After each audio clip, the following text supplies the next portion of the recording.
Hello again, Strokewap, and welcome back to another stream of mine. Today, some more Wolcen.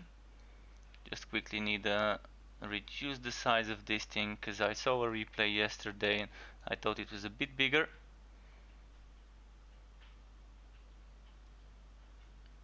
I think that's good. Okay, we're good to go now. So today I will be experimenting some more since I did finally get the trio belt yesterday after summoning the wood gods. Hashtag summon the wood gods, make it a thing. And yeah, it rewarded me with this trio belt, and today I want to experiment by taking some of the things I was testing yesterday a bit further, like kicking up things a notch. So this rogue build I was testing, the shadow rogue build, I can probably try and push it further. In the meantime, let me just do this. Material damage 32, 35. I can save this if someone needs it. That's a very good a legendary item for a shoulder. Agony, I can probably save an agony as a spare one if someone needs it. I managed to give away a lot of stuff yesterday, so this really helped me free up some stuff. It did help me free up some stuff. So I would need my dagger with the code damage.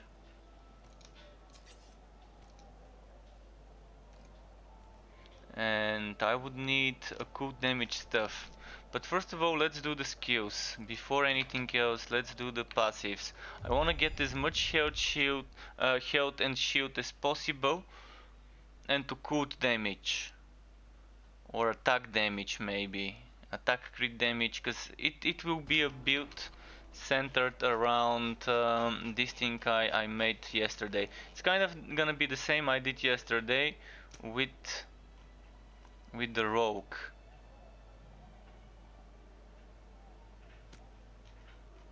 Where was it?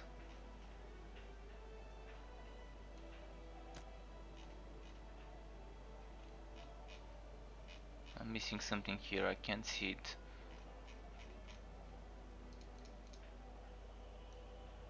There we go. And what did I have here? I can't remember. Did I have Slayer's Fury or did I have something else? You know what I'm gonna do? I'm gonna try and use Mark of Impurity later. I'm gonna experiment without using it manually and with using it manually.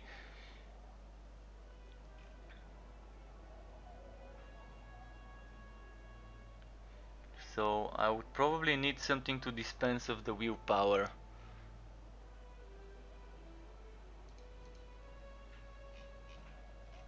I don't want it to be a turret build because I'm sick of those turret builds for now. I'm gonna be having a lot of turret builds later when the game launches. For now, let's stay away from those. So maybe something like this.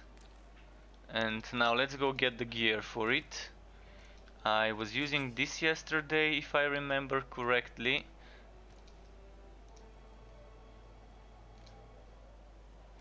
Was using this.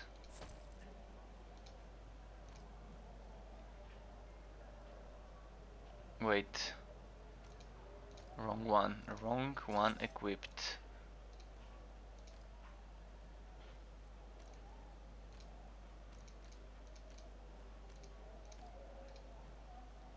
So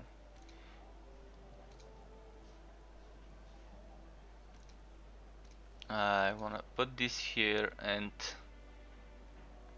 what did I use yesterday? Did I use this one? I could try using this one. I'm gonna keep it with me for experimentation purposes, and then I'm gonna put this material damage there as well. And what we want is the code damage. 32% here, 26% here, but maybe I can go for this one.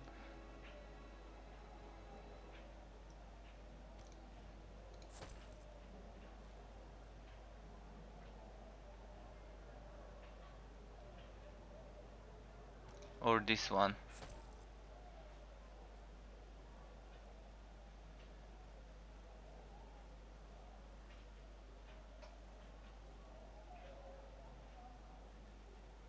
There will be some testing later, some more testing to see which works better.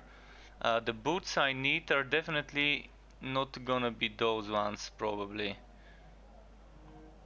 I will test, I will keep those with me, but I will test using something like this, maybe.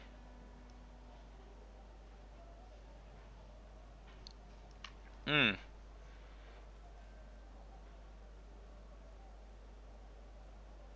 This is a water force shield.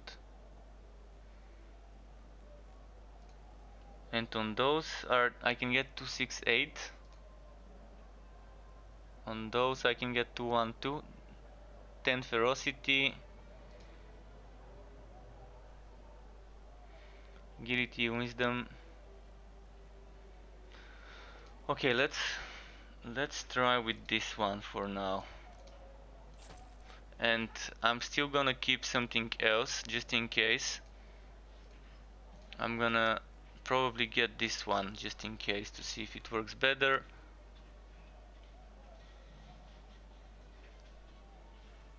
So I've got some choices.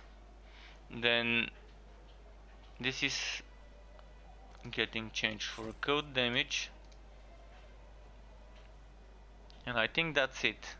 Oh, and the brooch. The brooch needs to change to the one with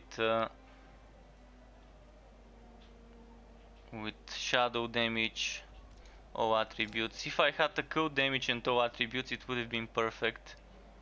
But yeah, I don't.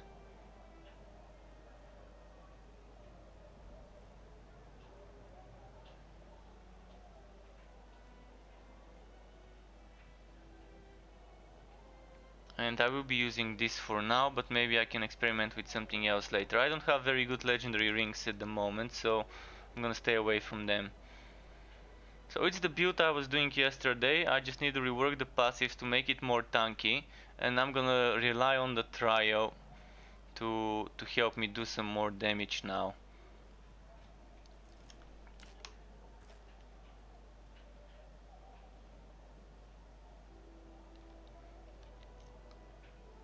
I don't remember if I was using Sovereign Shout. Honestly, I might have been using something else here, but that's fine.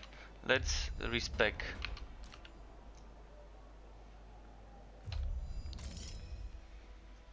So we do want the crit damage, and probably those 2 points here as well, but for now I'm not gonna rush into getting them. I do want the rage based stuff, and I probably want that thing here, but I wanna see where it would be better to put it.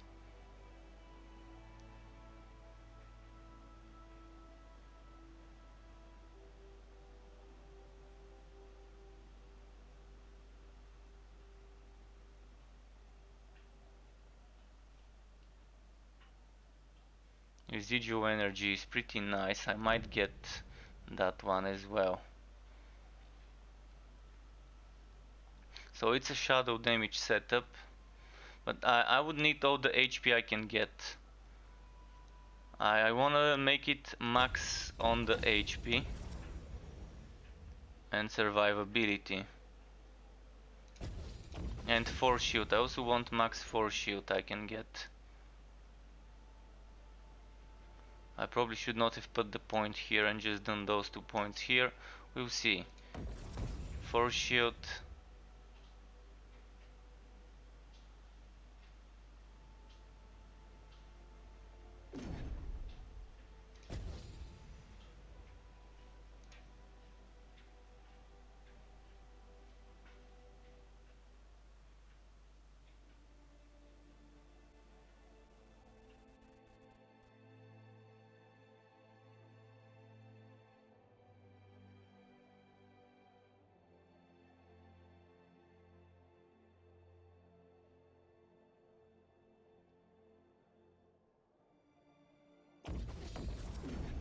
Okay, let's get this HP. So where else was there HP and force shield other than some of those nodes here? What the force shield there? Health there. More health there.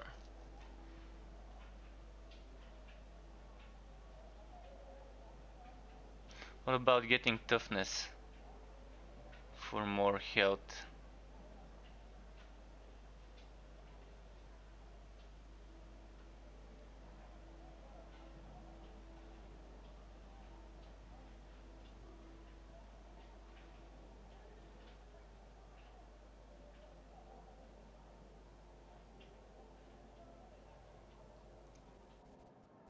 Okay, let's get this HP, this crit, this HP, and for shield. Then I need to go all the way here.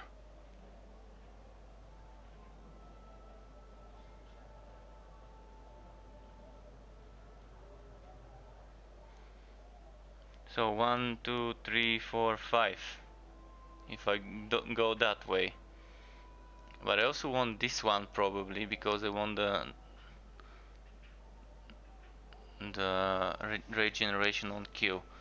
So if I go this way, 1, 2, 3, 4, 5, 6, 7, 8, 9, 10, 11. This way would be 1, 2, 3, 4, 5, 6, 8, 9, 10.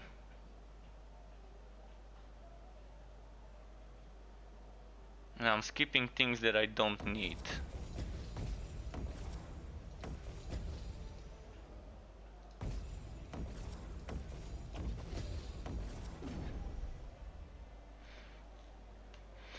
Four points.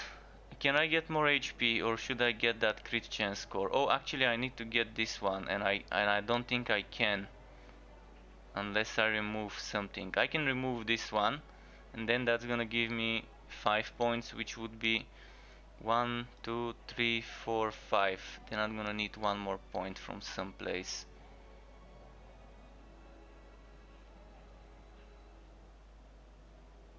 This one, but I really don't want to lose a lot of HP, but I'm gonna have to. I'm gonna have to lose it. How much HP have I got right now? 5,000 and 1.5 thousand for shield. But if I were to use this one, that's gonna be a lot for shield. I will be checking. Yeah, I'm gonna quickly rework it. A little bit less HP.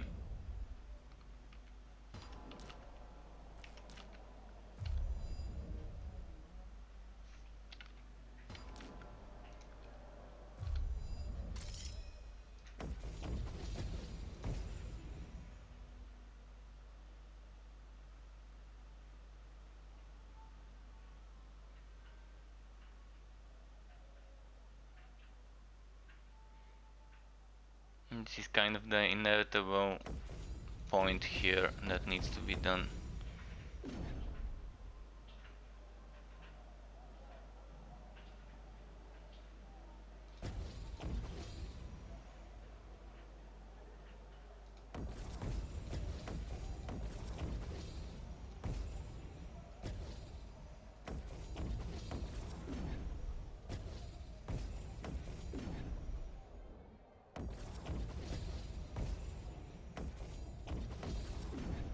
And what else did I have? This HP here, which is... Wait, I'm missing something else. I mean, I removed this point.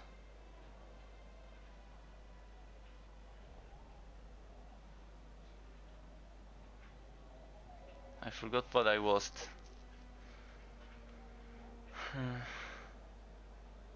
I mean, I know I had 1, 2, 3, 4 points here.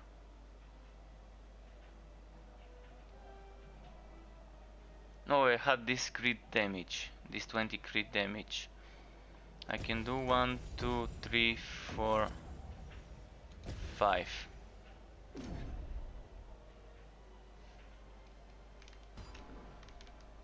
4.8 thousand HP with 1.6 thousand for shield. But if I do this, it's gonna be a bit better, just less damage.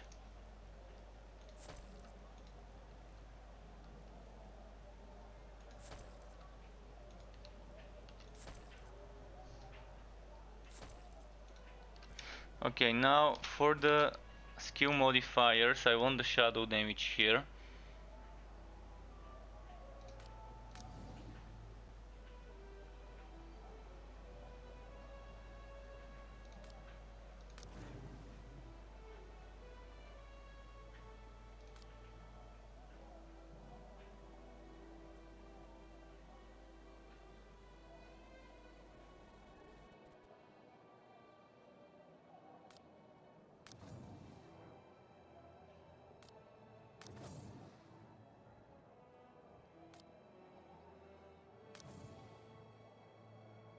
Let's try and play without teleporting to the target first.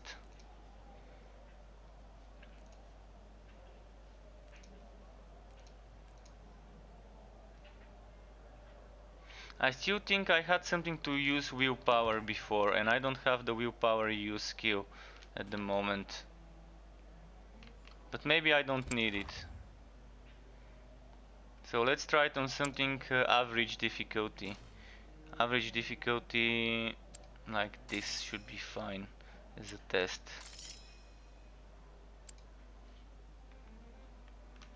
And hello Daniel, I was just busy in the zone making this. What do you mean by water boots? Yeah, they will add more nodes. They will add more nodes. They're adding 12 more masteries. Just a moment, I'm gonna show you what more is getting added. And there's a lot of things getting added, like shit tons of things getting added on the 13th of February when the game launches.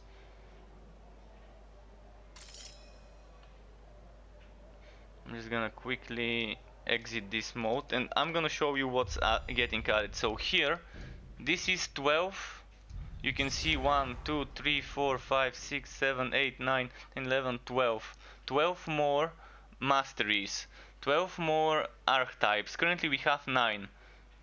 So we have 1, 2, 3 here and 6 on the second ring. So the third ring is 12 more. So the third ring itself is more than double of what we have. So keep that in mind. The third ring itself would add more than double. Then we're getting double the skills. Because we have 20 skills, we're gonna have 40. And then we only have 8 or 9 modifiers on each skill. So that's a skill with 9, but some of them are with 8. And we're gonna have 16. The maximum level of a skill would be level 90. And we would have 10 modifier points. And instead of just having minor and medium and major modifiers for 4 and 8 points, so we would be having 1, 2 and 3 point cost. So the terms are minor modifier 1 modifier point, medium modifier 2 modifier points, major modifier 3 modifier points. This is the official. So your character would unlock all skill modifiers at skill level 47, and your character would have the maximum 10 modifier skill points at skill level 59. So don't be alarmed by what you're seeing right now. It might not seem that there's much at the moment, but there is plenty, and there will be tons more when this gets added. So don't worry. There's definitely gonna be enough for everyone to tinker with different builds. Alright, let's give the enemies some damage. Let's give them frost so they can freeze me. Let's give them toxic resistance. Let's give them what do I want to give them? Do I do sacred? I don't think I do, so let's give them sacred resistance. Let's give them, well, I do frost, I don't do fire. Let's give them fire. And now this is gonna be an interesting test for me. Let's see how quickly they can kill me.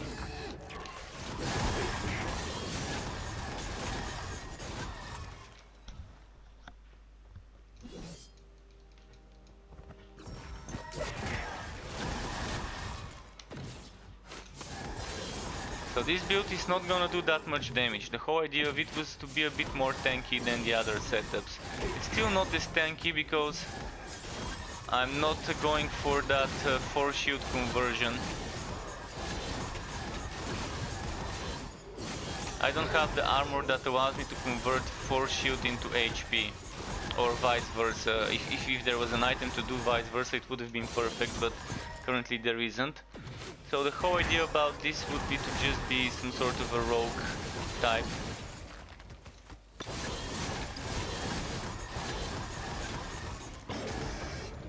I'm thinking of something, and that's to do this thing. Where did it go? I'm thinking of doing this.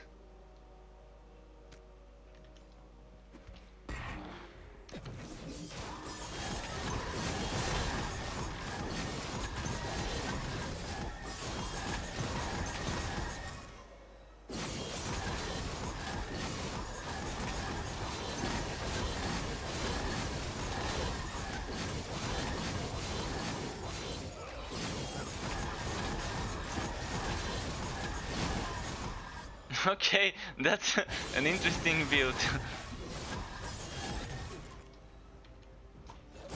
I mean, I played it yesterday, but I didn't have that much HP yesterday, and I did a lot more damage. I could do up to 8-9,000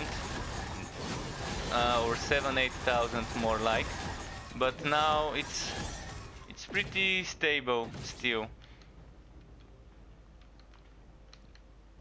Of course, I don't see this surviving on champion, but I'm gonna try it later. But on champion, I think that would have been one shot. This 2000 damage I took would have been too much for the setup to handle just now.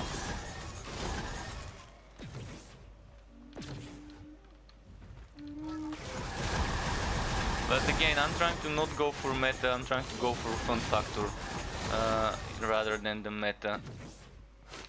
And this for me definitely adds some sort of a fun factor by being someone who can dash around and spam the stabby stabby stabby. Look at this stabby stabby. Like ratatatata.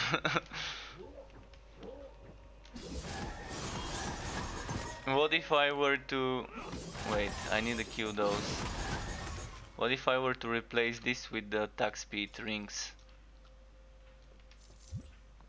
And if I were to remove the damage and add this?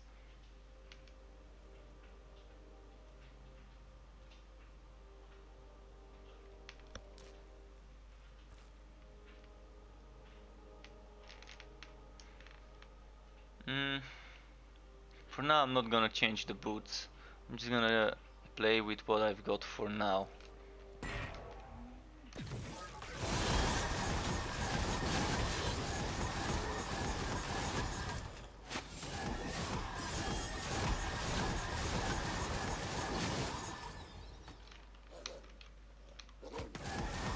Okay, I'm gonna need willpower spender. I will need some sort of a willpower spender.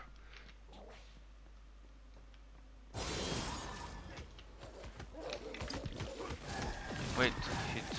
Okay, this is my willpower spender maybe, but I need another one. I'm gonna check what other willpower spender to add into the setup.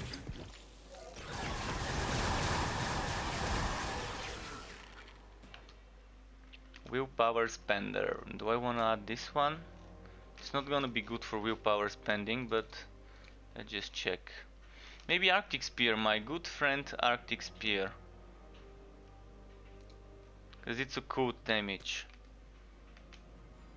But let's try with this for a moment, see how this can improve the...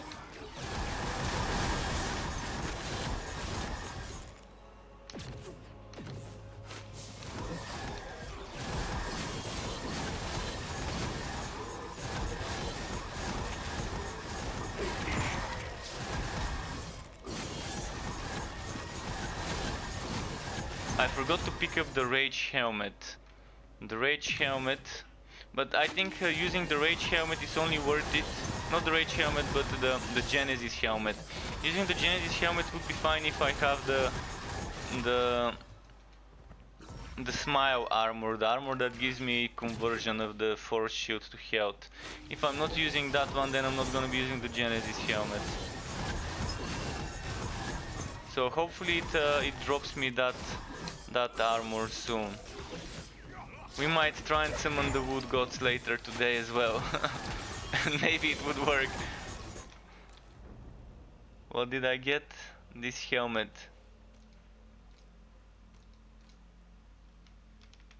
$310 force shield on a helmet. This has so much of it. I don't think I've ever seen a helmet over 200 something force shield. If this one was a helmet with the rage based stuff on it, I would have been very stoked to use it, but unfortunately I'm not doing Starry Cell right now. Wait, what happened? Why can't I use this?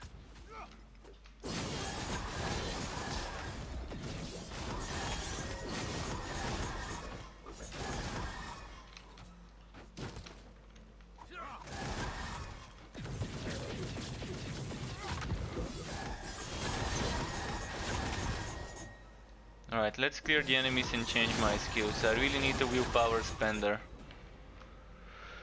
Willpower spender.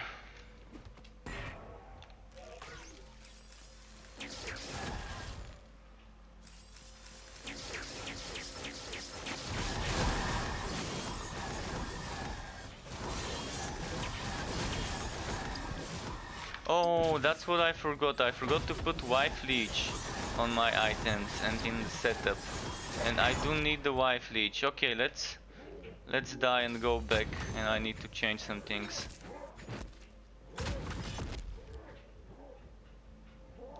I need Wife Leech to keep myself alive against enemies that can continuously hit me for a lot of damage. And I need attack speed. So I am missing crucial parts of the setup. So Wife Leech can be put into defensive. So I can lose some HP and get a little bit of Wife Leech.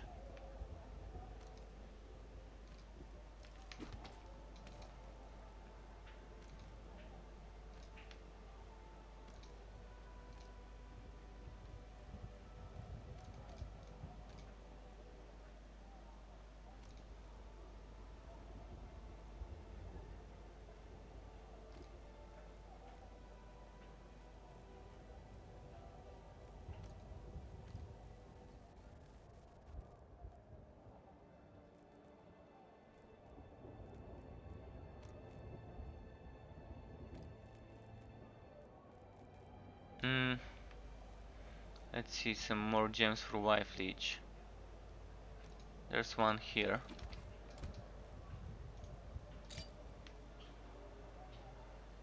$88. I'm not liking this one.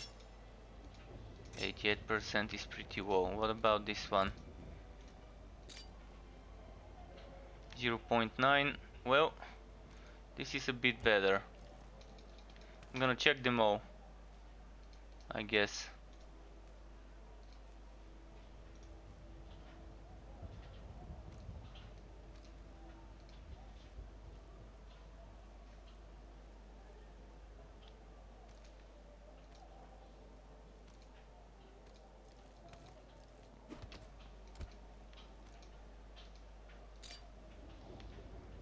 $89. Nope.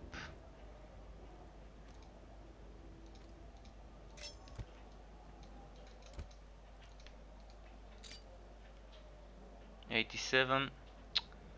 Yeah, that's my two best. Just doesn't want to give me good ones. Well, those would do. The ones I've got would have to do.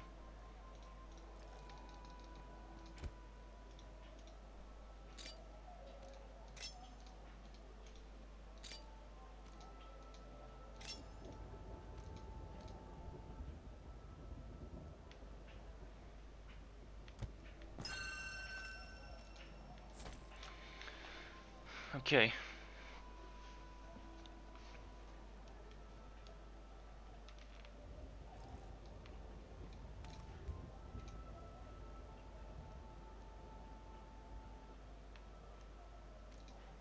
I might experiment with this, see how it would work.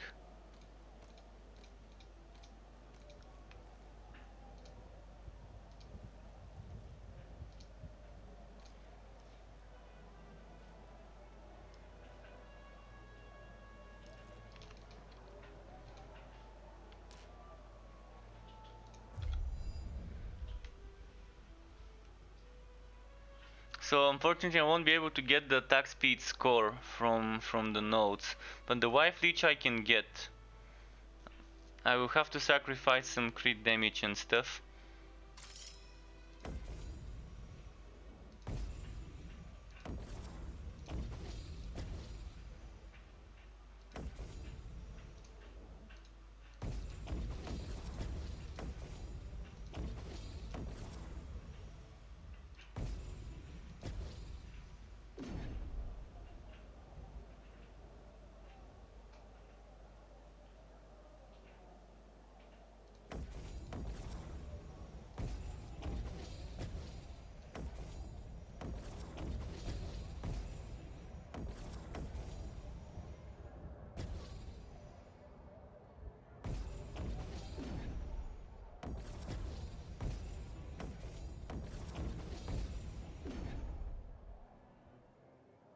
And now the important thing is to get this,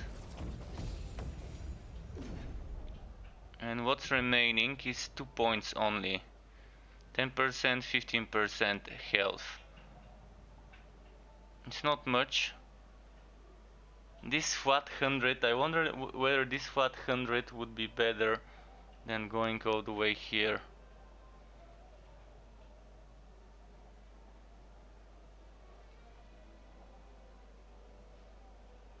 10% HP here.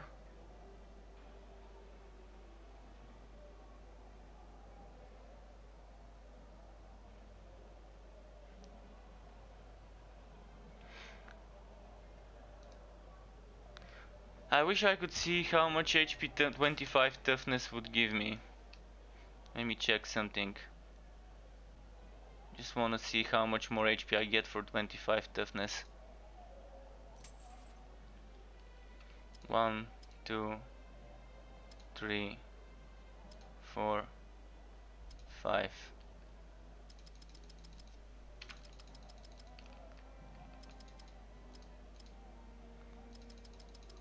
That's like 230 HP. Yep, I'm gonna go for toughness notes in the passive tree because it's gonna give me more HP, I think. Toughness here and toughness here. Let's see. No, it didn't. Fuck.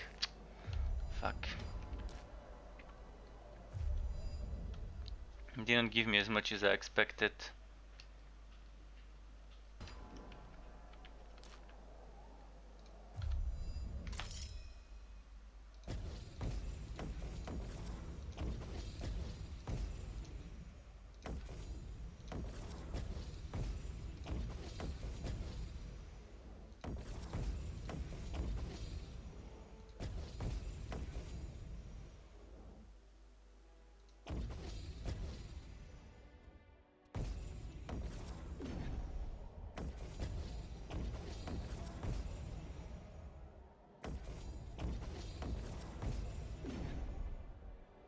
I wouldn't need this one and this one and this one if I had the armor that converts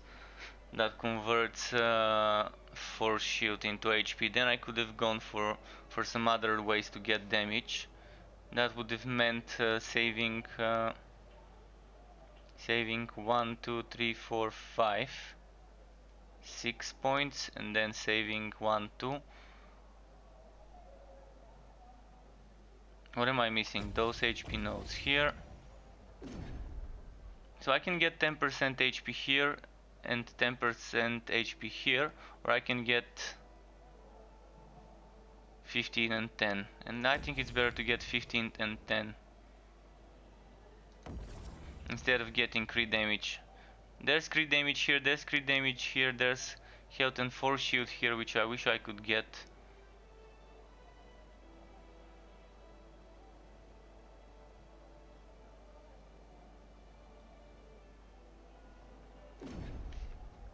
Let's try like this. Wife leech, wife leech. 11.8% wife leech.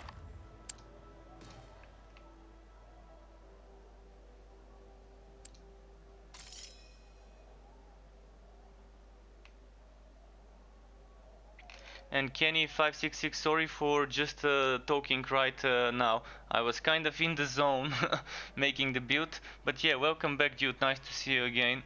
Hope you're enjoying what's going to happen in a moment. Let's see if I'm gonna get my ass kicked easily.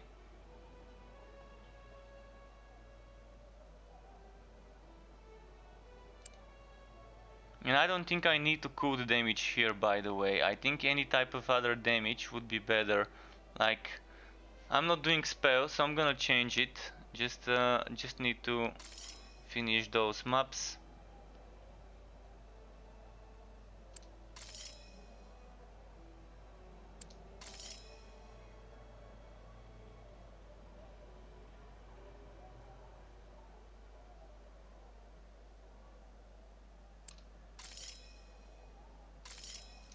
So what I'm gonna do is, since this was my spellcaster weapon, it has a cool damage on it, but I don't need to cool damage. I'd prefer shadow damage on attacks.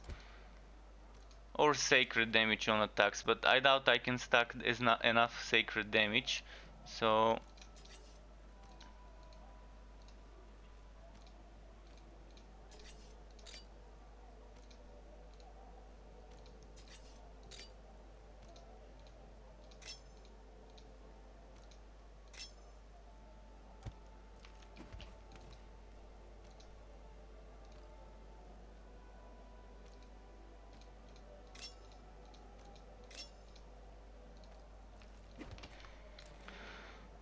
this would be better. What? No, what shadow?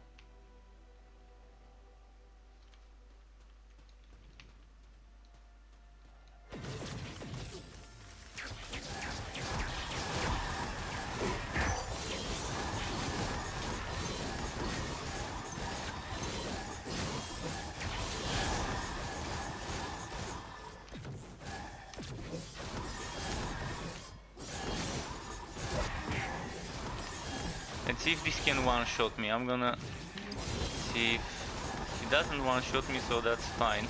My damage is pretty low, but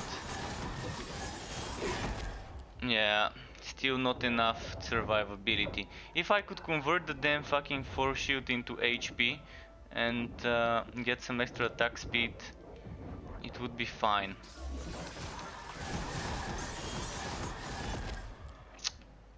Still not enough.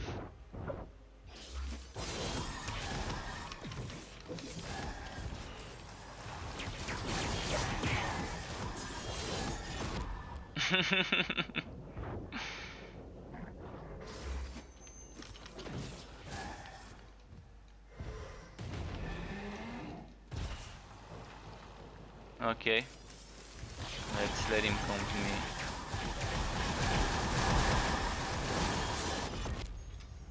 Let's try again.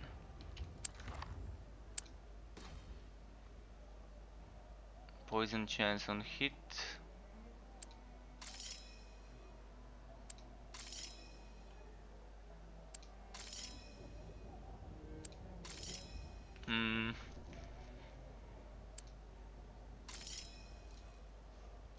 Let's see again.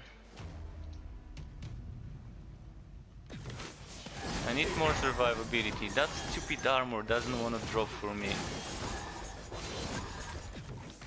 If only I had some way of obtaining that armor. But no one wants to trade it, even though there's just 3 days left until the wipe. No one wants to trade this conversion armor. But probably not many people even have it. It's one of those super rare items. I don't even know the name of the armor. It was Smile something something.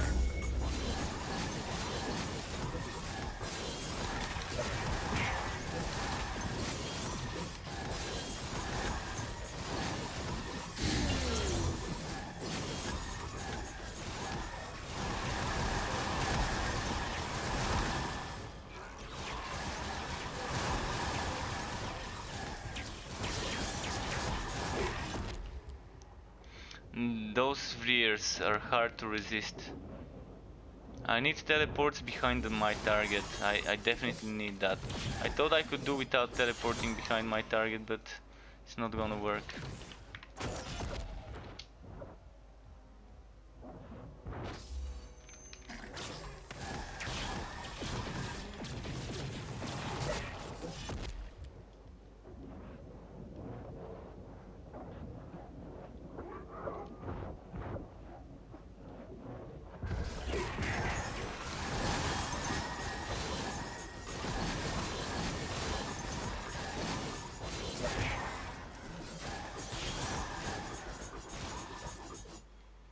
Okay. But there's still some more left. I need them to not disturb me so I can modify this.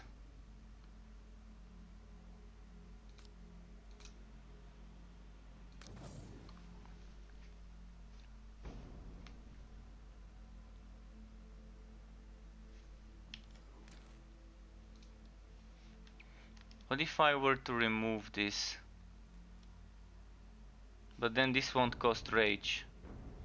And this won't cost rage. But maybe that's what I need. Maybe I don't want those legs. But look at that good amount of HP and force shield.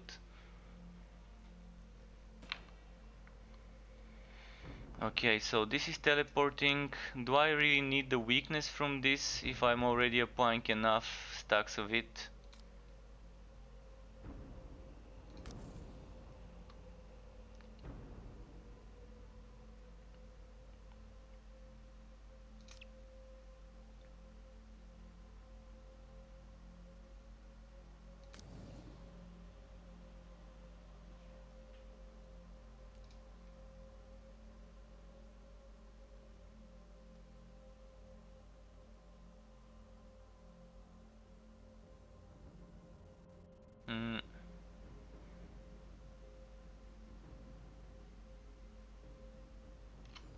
Okay, I think actually what I need more on this skill is this one.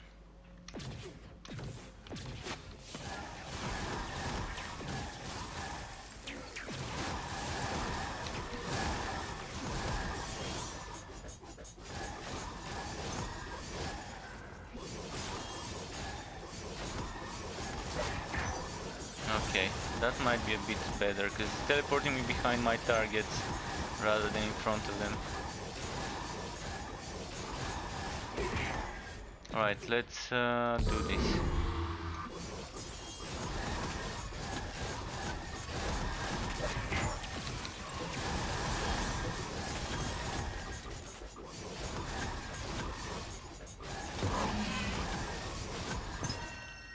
Vanguard boots. Any good? Nope, not good.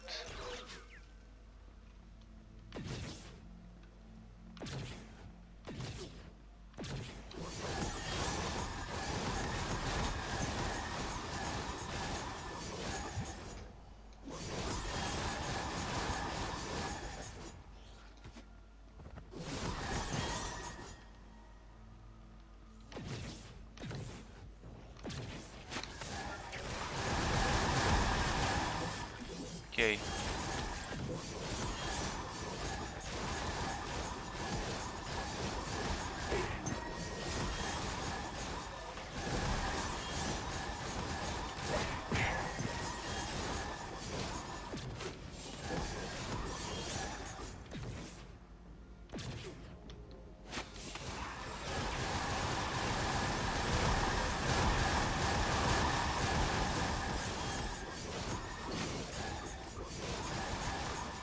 But the problem would be on bosses, this won't be able to survive.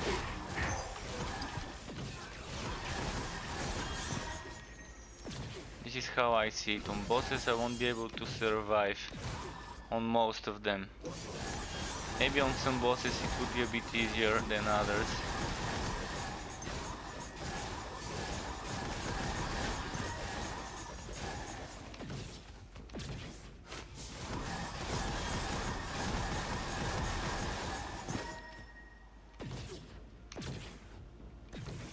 If I were to go all in on the damage,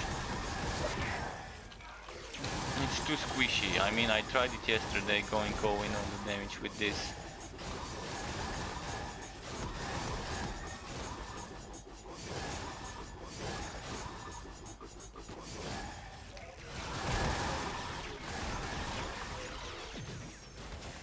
Alright, let's keep going.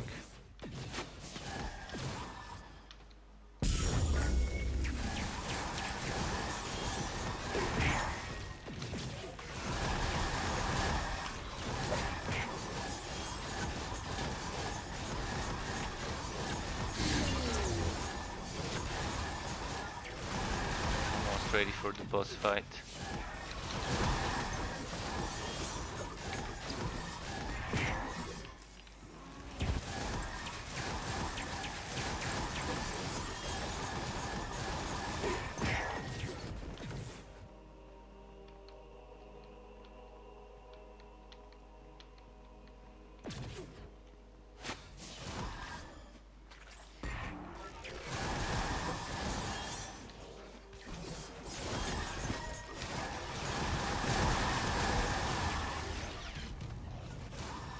Where the hell is this boss? Oh, it's over there.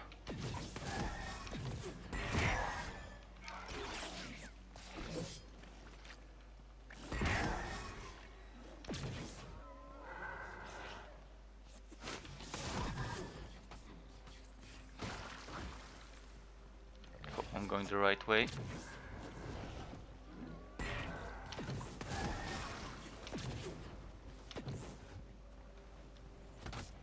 No, not this way.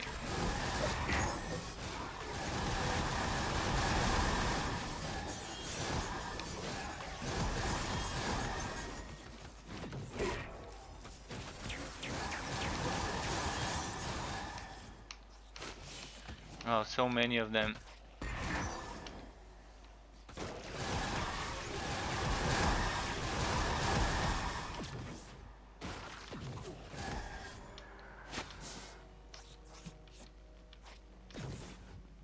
Alright, let's see this.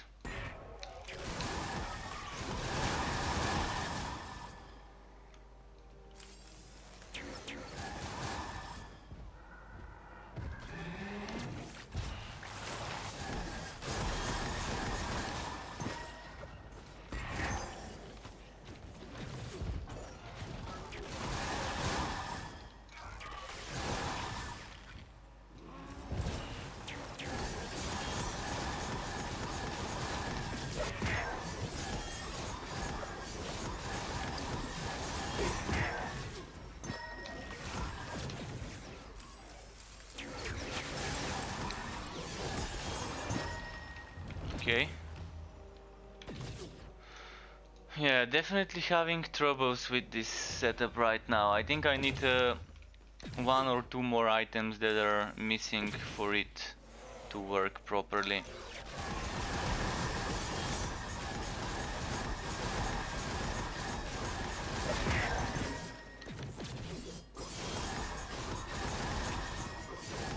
First I need the conversion, then I can equip Genesis and then it would be fine.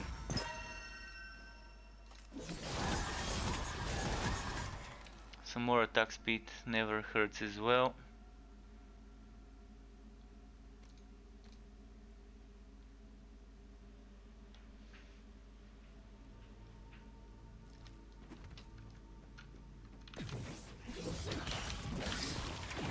Without the conversion, maybe double socketed legs with some extra wife reach would be fine as well.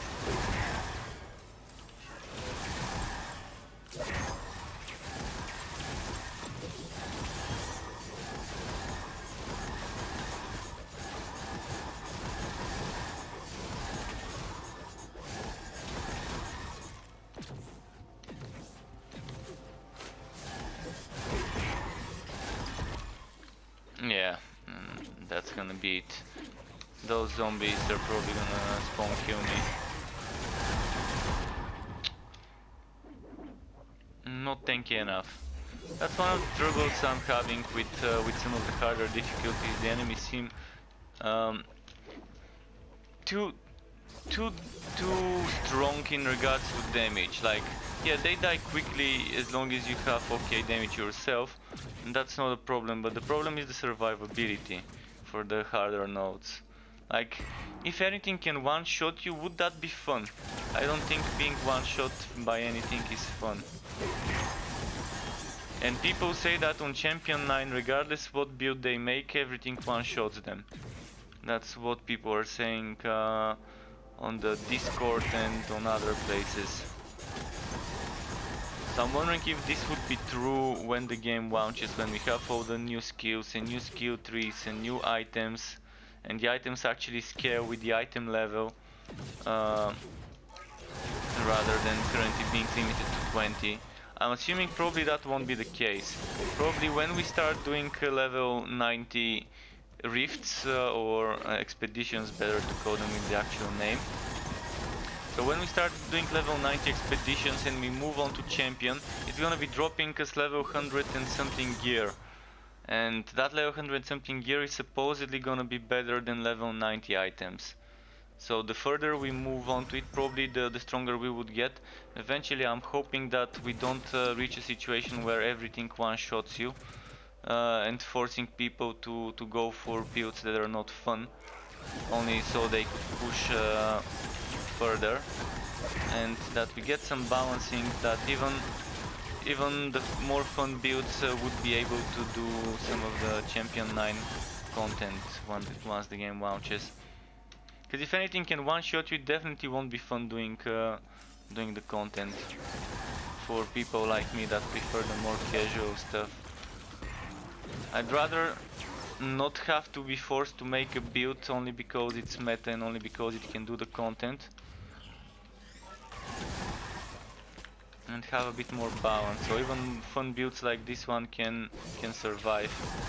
But this build would be very strong, I think, when the socketing changes, because we would have very strong socketing wife leech gems. So all we would need is a lot of HP and a lot of wife leech and damage.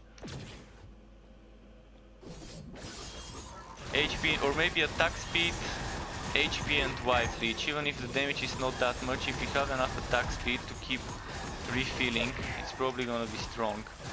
For now I'm just trying to make the foundation of something that I'm gonna be trying eventually after the launch. I'm not trying to make a build right now to be good for this beta, because for this beta it's gonna take ages to farm the items I need to try and make this okay.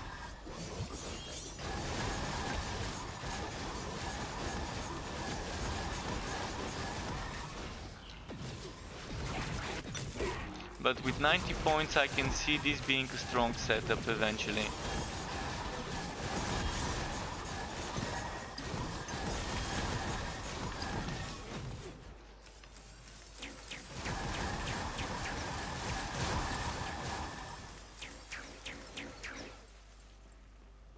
I'm wondering if it's better to use the weakness spear when I already apply weakness with my...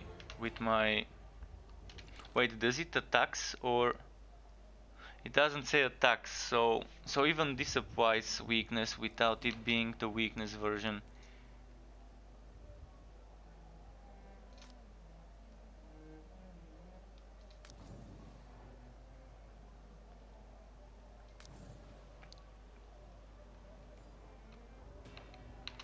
What I want for this build is to get those 2 points and to get those here. I want this attack speed badly. I want to get this attack speed, this attack speed,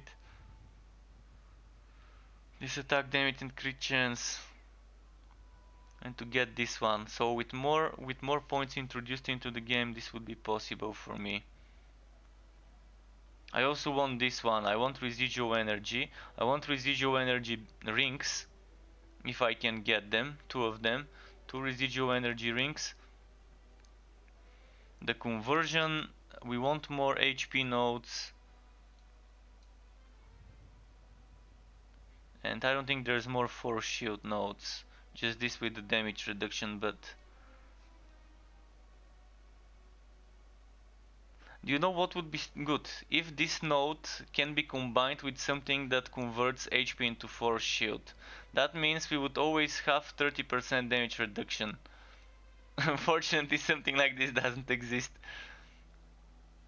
But converting the HP, reserving all the HP and leaving only 1 HP and converting it to force shield, and then taking this this here to not take damage over time from our HP. Something like this would be so strong.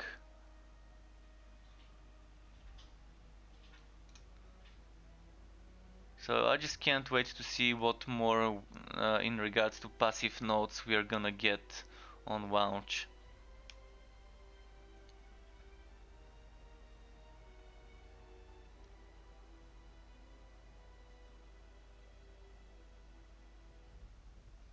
Okay, I'm just looking for other things that might work well.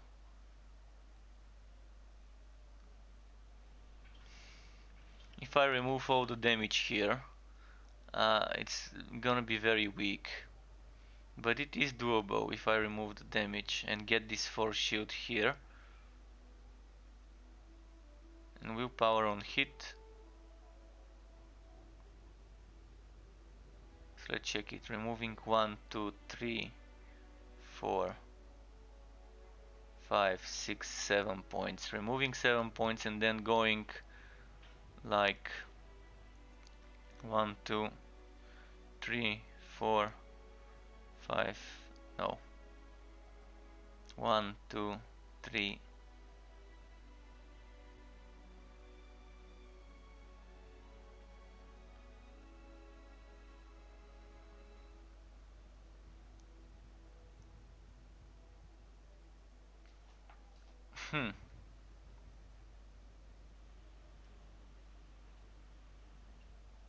Alright, I'm gonna try it.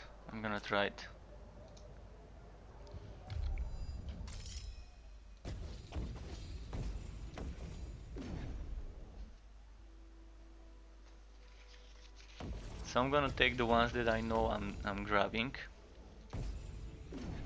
For this one I'm gonna reserve 1, 2, 3, 4, 5. Remember this.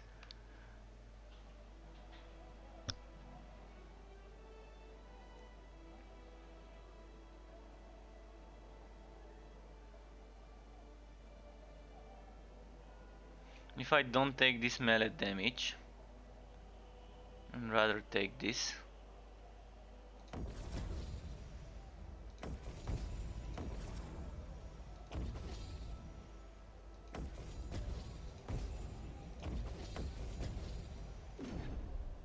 And that's 1, 2, 3, 4.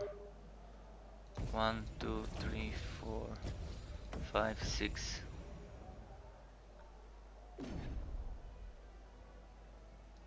And then 1, 2, 3.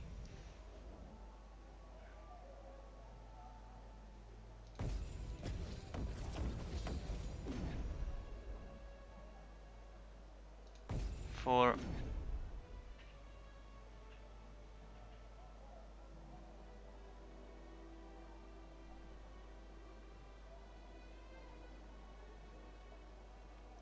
And now I can get, oh no, I can't get the global wife leech. I mean, I can get it, but then I'm gonna lose other stuff.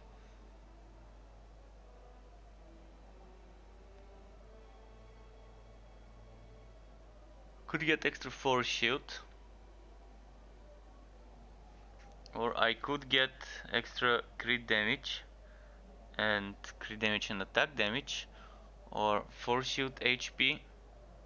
Oh, this is totally worth it. 15 HP, 10 force shield,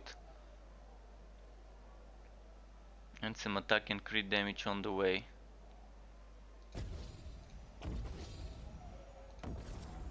Let's see. Yeah, I'm trying that. I'm trying to get that to see how tanky I can get without this without investing into this item. This item for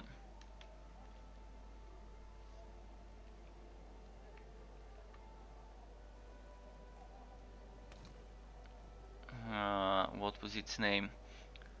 The armor for conversion. I'm gonna get some more wife leech because I think I need it.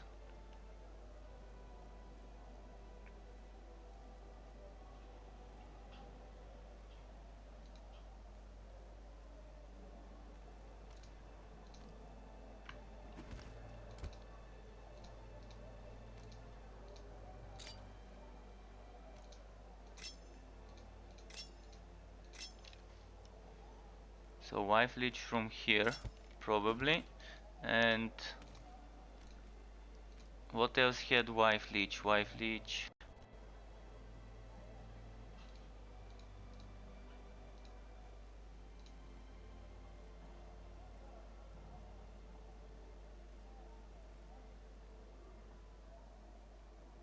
$89. Okay, let's take this 89%. It's not too bad. I've checked the other ones, there weren't. Oh, that's spell damage shit.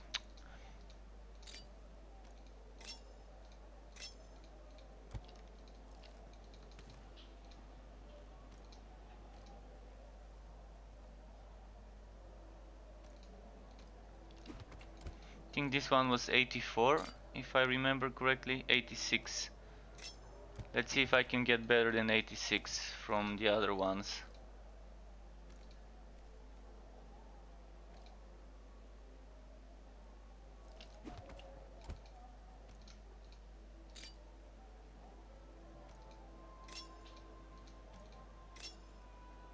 $89, okay.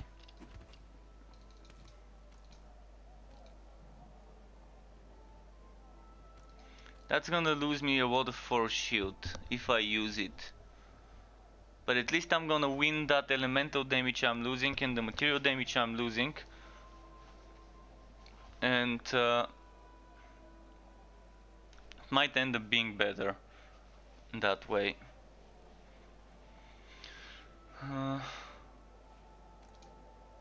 So let's do this. If I lose the damage per rage, what's gonna happen then? This is also something I've been wondering. Hello Kroivas, and thank you for the follow. Yes, I'm loving the game so much so far. It seems to be very nice, and it's right where I want it to be. Like it's the type of game I really enjoy playing at the moment.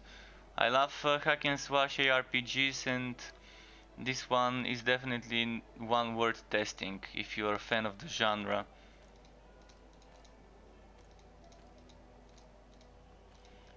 And yeah, I'm experimenting with certain things here. A lot of experimentation is going on right now, trying to make some weird setup. A tanky force shield.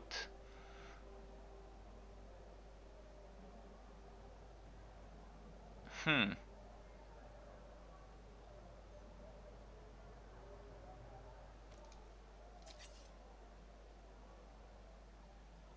But then I won't be able to use the spells. If I don't use the spells, then what can I do to be able to?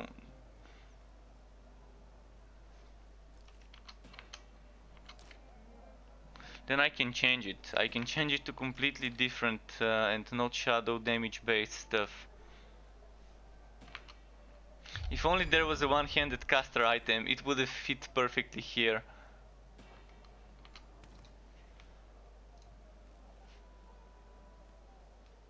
This requires dagger for sure, and I don't have a better dagger.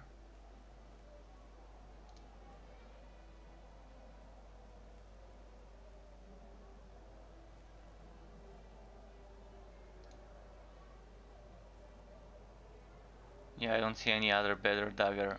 Sword, battle axe. This can be used with pistols as well. Pistol. Shadow damage on attacks. Attack speed, but no wife leech. I want that wife leech. Wife leech, crit chance score, fire aether. Attack, crit chance, crit damage, fire aether, sacred.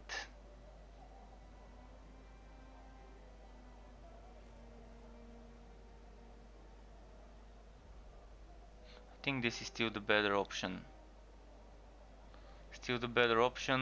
Especially that we remove the legs. Well, I don't think there's more I can squeeze from the setup.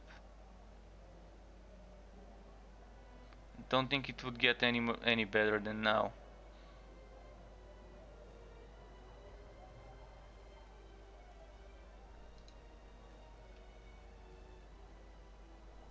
in regards to tankiness. I can get a chest piece.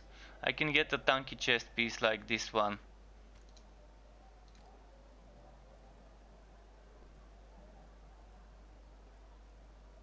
For even more force shield transfer time.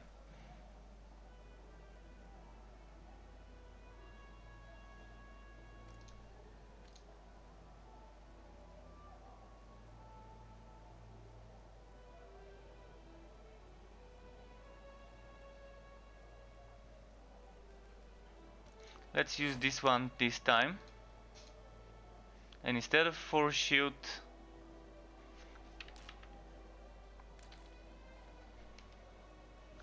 I could probably go for extra wife leech, but for now I'm gonna check it like this, with this much force shield. I could actually even try and go for even more force shield. What's my wife leech at the moment?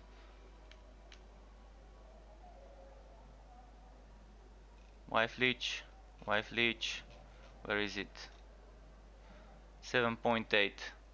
Okay, we'll test it. This one goes here for now, because it's 574 only. And what we are doing now is, this one's not gonna give me that much more. 13 agility. Yeah, I'm gonna keep those boots, and I wanna get rid of those stones and put some force shield on their place.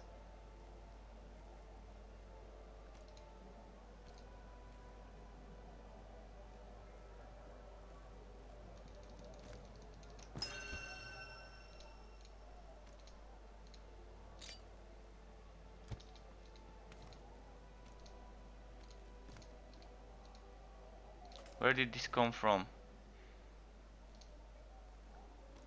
No idea from where I took this, probably from here. Okay, I think we are getting pretty beefy in regards to how much force shield we've got.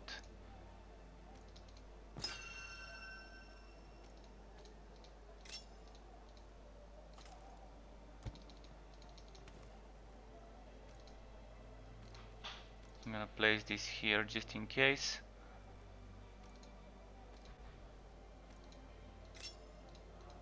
And this one is here. And maybe we are done with this for now. Let's see how this would go. I've not actually tried build with this yet, and maybe it's time to test it.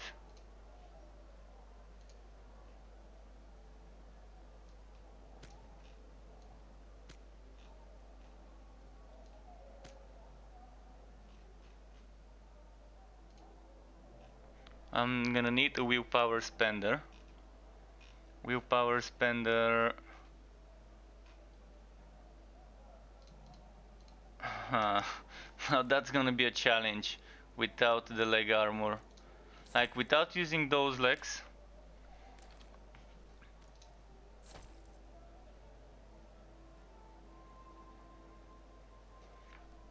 I'm gonna test with them first. First I'm gonna test the old setup with them.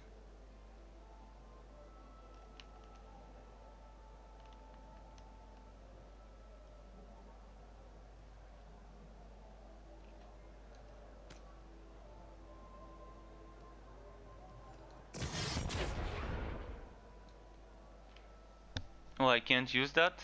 Oh yeah, cause I got rid of my what's its name? My offhand.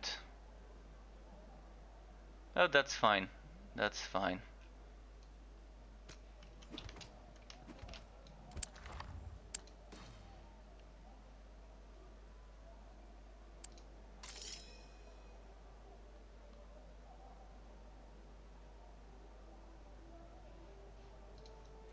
This would be fun.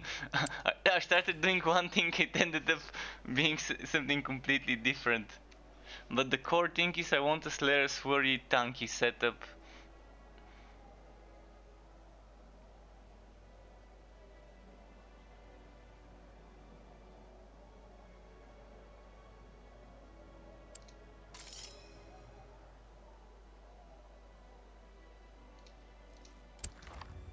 Okay, the game is trolling me.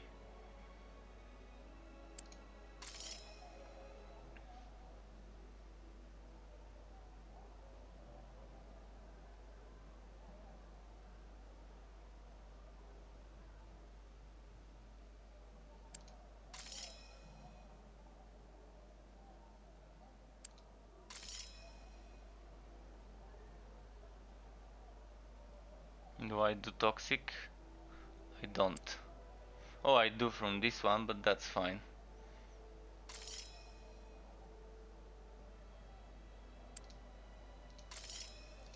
Okay, and I'm intentionally testing in something that's a bit stronger than normal.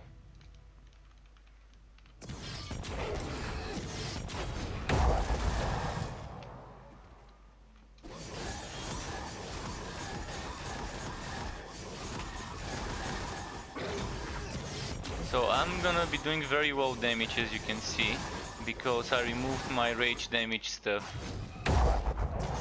I removed my Manic Slaughter items.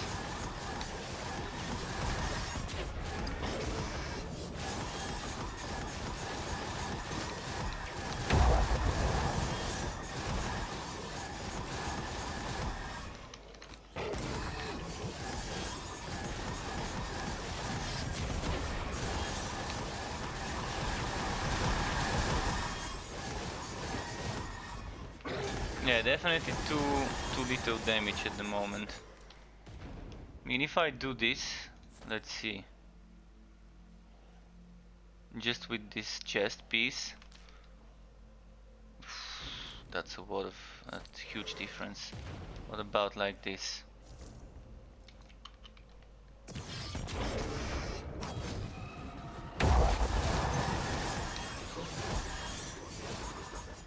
Let's try just keeping the helmet maybe.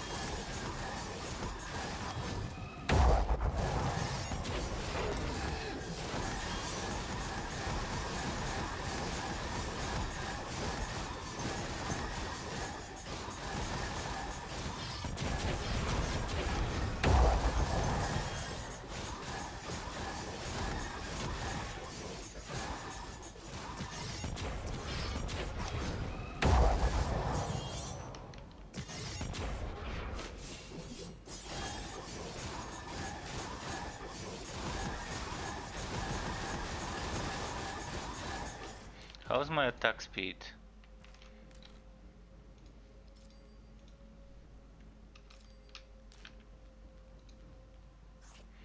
Why so low? Why such low attack speed?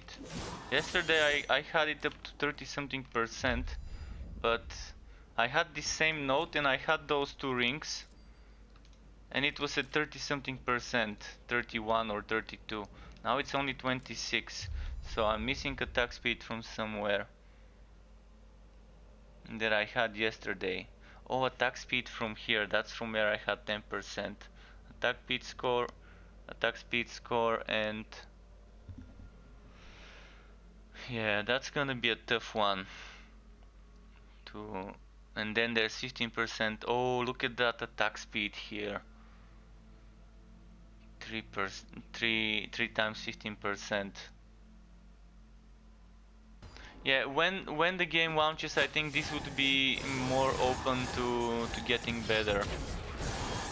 Stacking more attack speed, more damage, more wife leech.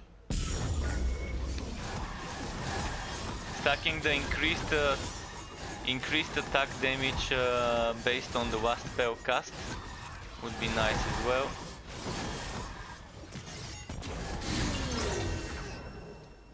Okay.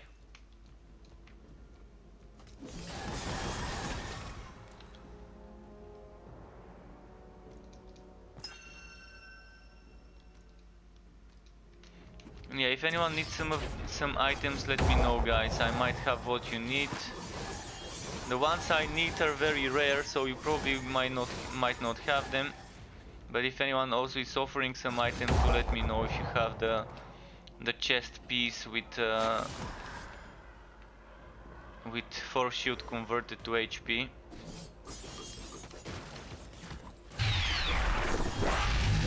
The Great Donkey, welcome to my channel, dude. Thank you for the follow. I do appreciate it and enjoy your stay.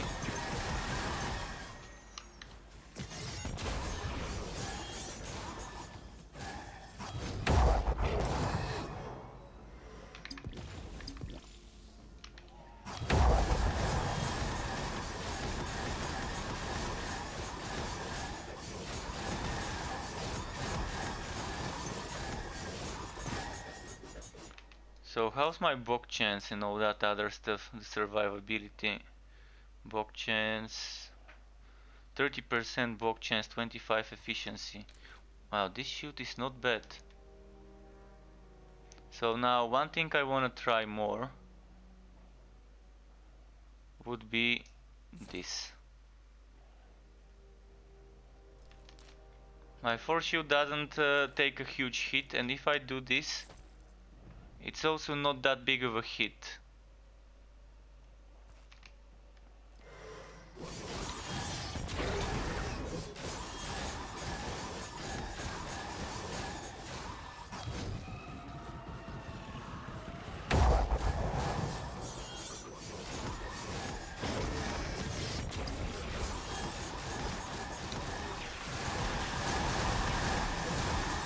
Whoa, whoa, whoa, whoa, whoa.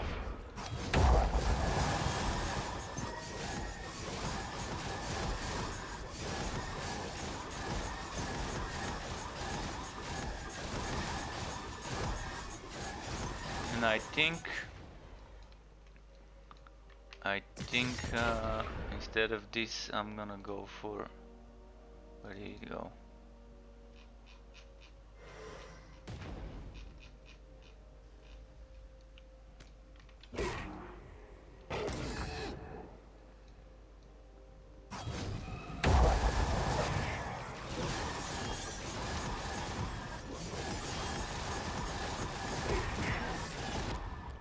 This one. The poison is still getting me, and I know why this poison is getting me, because I don't have the note that makes the poison hit the force shield instead of the HP. Which is this note, where was it? This one here. So yeah, I definitely think this would be a fun setup once the game launches and we have more skill points. It's gonna be something I'm gonna be revisiting post-launch. And I already have quite a few builds to be revisiting post-launch for upgrades. Like, I'm using them as foundations, not as builds at the moment. Some things that I think have a lot of potential with the addition of some more nodes.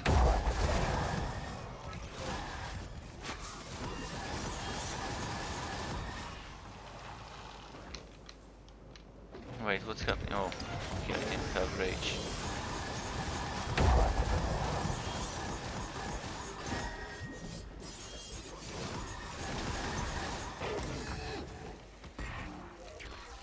Keep forgetting to keep my buff stacks up.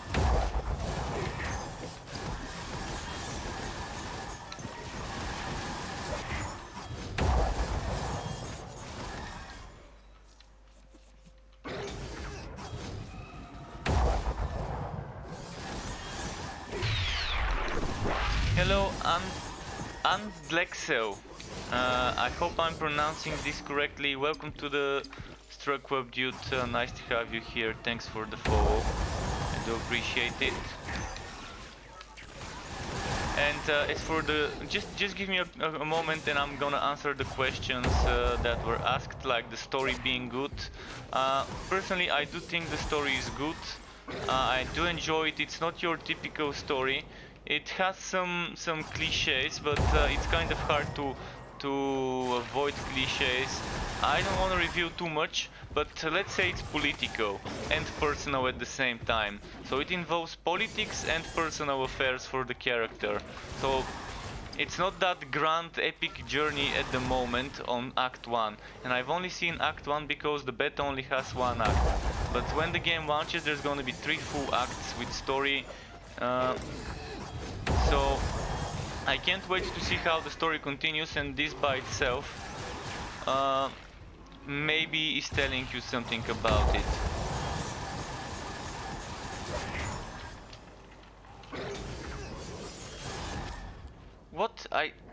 I clicked to teleport behind the target, it teleported in front of the target. This skill really needs this skill needs to be made clever, because look at what it says here, teleport behind the target. But it teleported me in front of him. Like, he had his back, I was already behind him, I just wanted to get closer. It teleported me in front of him. The skill needs to be clever. If you bite, you can play it now. And let me check some questions that I might have missed. About the end game, about the story. The end game that we have, I'm gonna show you. I'm gonna go back to the town and show you something easier than the one I'm doing. So currently for end game we have a few things we can do. One of them is this one that I just completed, which is an expedition. An expedition, if you're familiar with Greater Rifting or Shattered Realms in Diablo and Grimdown, it's your way of pushing further and further. So for expeditions you start from Adept, which is enemy level +1 to you.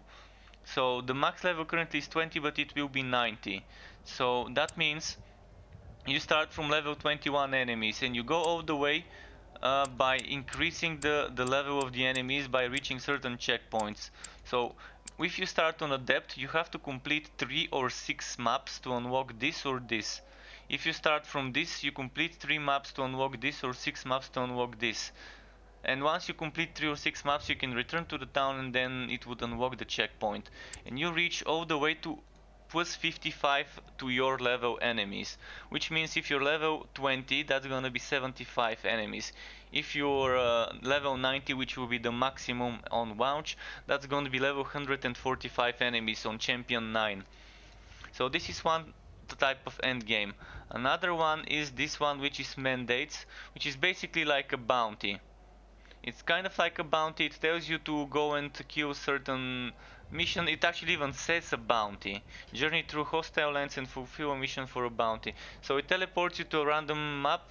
It gives you a mission that you need to do, and then you complete it and you can come to the town. And you can teleport to the town at any time and sell stuff. Whereas in the expedition you can't go back to the town, and you have a limited number of resurrections in an expedition. And there's a third type of gameplay, which is a modified expedition for tainted enemies. So normally on expeditions you can roll modifiers like this and like this and like this and this, and you reach the limit. You reach the limit of 1, 2, 3, 4, 5 modifiers. And once you have 4 modifiers, even before reaching the limit, you can do this one. And Wrath of Sericel is a special game mode. What this game mode does is it converts the regular expedition mode into a single map run, and in this run you're gonna encounter untainted enemies. You're gonna see those untainted enemies right now when I log in, when I go in. And in this map mode it doesn't drop items from enemies. So if you kill enemies, there's not gonna be item drops, but there's gonna be item drops at the end. And the end, after you kill the boss, there's gonna be a boss chest, so you're gonna get rewarded based on your performance. You're gonna be ranked, rank S+, S, A, B, C, etc. depending on how many times you've died. So one death means one rank down, and team deaths are counted together. So if your teammate dies, you're still gonna get a low rank. If you die, your teammate is gonna get a low rank. So if you're doing that in a team, and the team is up to 4 people, then you're gonna have to try and stick together. And it's a bit more difficult in multiplayer, because there's enemies that can crowd control you in such a way that your teammate needs to hit the enemy so the enemy can let you go. Otherwise the enemy has a very long attack that won't let you go. In single player they've removed some of those mechanics to make it a bit more balanced.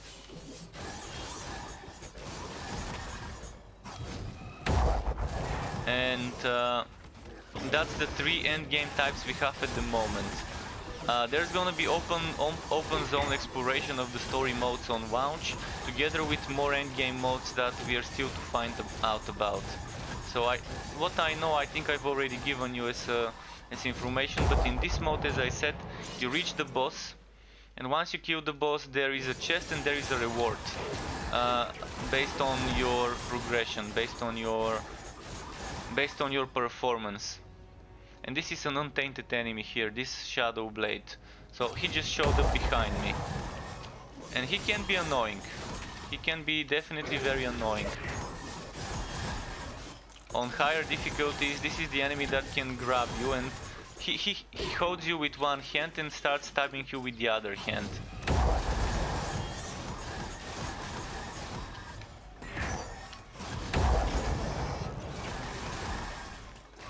Wow, I'm frozen. Alright, let's go for the boss. Since the enemies don't drop items on this difficulty, you might wanna rush and speed through it.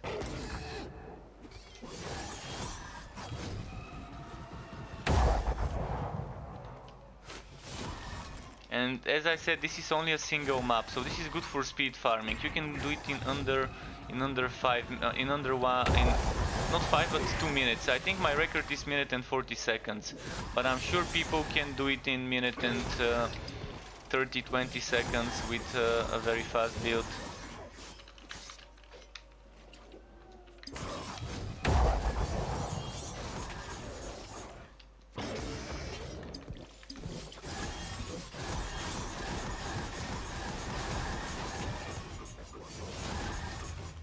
So at the moment I'm experimenting with builds that are not as strong as I normally am. I was just testing some stuff, just theory crafting some stuff, testing unique items.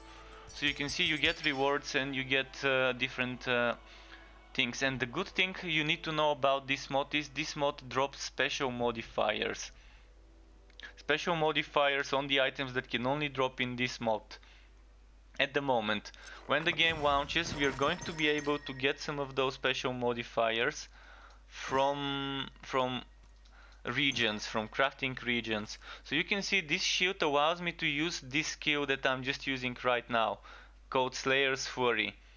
So if I were to unequip my dagger and equip a mace, I won't be able to use this skill. Look at that. But equipping this shield allows me to use this skill. Look at this, now I can use it. So this is one example of something like this. So with this mode you're able to get special stats that only drop on it, that you might want for certain builds. If you want to min-max a setup, you would want to be doing those. And for those, at the moment in the game it doesn't matter what difficulty you're doing, because there's a cap on the stats. Currently, even if an item is level 25 or like this 23 or like this 27 or 45 like this one, it's gonna have the exact same stat brackets as a level 20 item, because currently in the beta they've capped the stats to level 20. So I'm gonna try and demonstrate it. Look at this shield, it's a level 23 version of my shield, and it actually gives me a bit more damage, a bit less HP, so the same stat bracket, but it's a level 23 item against a level 45 item. Once the game launches, I think this will change, and the higher the item level, of course, the better the stats would be. Even for uniques, there's gonna be some differences. So that's a good example, I guess. Let's put this here. So let me check what other questions I've missed. If you can buy this, you can play it at the moment. Yes, if you buy this, you can play it in the beta. At the moment, it's early access on Steam in the beta, but the launch is on the 13th of February. So next week on the 13th is when the game launches. And before that, currently it's the 26th of January. And until the 29th you can play in the beta online. Like at the moment I'm playing online in the Steam servers. But on the 29th there's gonna be a wipe. And they're gonna shut down the servers for 2 weeks of maintenance to prepare for the launch. After that you're gonna be able to play offline only. And currently the game, to prevent cheaters from playing online, and after it launches it's gonna be the same, it doesn't allow offline characters to play online. And it also doesn't allow you to download your online characters to play them offline. Although that would be great if they add it. For cases like this one, when there's maintenance and the servers are down and you just want to download your character even though you won't be able to save the progress. But that's fine, even if they don't add such a feature, at least we know that offline mode and online mode are separated. So this means that people won't be able to mess with the character data and give themselves items, stats, skills, abilities, etc. So there's that as a silver lining there. So let's become less tanky, more DPS-y.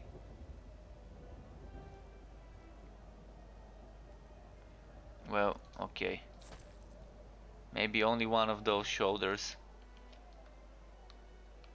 Bit by bit I'm gonna be trying to change things up. Losing ferocity but getting great willpower cost reduction.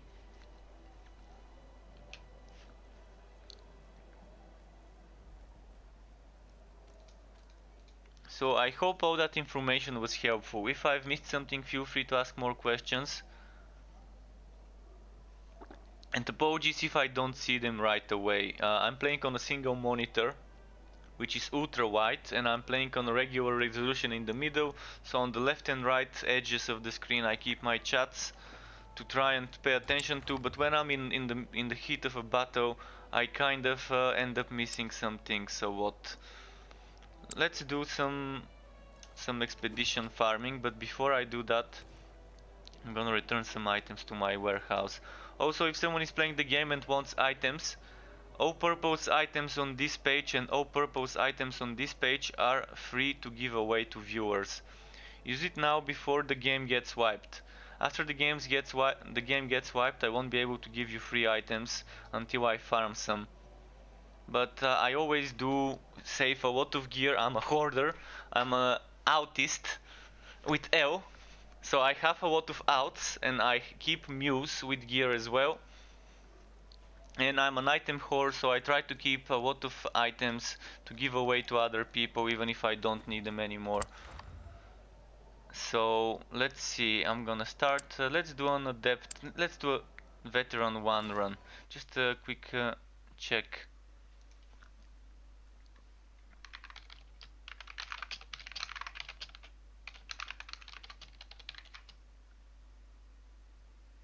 I just need to answer something.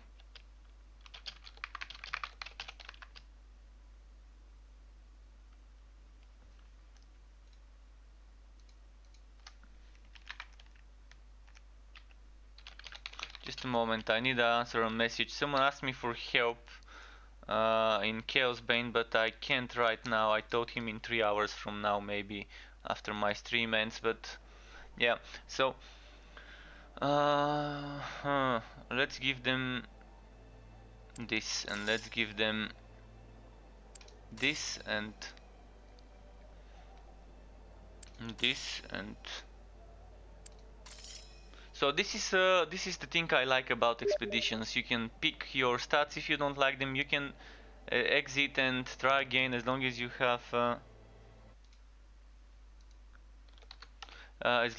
have money to reroll, you're good to go. So that's a good gold sink. Other gold sinks are increasing your storage space, which currently is limited to 3 stash tabs, but we're gonna be getting more. I'm pretty sure about this, that we're gonna be getting more. I just can't confirm how much more because I forgot, but I remember reading somewhere that we're gonna get more stash tabs. The numbers that I keep remembering are 5, 6 and 9. I'm not sure whether it was 5, 6 or 9, but I just see those numbers kind of can't remember which one of those it was. My guess is it's probably gonna be 5 or 6. 9 might be a bit too generous, but I always like being the developers being generous when it comes to storage in a water game, where the whole point of it is collecting wood for different builds and experimenting. And since the game has full respec, you're not forced to create outs. You're not forced to create outs, so you might decide to just keep playing with that same one character and keep respecting it, and that means you're gonna be limited in storage. If you create Mew characters, that means you can use extra inventory of the Mew to store items.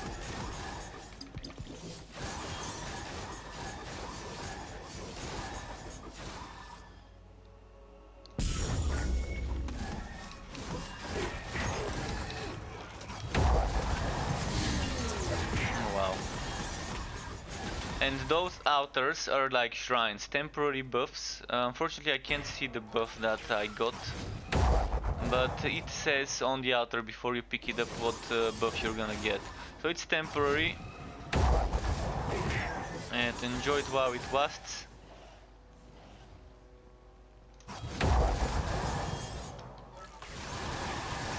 And then there's chest events, cursed chest events, which is kind of, you have to fight some enemies, and after you defeat those enemies it gives you rewards.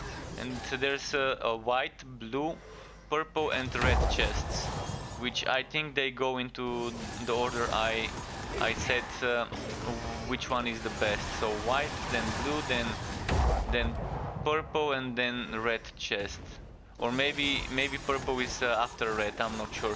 I can say one thing, for the red chest I've gotten the most items from it. That's what I can tell you about those chest events. I'm probably gonna show you some very soon. I doubt that I can do 6 full maps without a single red chest, or 3 maps without a single red chest.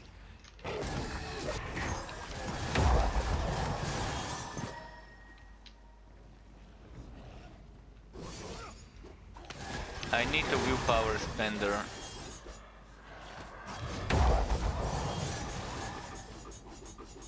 So yeah, let's see what can I get. I can't get a single spell at the moment, unless if I remove this shield. Well, we're gonna have to play without a willpower spender. Thankfully I have rage potions.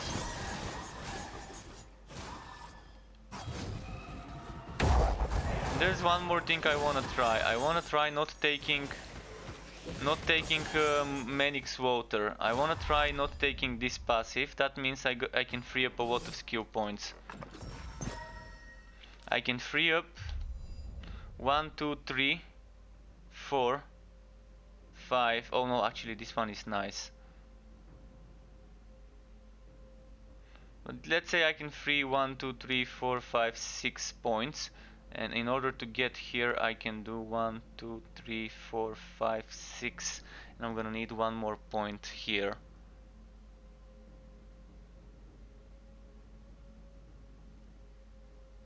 Or 1, 2, 3, 4, 5, 6, 7. That's also an option. Then I'm gonna have to lose that HP. So 1, 2, 3, 4, 5, 6, 7. 1, 2, 3, 4, 5, 6, 7. Oh, that works. That actually works. And it gives me a lot of stuff on the way.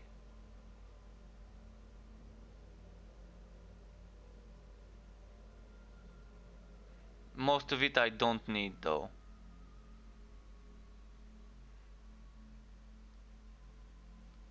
But wait, if I lose this one, let's say I lose 1, 2, 3, 4, 5, 6, 7, 8, 9, 10, 11, 12. 12 points I'm losing, so I'm not gonna be using this, but I still prefer to have the regeneration on kill. But let's say I'm losing 12 points, and then I can do 1, 2, 3, 4, 5, 6, 7, 8, 9, 10. So that's 10 points. Then I can still get this one and have one extra point for maybe some attack speed. We'll see. There's a lot of stuff I want to be changing today with this setup. And just this is not me trying to make a build for the beta, trying to feel the waters before the launch for a build that I would be basing on my experimentation today. uh, later when the game launches, because I want something similar. I want something with this shield, and I want something that's a tanky build for this skill. That's based on attack speed, life leech, and stacking a lot of force shield and HP. And there's one item in the game which I don't have, which converts force shield into HP. That means here at the moment I have 4000 force shield. Earlier I had over 6000 force shield. That means I can get up to, probably if I min-max it and get the right items with the right stats, I can probably get close to 20,000 HP and still do okay damage with this, and still have a lot of life leech based on the speed of this skill. But definitely I'm gonna have to consider the nodes that would get released when the game launches. Because we're gonna have 90 skill points to 90 passive points to spend. And there's gonna be twice the passive points. Currently we have 1, 2, 3 and then another 6, 9. And then there's 12 over here that are coming next month.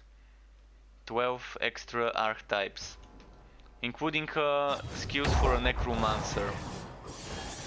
We're gonna be having active skills for a necromancer, which have not been teased yet. There have not been any teases, but if you want to know about some teases, of course I can show you some info. Master, nice nickname, Master. Welcome to the Struck Club and enjoy your stay. Hope you're having fun here. And folks, again, if you have any questions, if you're wondering why I'm doing certain, or wondering things about what's this material damage, what's this elemental damage, what's this cool damage, what's physical, rent, toxic, all of that, feel free to ask. I don't mind explaining. I can always stop killing stuff for a moment and explain to the new ones here.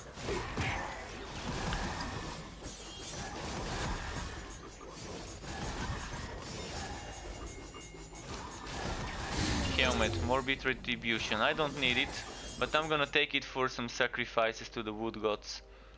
It's always good to keep the wood gods pleased.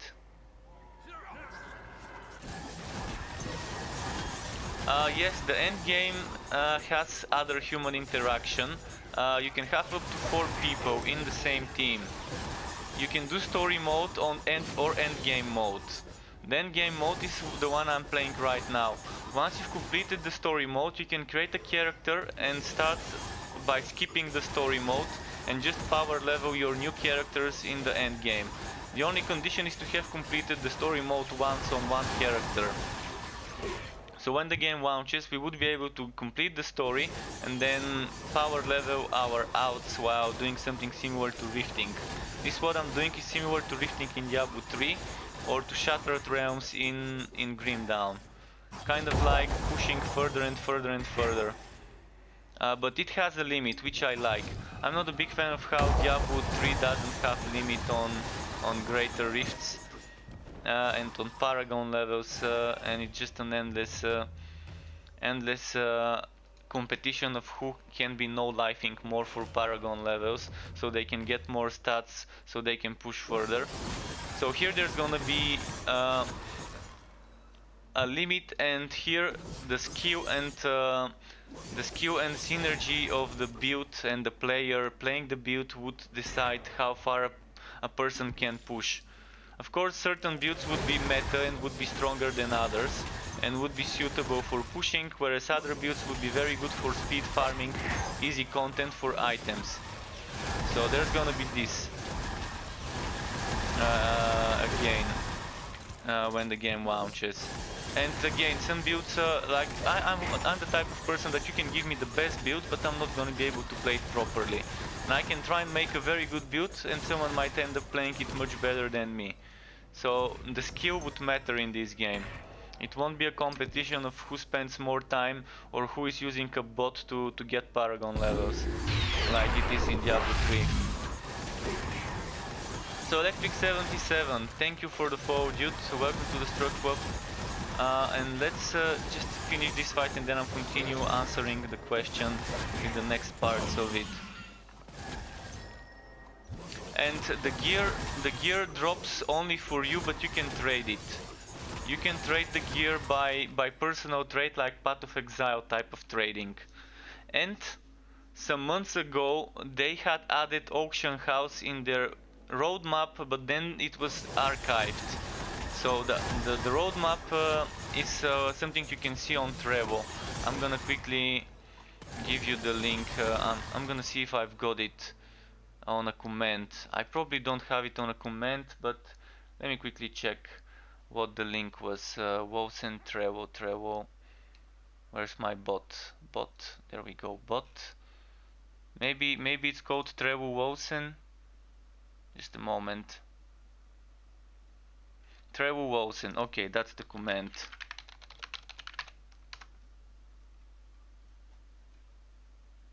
So this roadmap, I'm not sure whether you're getting it, but I hope you're getting it on chat in all platforms. Okay, I think everyone got it. Twitch, Mixer, YouTube, everyone got it. So this is the roadmap, and on this roadmap there has been a few months ago a card that said auction house, but auction house not like Diablo style auction house where you buy for real money, but auction house like MMO style auction house. You get an item, you put it for sale for gold coins, or maybe even for those resources if they decide to make it possible, and you leave it be, and then you log out, you return after a few hours or after a day, and then the item is sold and you get the money with probably paying a fee. Something like this is probably what I'm imagining, but this card was removed and archived, so they either gave up on the idea or decided it's not the best time to add it right now, because they probably wanted to focus on the core features rather the quality of life. So at the moment I can't confirm about the auction house, but you have trading, you have personal trading.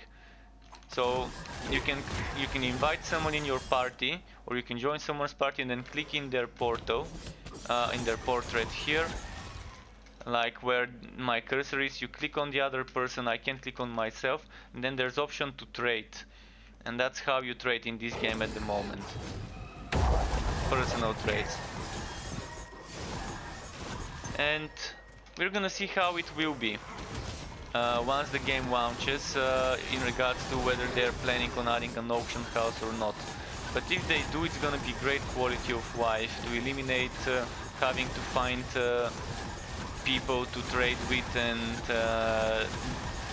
like posting in a trading chat in Discord, or using some sort of websites similar to how Path of Exile has PoE trade and so on. I'm sure someone would probably make a website where people would be able to post what they can trade and the prices they want before the developers add something like it. Because I think this game would be popular and would have a good community, big community. Because all the factors a game of the genre needs to be successful are already apparent from what we've seen as teases and promises for the release. If all the promises for the release are kept and we get all the content and all the systems and features that were promised, this game would be in my top 3 together with other games. And my top 3 is, everyone is equal in my top 3 of games I like to play of the genre. And my top 3 is completely different than other people's top 3, because for me, if I don't enjoy some feature in a game, even though it might be the best game and just that feature pissing me off, it's still enough to make me not play it. And this game doesn't have things that would piss me off. Maybe just a little, some things that I would like to see updated and changed, but this game definitely has the least amount of things I dislike about it. I'm even surprised that it has so many good things. The only other game that has so many good things that I like is Torchlight Frontiers, but it's still in alpha. So Torchlight Frontiers is more of it's a bit of a game for a more casual crowd. It's not gonna be as hardcore as this game, even though it does have permadeath mode, and it is made from one of the creators of Diablo 2. So yeah, you definitely would enjoy probably playing Torchlight Frontiers if you're more of the casual player like me that that enjoys being able to pick any skill, regardless which skill you pick, you're still gonna be able to make a viable build. This is Torchlight at the moment, Torchlight Frontiers. It's in alpha and it's balanced in such a way that everything is possible there to be a good build.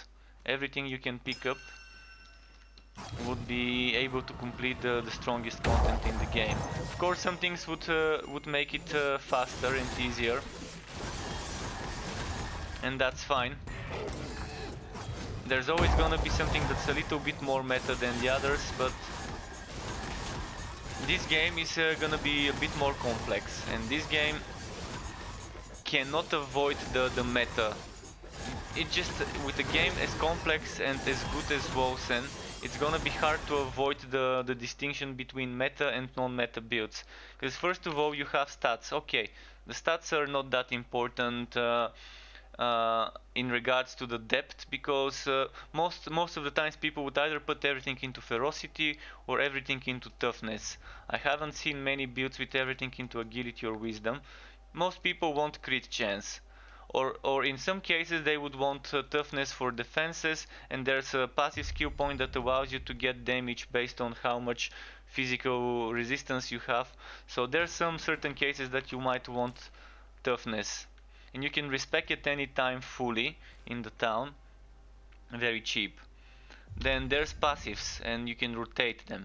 You can rotate this, and as long as things are linked, they're gonna be activated. So if I do this, this will not be active because it's not linked. If I do this, those won't be active, and that's kind of allowing you a little bit of customization. So it's like Path of Exile with a twist, and the pun is intended here. And there's gonna be a third one that's coming on the launch, so pretty good. And end game wise, let me quickly say a bit more about the end game and a bit about the gems. I'm gonna give you links after this boss fight. I'm gonna do something better. I'm gonna give you links to read about the upcoming changes to the crafting in the game. So currently we have kind of Diablo style crafting, Diablo style socketing, but it's gonna be kind of a mixture between Diablo and Path of Exile. Diablo 2, I mean, not 3, and Path of Exile.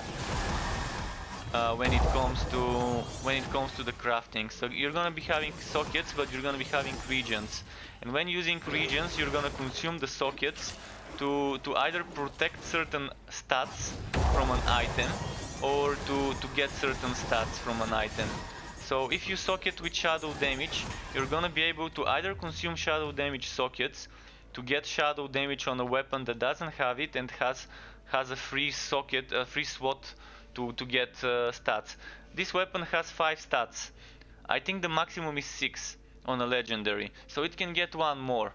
But I don't know whether the maximum flat damage would be 3 on launch. At the moment we cannot get more than 3 times flat damage on a weapon.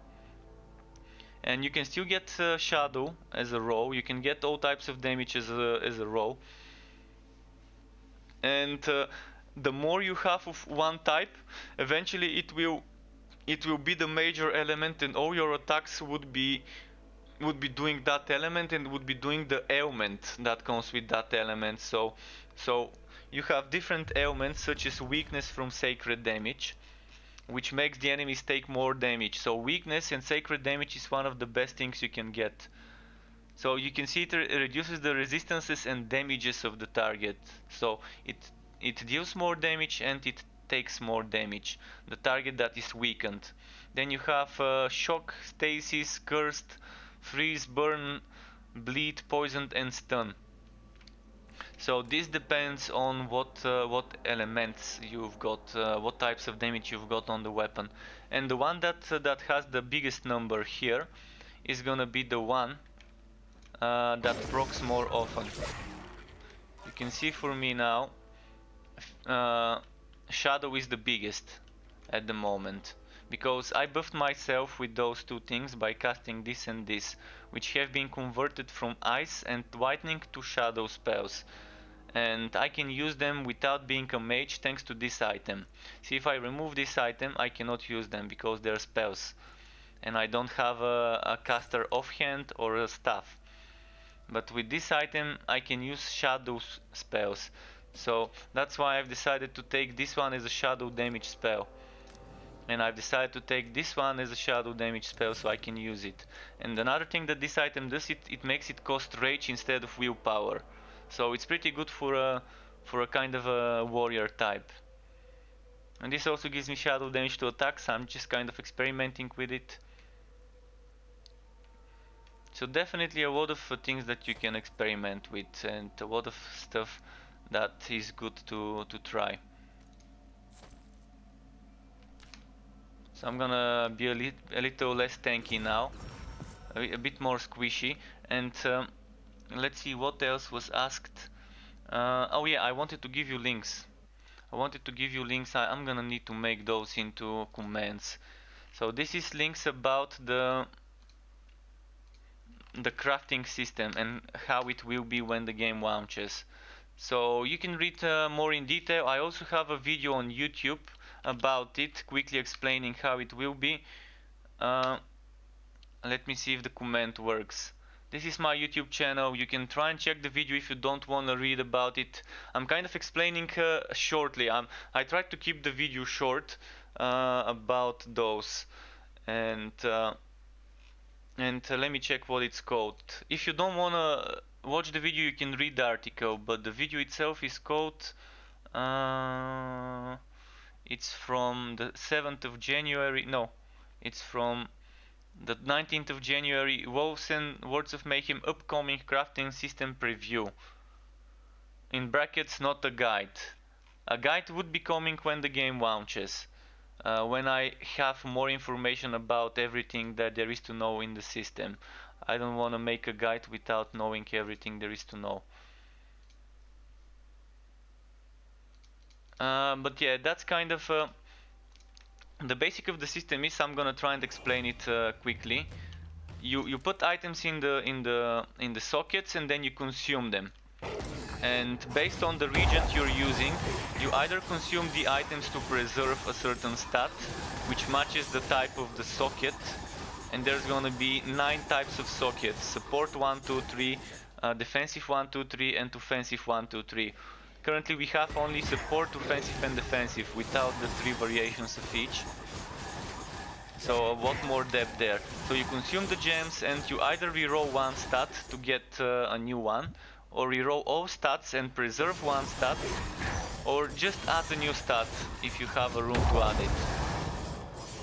And you can also add special skills. You're gonna be able to add special abilities like this one that gives me 6% damage per 100 unspent rage. So this also would be possible to be added if you find an interact, not interact but an orb that gives that to as a modifier. And there's gonna be special orbs. My guess is those special orbs would be found in the Wrath of Sari cell zones, from where the certain stats actually drop. And for the end game you have story mode, then you have end game mode. And end game mode, it's you and your teammates just doing something like rifting, which can either be pushing forward and forward up to when the monsters are 55 levels stronger than you. That's the limit. Not Chaos, but Champion 9. Champion 9 is when the enemies are level 55 above you. So currently at level 20, that's gonna be level 75 for me. This is the max at the moment, but when the game launches, I already said it today, it's gonna be level 90 max level. And with level 90 max level, that means level 145 would be Champion 9. So it's gonna be tough stuff to complete. And you keep doing that, and every 3 levels you can exit and claim a checkpoint from which you can later start. You can either keep doing 3 and exit, or you can keep doing 6. If you do 6 consecutive maps, the game does not allow you to continue, and you have to exit and start from the checkpoints you've unlocked. Some of my viewers told me that they do it 3 and then exit instead of pushing for 6. I didn't know this was possible until a few days ago when someone told me. At first I thought we had to push all the way to 6 to unlock the 2 checkpoints, but I guess we can just unlock them one by one, and that's gonna be fine. And another version of this is completely changing the game to not drop items from the enemies, to be able to spawn some enemies that are called untainted, which are a bit annoying, but challenging, the challenging type of annoying. And so the enemies don't drop items, but you get items at the end of the map, and it's just a single map run. This is what untainted map mod is. So you get the untainted enemies, the enemies don't drop items, you get the items at the end after you beat the map, and depending on how many times you've died, and if you've died at all, you get a different rank. And I'm gonna quickly show you a screenshot, because at the moment I'm not doing this. I do have, for such cases when I'm talking about this, prepared a screenshot. Just a moment. Let's go here, and then go here, and then go Wolcen crafting. No, here. I think you're seeing this. Are you? Yeah, you're seeing it. So yeah, when that modifier, the modifier with untainted enemies is activated, you get ranked at the end of the run.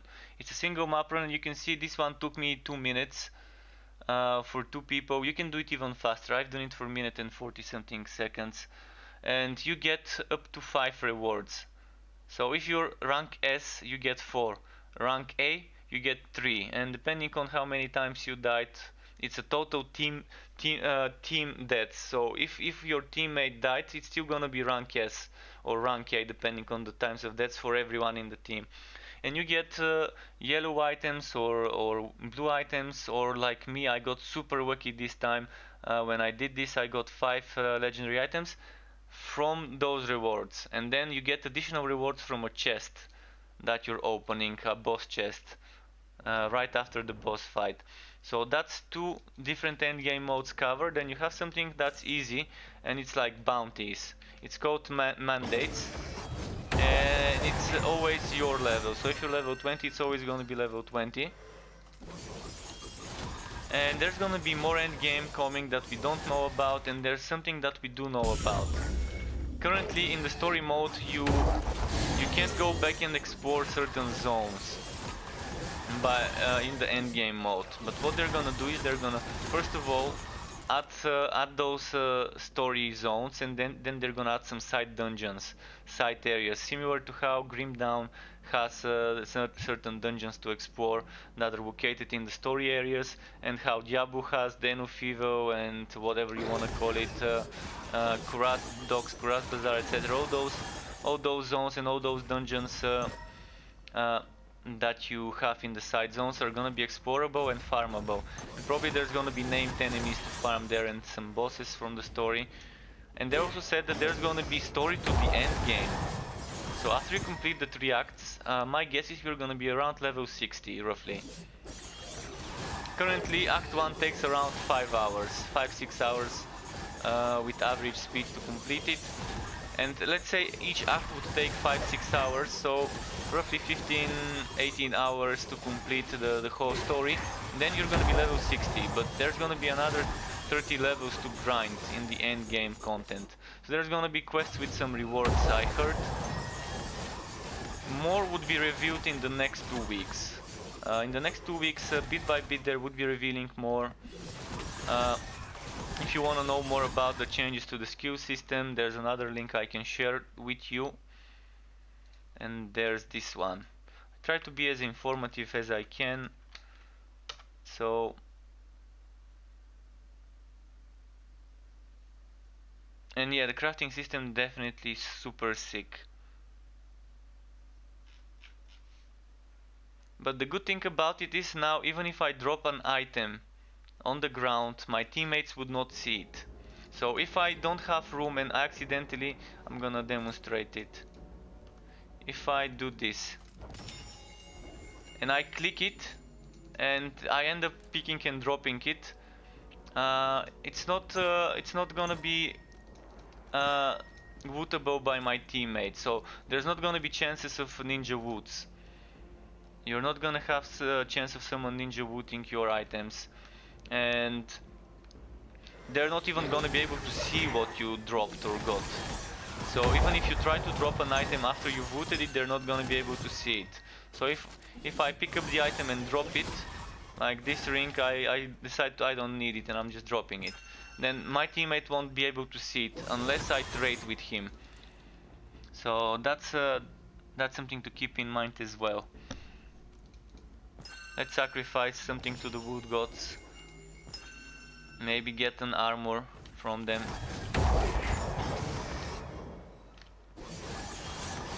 I think the game would fit both the more chill players that don't want to be meta, that just want to farm a little bit every day, get another item or two, hang out with people.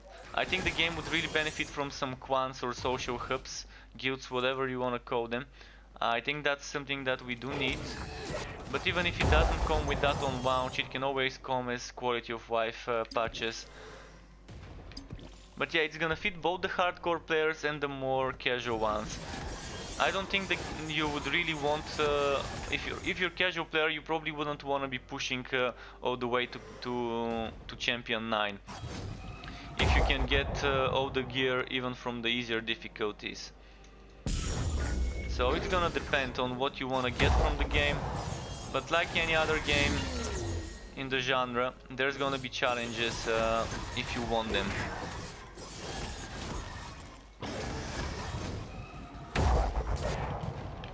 And it's gonna be difficult to balance everything out, but I'm pretty sure that there's gonna be plenty of fun builds to try that are viable.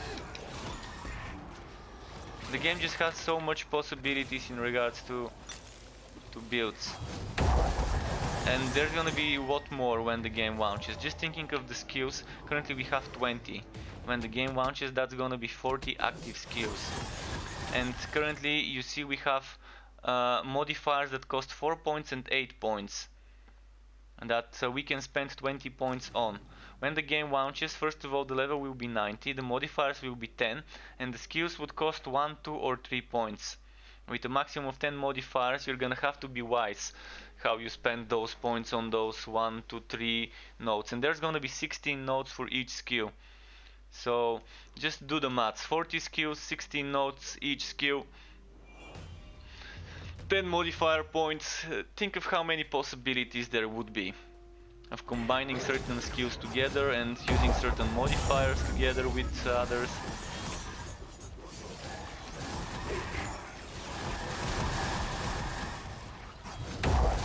Just the whole skill system and passive system fits so well together and gives you so much depth without making it as complicated and without making it as imbalanced as for example in Path of Exile. It's a bit more difficult to balance I think the skills and the builds than in this game, because this game has certain things in place that will prevent for certain imbalance from happening. Path of Exile 2, sorry, I said ve, which means 2 in my language. But yeah, Path of Exile 2 would probably be a bit more balanced with the changes they're doing to socketing and skill systems, etc. But it's far away from coming. And this is kind of best of both worlds for both Diablo players and Path of Exile players. I'm only concerned for black market of people using real money to buy and sell items online in this game. I really hope this doesn't become a thing, but with the current drop rates of certain items being super bad, I can see how some people would want to spend real money to buy to buy items from others. So if they make some changes to the trading system to prevent people from abusing the system and the black market of items appearing, like currently in Path of Exile you can buy items, you can buy resources, you can buy mirrors, chaos orbs, exiles, etc. You can buy all of that online for real money on the black market. It's probably dodgy websites, and you probably wouldn't want to trust your information to those websites, but it's sad to see that people actually buy it and those websites exist because people buy from them. And I hope something like this doesn't happen to this game. And one way to battle this is Diablo 3 style trading. Diablo 3 style trading just for a limited amount of time after the item drops, and maybe just to party members or just to guild members or whatever. Something like that probably would prevent this. But I know a lot of people look forward to open trading and like open trading. And I personally also like open trading because it helps me gear up for builds faster. But I also know that it's better to prevent black markets from happening. So here, in a way, I want the open trading to stay as a content creator, because I know it's gonna be easier for me to gear up by trading with my viewers or my friends, and just to trade items with people in the Discord to help me get geared up for different builds I want to test and experiment. But as a player, if I ignore the content creation part, I do prefer to not have black markets and people exploiting that. So it's kind of split here. It's kind of a split situation. Because I wouldn't be exploiting that, but I know a lot of people would. I mean, just look at Borderlands 3. There's people selling stuff even on eBay, or at least were 1 month ago. If you Google some things like items in Borderlands 2, you could see people selling items that they probably obtained with cheat engines and all that stuff. Because in Borderlands 3 currently it's not online only, and anyone can download the cheat in Borderlands 3 and create items. There's even videos on YouTube of people abusing this system and giving their items special affixes they want. So you can give yourself any item with any affix. You can even give yourself items that do 1 million damage or whatever. You can just like make it super OP. They're calling those modded items. And modded, more like cheated. I don't know, it's weird. If you need to do something like this in a game, then the game definitely has problems with the drop rates if people are abusing the system and cheating, and if they feel the need to be cheating. Thankfully in Wolcen this won't happen because it's online only, and the offline only won't be connected to the online only characters. And there's gonna be power leveling as well. Currently you can power level from 1 to 20 in a few minutes if someone takes you to some champion runs and just kills stuff. So we would be able to power level our outs if we decide to play outs rather than the same character with different builds and keeper specking. So there's that freedom. Do you want to play the same character or do you want to play outs? The game is catering towards both worlds.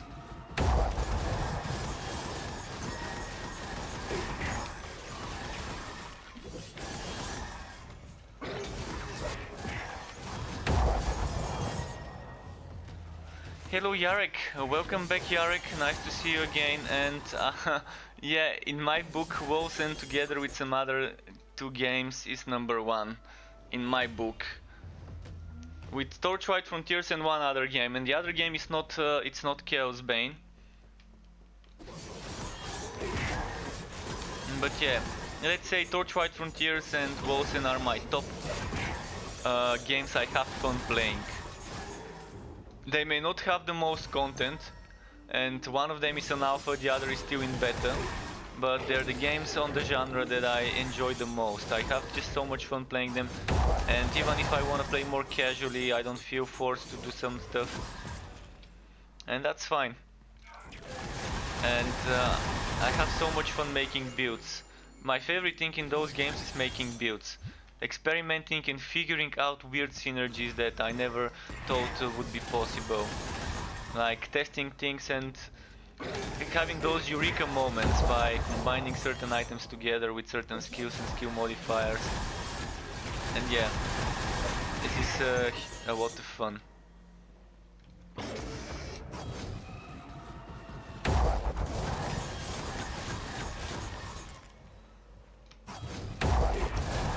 So once the game launches, I will be active and doing content on YouTube for it. Although soon we're getting update 10 in Torchlight Frontier, so it's gonna be a tough stuff to do. I'm gonna be doing content for Torchlight Frontiers update 10, then I'm gonna be doing content for this shortly afterwards, probably within a week difference between the two updates or something like that, we'll see. And if Warhammer Chaos Bane decides to release the 5th class, it's gonna be me needing to clone myself and to clone my PC to be able to handle all the editing and rendering and recording and whatnot. And farming as well, because without the farming I can't do anything.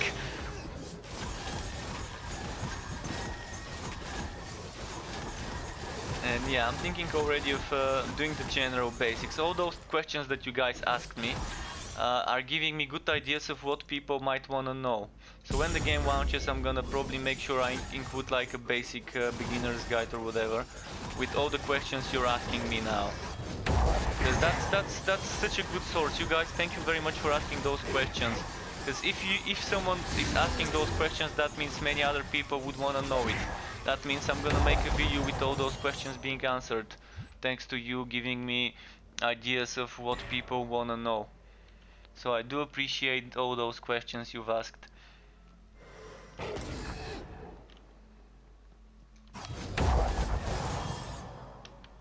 And yeah, I can't wait to see all the changes, all the reworks, all the updates.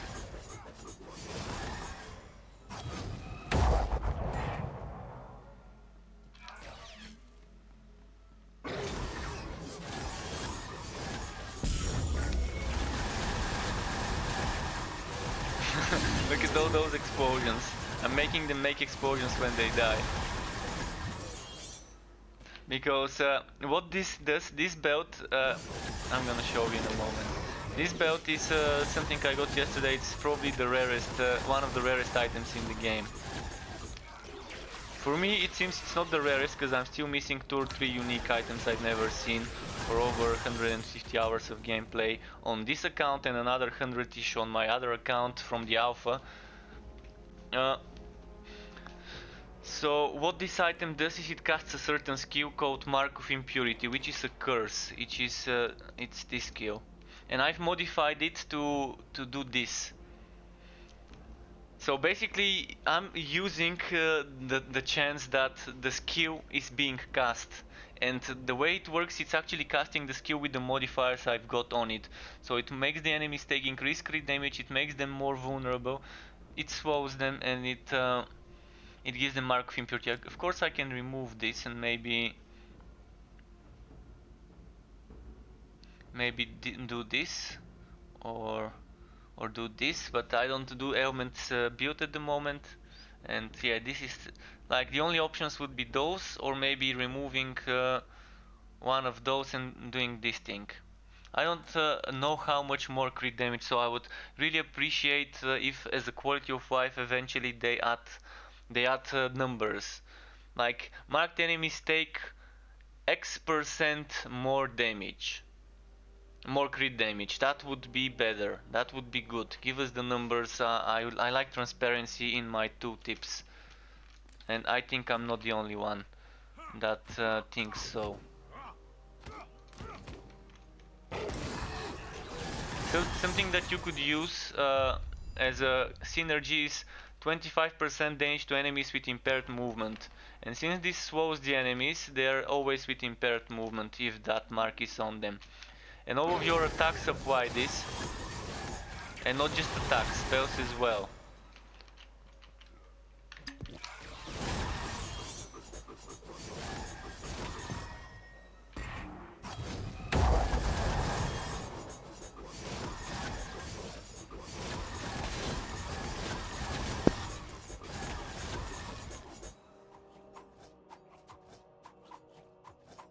Wow, he's glitched. Oh, never mind, he disappeared. Oh, that was a funny glitch.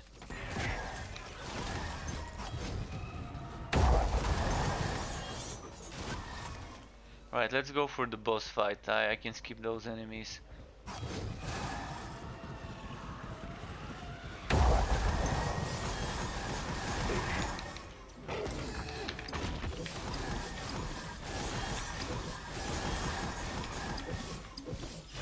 Ah shit, Okay, almost died. I could out DPS, out wipe teach his damage. That was nice. This was actually what I wanted. A setup that can out damage the out heal the damage of the what's it called, the spin to win enemy. But this is on a very easy difficulty. This is just I think 5 levels above me. So on this difficulty, no, actually not 5. It was 8 levels above me. But still, let's sacrifice some items for the wood gods.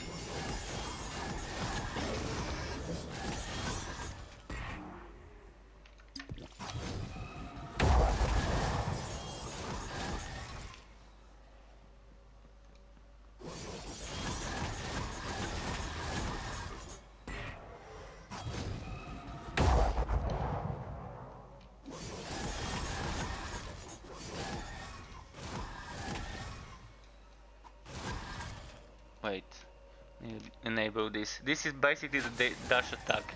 So if you enable or disable this, you're enabling or disabling the dash attack, which is this one. Basically, it has a cooldown. You see what it does? It's like a basic dash attack, just with the normal attack button. Ooh, wow. I mean, I gotta pick up those gems. The enemy was so generous to drop me 4 gems. I just wanna pick them up and see if they're any good. And 2 of them were shadow damage. The maximum you can get is 8 to 12. That's the best you can get on shadow damage, 8 to 12. And not on shadow, on all flat damages. And by the way, you can only get flat damage on Sacred, Shadow and Aether, which are occult as a gem. Then there's Material as percentage, which gives you rend, physical and toxic. And then there's also Elemental as percentage on a different gem that gives you fire, frost and lightning all together. And that's, I think, for balancing reasons. And you can only get the flat for attacks, but the others works for attacks and spells. Diablo466, welcome to my Twitch channel. I do appreciate your follow and welcome to the Struck Club. And again, folks, any questions, let me know. And I'm not worried about how much is unknown about the release, by the way. Look at that, I'm gonna give you some more links, folks. Today, as every day, it's links day. Day for posting links. If you don't know the links, if you've not read those news, make sure you check them out. There's good stuff to read on those links. One of them is about everything that would be happening once the game launches. So currently the game is cheaper, 10 euro cheaper, $15 cheaper. And the first link is explaining this and also all the things that are coming when it launches as changes. Then on the second link you can see some screenshots with the new improved user interface, the new HUD, and you see what it looks like. You can see something about the tinting system where we would be able to collect dice from enemies, and with those dice we would be able to change the color of our items.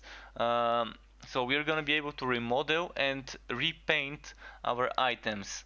And only the armors, not weapons. But we would be able to swap the skins of weapons with the same type.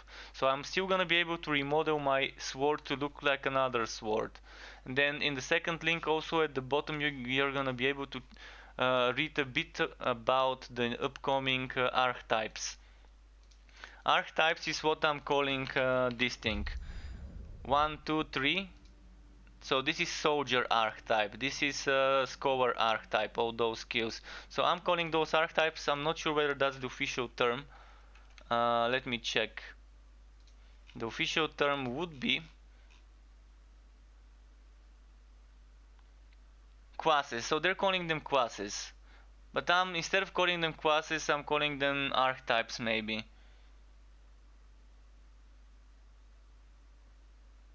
So there's classes and subclasses is what they're calling them from the Gates of Fate. So yeah, you can probably use that term, but for me it's easier to just combine them all into an archetype all together as a one word. But yeah, this is supposed to be scholar class, and this is supposed to be Kabbalist and Warlock subclass. And then there's gonna be new subclasses here for each of those three main classes, I guess.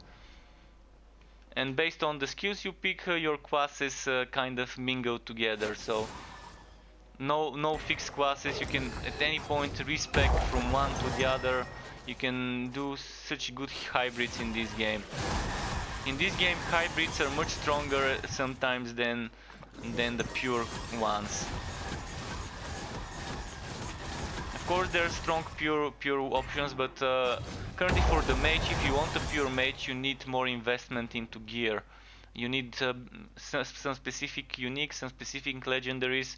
Whereas with other builds, like a spin to win build for example, doesn't need that much. It can shine on the easier difficulties even with some basic items, and it could be still effective and fast and clear things.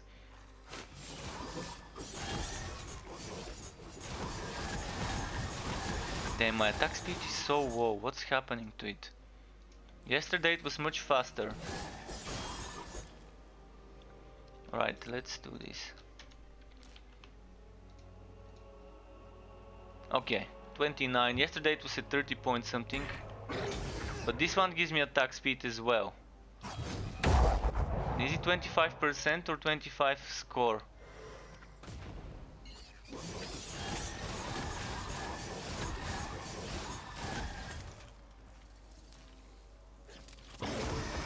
Oh, it gives me flat attack speed.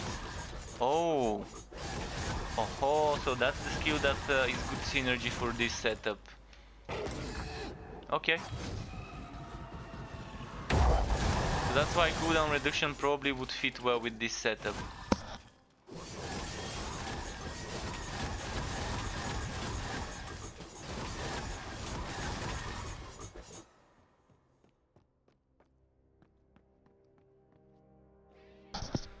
So with enough cooldown reduction, this can be improved. What's the duration? I wanna quickly check on this skill if there was increased duration. I think there was increased duration, there was also increased effectiveness. And increased effectiveness means more attack speed. If I get rid of the stun,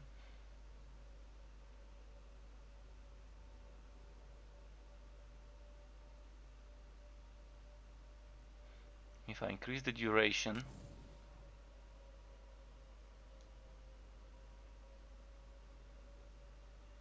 doesn't say how much the duration is, but I can probably check it. So when this expires, the duration, the cooldown would be like 1.5 seconds cooldown left. So the duration is kind of like 7 seconds at the moment.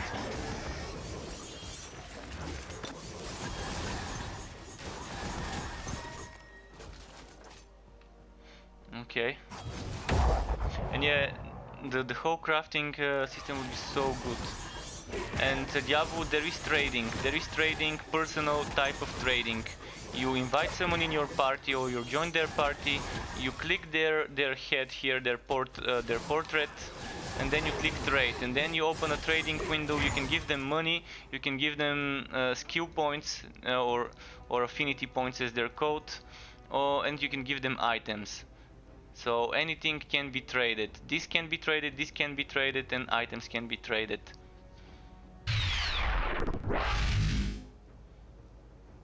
Hubba Booba 1989. That's a good chewing gum, Hubba Booba. Welcome to my channel, dude. Welcome to the Struck Club. Hope you enjoy your stay and thank you for the follow. Yes, this is attack speed. This is attack speed from this buff. If you're asking for that, I'm not sure what you're asking with this attack speed, whether you're asking about my stats. Shit, I can't open my details, why? Okay, so with this buff I get it from 29.4 to 54.4.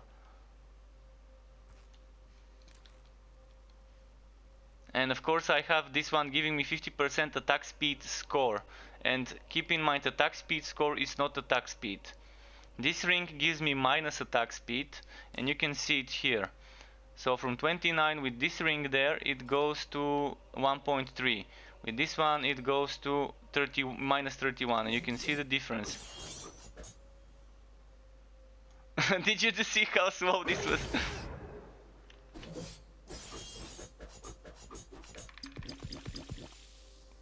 Just look at it, just a moment.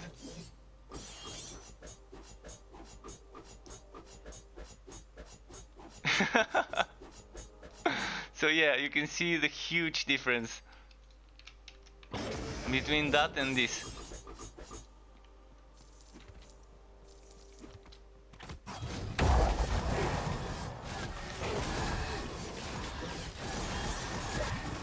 Slow motion, yeah. Bullet mode. Max Payne in bullet mode. If only it was slow motion for the enemies as well, not just for me.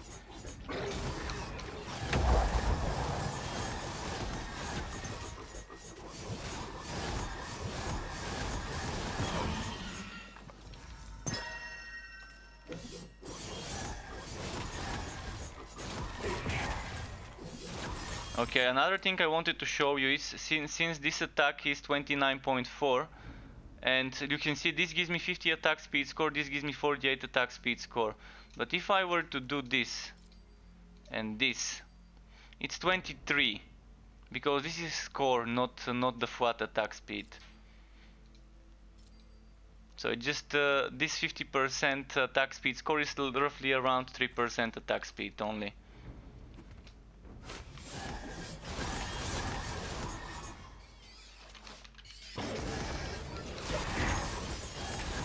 But with enough skill points, this can be made very fast. Very fast attack speed build. Alright, I need to kill a bit more enemies to summon the boss. I'm kind of dicking around, as you can see. I'm not trying to do something fast and quick, just experimenting with things and trying to show you and explain about the game. Because it's launching soon and I'm sure a lot of you have questions. Many of you probably are wondering if you want to be switching to this game from Diablo or Path of Exile or Grim Dawn or other game of the genre. And I hope I can help you make the decision whether to do it or not. Because it's not gonna be that cheap. It's not gonna be one of the expensive games, but it's still gonna have a very decent price when it launches. Solid price when it launches. Now it's a bit cheaper, but even now the game is something that for some countries might be considered expensive.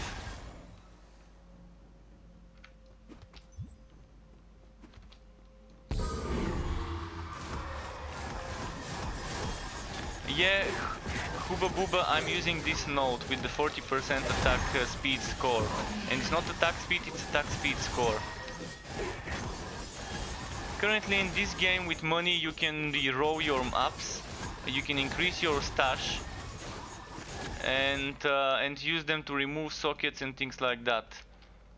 So just quickly wanna take this one.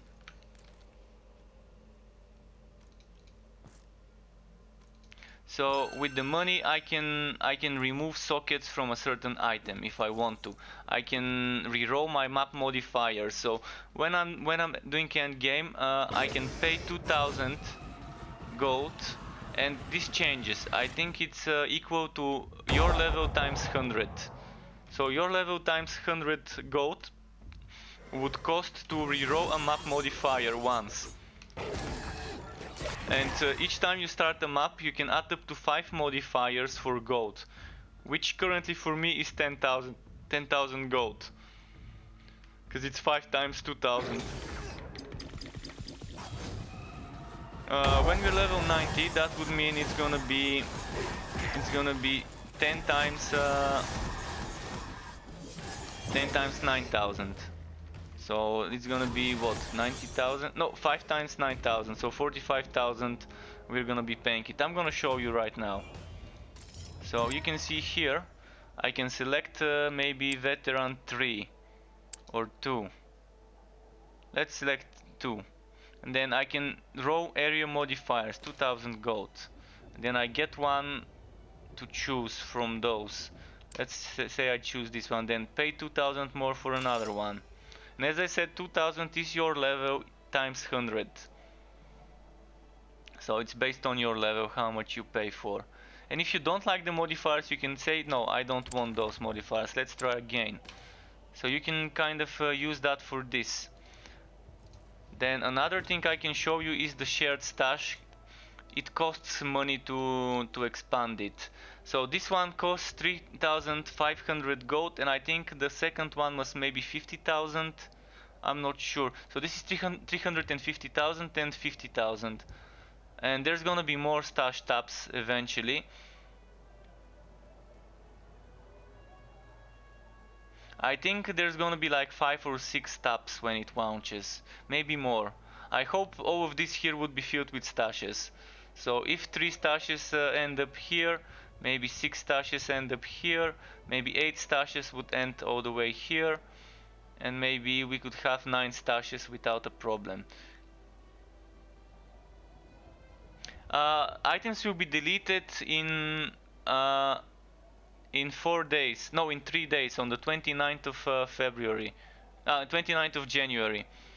Because on 29th of January the servers will shut down for maintenance, for 2-week maintenance before the launch. The launch is on the 30th of February, but the servers, the online servers, shut down temporarily to apply some upgrades and patches and whatnot for 2 weeks. And between the 29th and the 13th you would still be able to play, but offline only. So you can create offline only characters, play offline, and still have fun, but you can't transfer the online characters you have at the moment to the offline only mode. So there is that to consider as well. A lot of stuff to consider, but it's not so bad.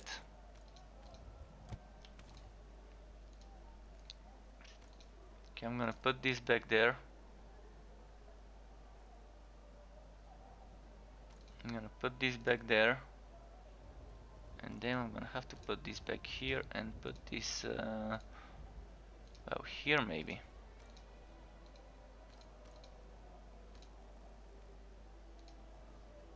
This belt, I want to keep it and give it away. By the way, if someone needs items, hit me up. I can give you items. For the next 3 days you can at least experiment. So all those items that are purple on page number 3 and all the purple items on page number 1 are for giving away to viewers or anyone who might need them. It's so many that you're actually gonna be helping me by taking the items away from me. The stash would be increased. I think we're gonna get 5 or 6. They've already confirmed that the stash is getting increased. I just don't remember the number. I think it was 5 or 6 stash tabs, and maybe more eventually afterwards. Maybe even up to 9. I think it can afford to. The interface would afford to handle 9. Probably. I mean, we can't know exactly how much. Well, 30 stash tabs, you can create outs, I guess. You can create outs, because I don't see where the stash tabs would actually fit if we have that much many. They can try and make them on the site. I guess they can change this to, instead of being here, being on the site, and that's gonna work. That's gonna work quite well. Having them 1, 2, 3, 4, 5 all the way to like 15. 2 rows as well, you never know, but I think on the site it's gonna be more than enough. But if it's on the side, it's gonna be like Path of Exile. But yeah, 2 rows can fit. 2 rows can fit. 20 would be more than enough, but I think 6 is what we're gonna get on launch. You can still create other characters and use them as muse, but I do want more stash space. But the thing is, eventually, when the game launches, uh, we probably wouldn't have that much more. But I don't think they should be steep on the stash tabs. It's a pay to buy to play game. For a buy to play game that's not free to play, I think being a bit more generous on the storage would be good, because this is a looter game after all. People play it to get gear and to experiment with builds with this gear, and yeah. Not everyone would be sticking to just one class and just playing this one class with this one build. So it's realistic to give us more storage space. I'm just gonna wait and see, and then pass my judgment once I see what we get. But for now, all I can say is I want more storage. And I'm not the only one, apparently.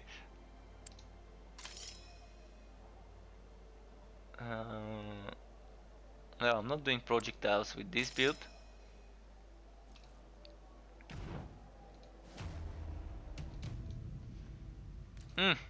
Nice. Nice getting that extra 50 wood quality.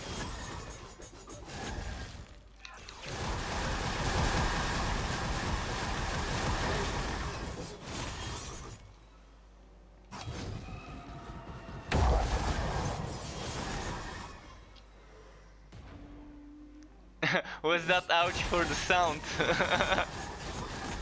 Was it ouch because of the sound, the trio belt? I really wish I could disable this sound effect. I hope they've reworked it on launch, or allow us like an option to disable such effects in the future.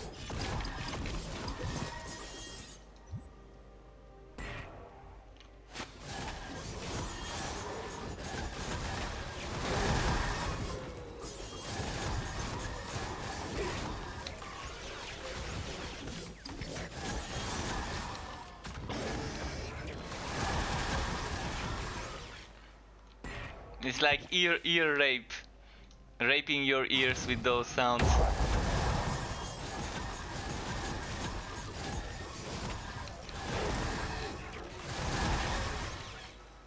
Definitely a sound effect I would choose to remove, or to just lower it to make it slightly less shrieking.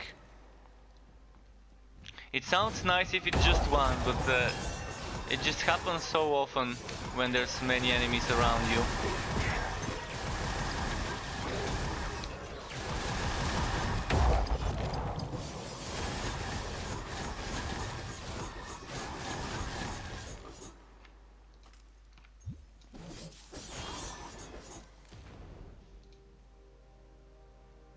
This is not bad. If instead of physical it was giving me shadow or aether, it would have been a very decent one. Fortunately with 2 sockets, so it's gonna get sacrificed to the wood gods when I get more gear for sacrifices.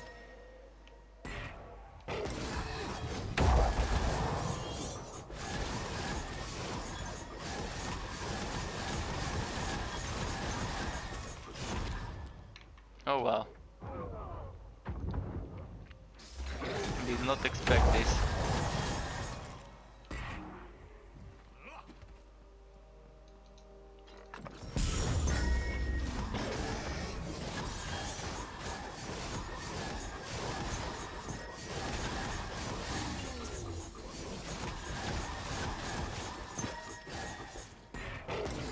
Let's see, boom. Boombaquat, there we go.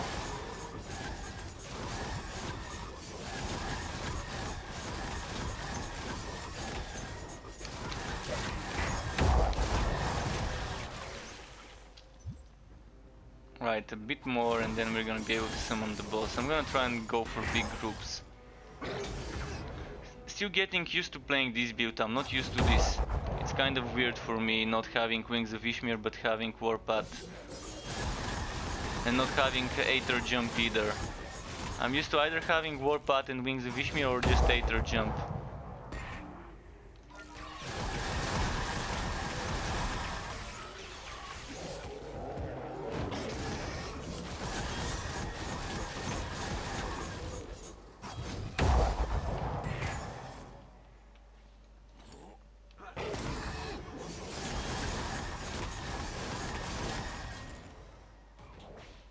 And if you want to see other builds, let me know, guys. What builds do you want to see? If you want something specific, I can always respec. Normally in my streams I tend to swap builds throughout the whole stream a lot. Today I didn't switch builds, I switched variations of the same setup, kind of. Like the main skill I was using today has been since the start Slayer's Fury. Now just feeling the waters, feeling the possibilities of this skill combined with certain things.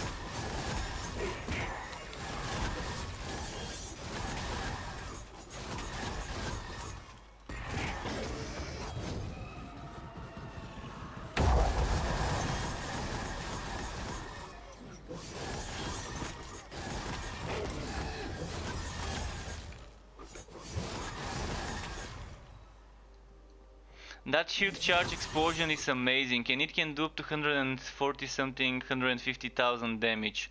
When min-maxed, this would be probably the strongest skill currently in the game for a single damage number. There isn't another skill in the game at the moment that can do more damage than Warpath, and that might be a bug or maybe not, I don't know. But there's one person you might want to see his build for this if you want to try and min-max it, although he spent probably months farming the gear for the build. It's probably gonna be hard to get it, but he made Bladestone Warpath or whatever he's called it. There is a build that he claimed to do all that damage, and I saw the video before when he did 135. I think he already did more, like 140 something thousand, but let's say this build can do over 150,000 with the min-max gear and all the buffs and everything. I currently don't want to make builds for the beta. I've been playing this actively for the past few weeks, and before that I've been just on and off in between updates, and I'd rather wait for the game to launch and then I'm gonna start building.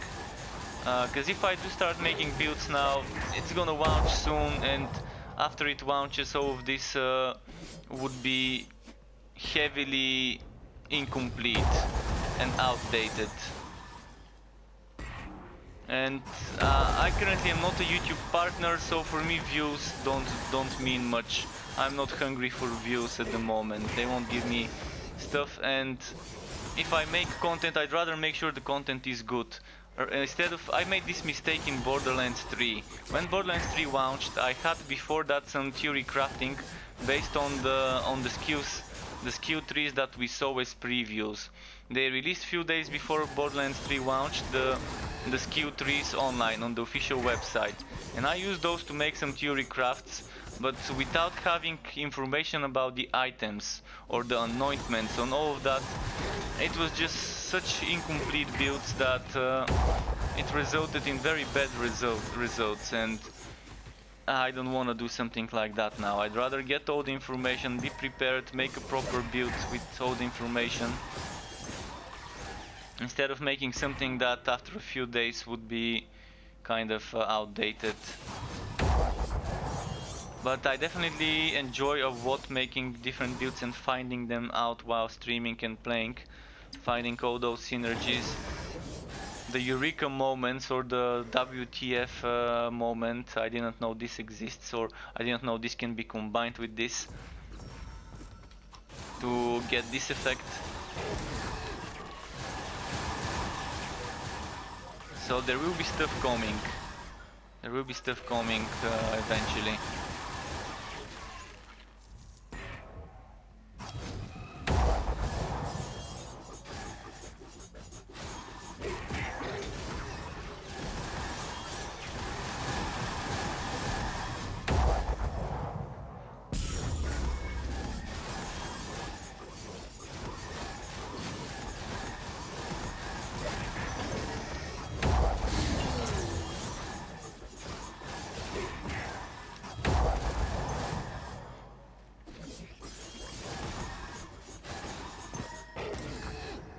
a chest. Let's see.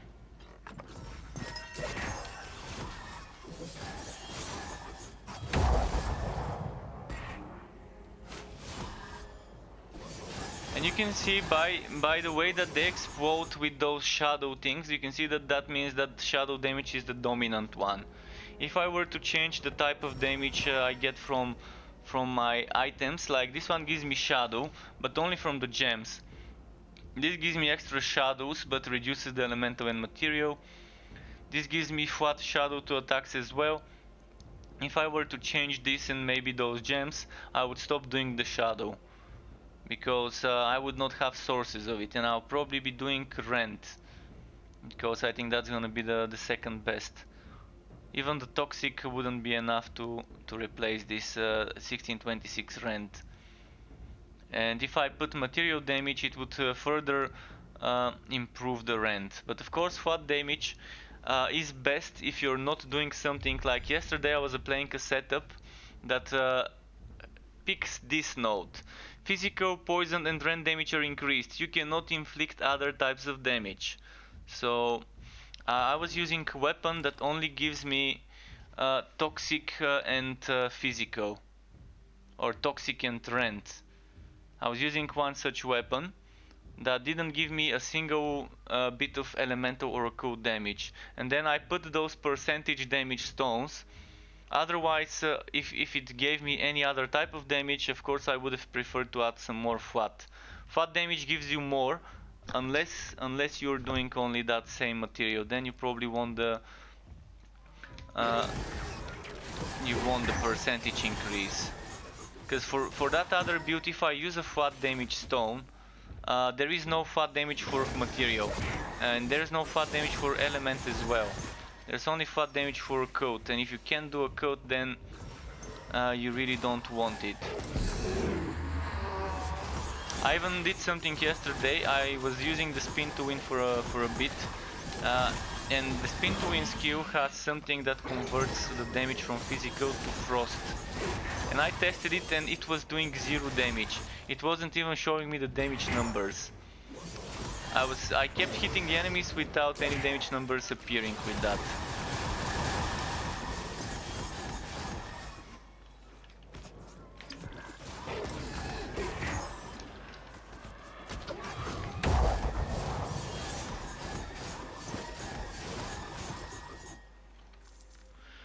Ember.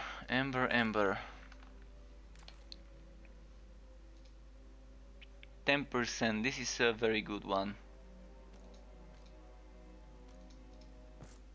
Oh, look at this, rend, fire and elemental. So if this had frost, fire, elemental or lightning, fire, elemental, it would have been amazing for one such build with elemental stuff.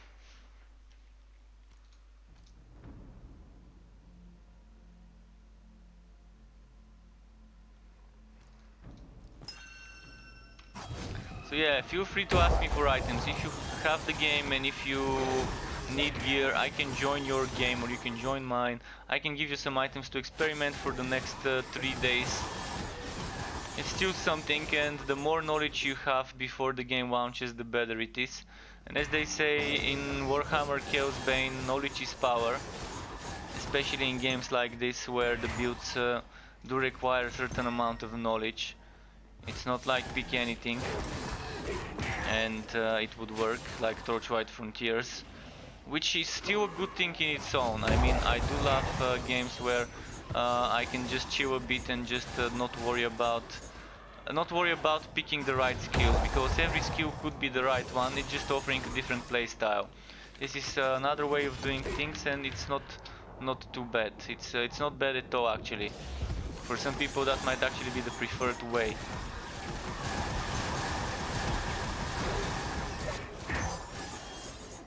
Speaking of Torchlight Frontiers, can't wait to get some news about it, about update 10 and when it's hitting and what's gonna be added and all of that.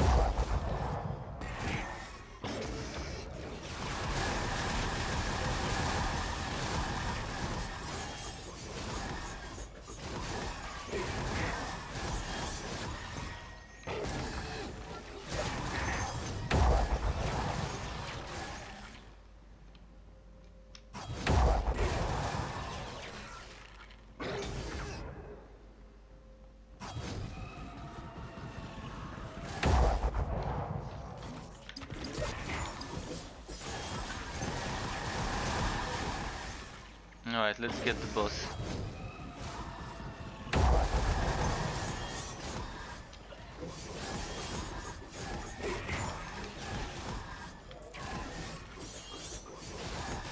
So look how it works. This Q, the way it works, teleports behind the target. It doesn't actually teleport behind the target. It teleports on the opposite direction of where you're facing. And that's not, that doesn't mean teleports behind the target. It doesn't teleport you where the target's back is. So that's not how it should be. I think if it says teleport behind the target, it should always be behind it. Because now I can stay on the side, and look, see, it ports me on the other side.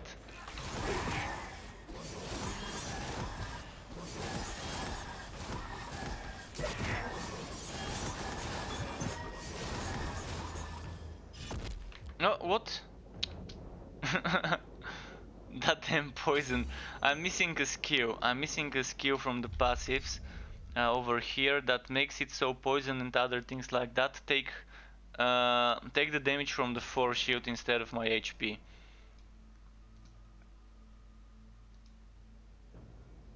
But if I take this, then I'm gonna have to remove certain other things.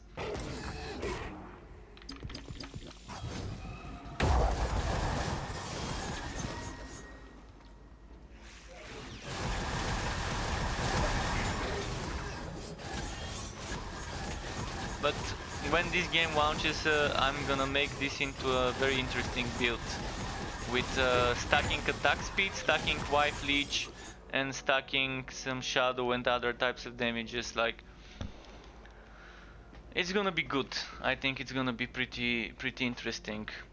I'm gonna be trying to convert the force shield into HP, get as much force shield and HP as I can, and it's gonna be pretty strong, probably. Netko is Mase. I'm not sure how to pronounce this, but let's say Netko. Welcome to my Twitch channel, welcome to the Struck Club, enjoy your stay, and thank you for the follow. So ideally, originally when I started playing this build today, I was using the unique Eneract offhand for shadow damage and stuff like that, and then I was using the unique shoulders for force shield,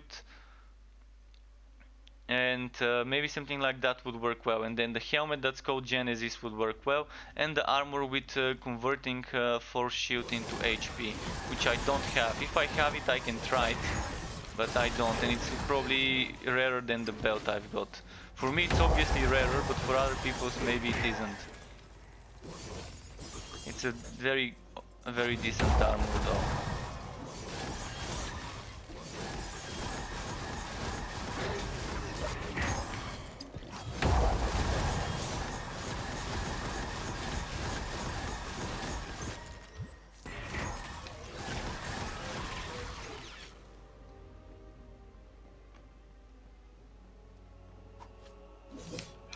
Close enough, yeah. Okay.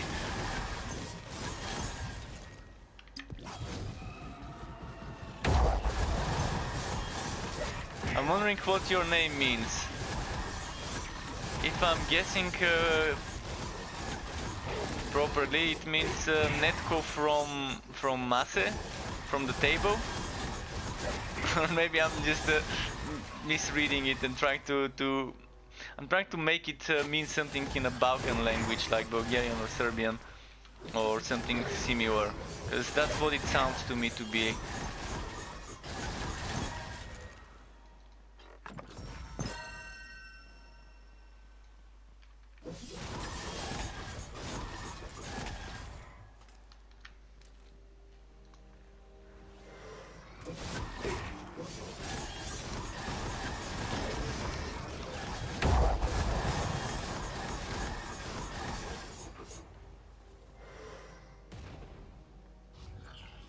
Where is that NPC? Ah, there we go. Here he is. Oh, it's Croatian. Okay, I kind of thought it's something similar, something from that part of the world. From someone from the mass. Okay. So I knew is from, And massa means stable, but it also means mass, and it also means masses in my language as well. So, okay, someone from the masses. Summoner build not yet, but there will be. There will be a necromancer when the game launches. And they've been keeping it not a secret, but they haven't revealed any previews. So I'm assuming next week or the week after, shortly before the launch, we would be able to see some necro skills. I can quickly take 2 minutes to show you some previews of skills that are coming, which are also online, but let's do it. Let's show you some skills. It's not necro skills that I'm gonna be showing you, but there are still skills that are not in the game at the moment. Either skills that are not in the game or modifiers of such. So this is a version that changes the turret to have a force shield which reflects projectiles. Pretty decent, pretty strong. Then you have this one, smoke bomb. It makes you invisible, and there's also option to make your party members invisible. And together with making you invisible, it also reduces the aggro level, the threat level. So basically you lose aggro, and this would be good if you have a tank taking aggro, and then you use this bomb on you and the healer, or on you and anyone other that's a dealer. So this one is a railgun. You can either shoot it with 1, 2 or 3 types of charging. So there's different stages, 1, 2, 3, 1, 2, 3, 4, 4 stages of charging.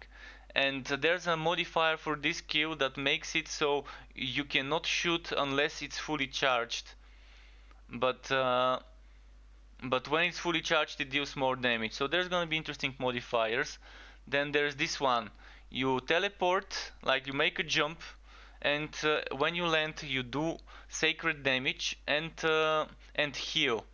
And the more you charge it, the bigger the area and the more the damage. You can see it has 3 stages of charging. 1, 2, 3. And then this one makes an AoE around you that deals bleeding rend damage to enemies. Pretty interesting. And then this one is a modifier for a skill that we currently have in the game, and currently we have that circle in the middle, but it adds 2 extra circles on the side. And then there's this one which we have in the game at the moment, and normally it's just a spear, but look at that, now the spear shoots little small projectiles on the side, so it's kind of like frost orb in Diablo 2, but instead of orbs it's spears, and similar to entropy in Torchlight Frontiers. Pretty nice. Then we have this one, which is normally the skill is what I can show you in the game. This skill currently in the game looks like this. Just a second to get some rage. So this is the skill currently. This is what it currently does. But you can see this shockwave. And then there's this one. It pulls the enemies closer to the middle and deals damage over time to the enemies closer to the middle. And there's some modifiers that would allow you to pull multiple times closer to the middle.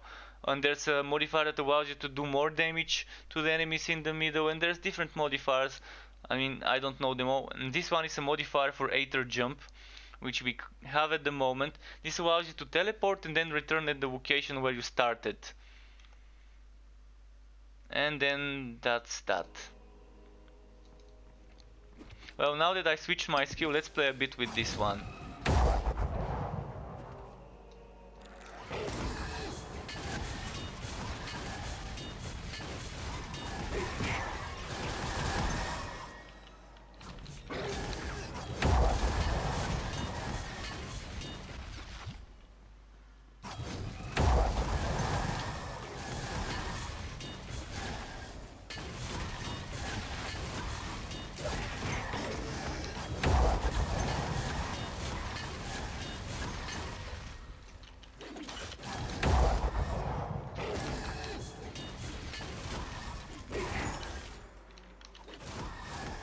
Alright, I'm gonna have to change my skill because my rage dissipation with this one isn't as good.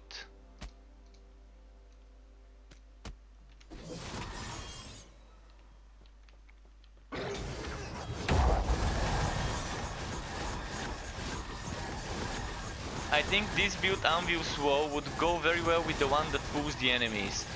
So if I'm able to pull the enemies together, cluster them up, then stomp them with Anvil Swow, that would help me dissipate my rage better because I'm gonna be using willpower.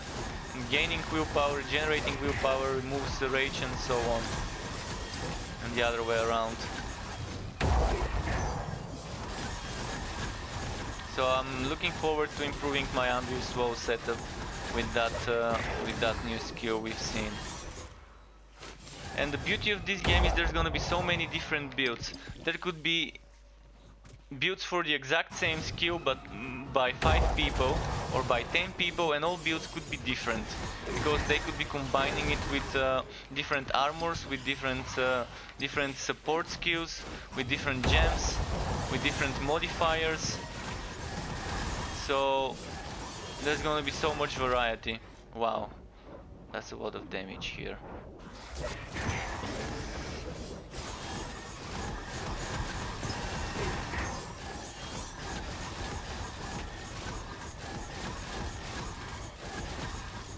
It's not gonna be like some other games where someone is making a build for this skill, then another one is making a build for this skill, and they're kind of almost identical with barely any differences. So that's not gonna be the case here, it seems.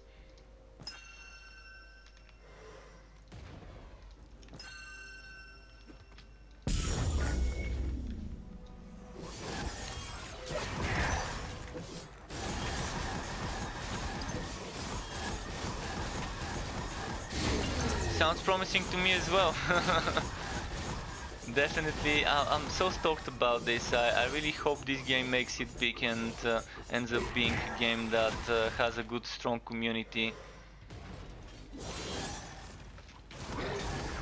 It's been a journey. I remember its early days in Steam Alpha, in Steam Early Access Alpha. And since then until now, it's changed so much.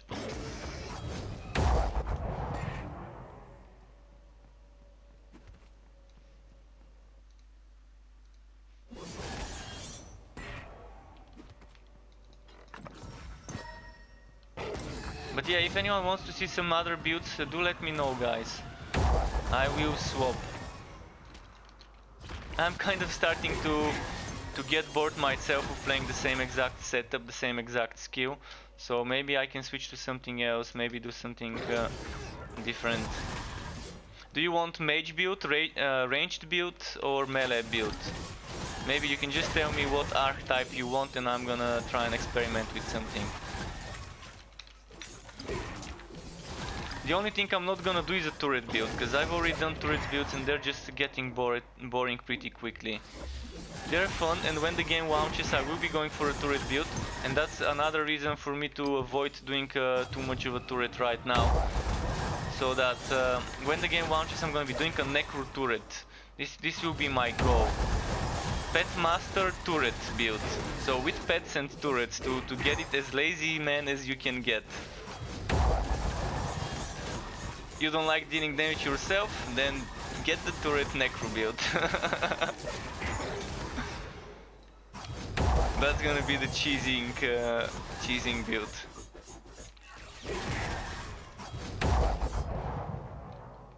So that's why now I'm trying to avoid playing the turret build.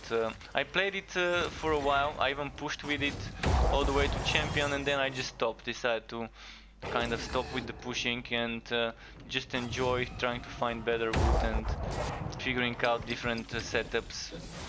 Getting as much data under the hood as I can.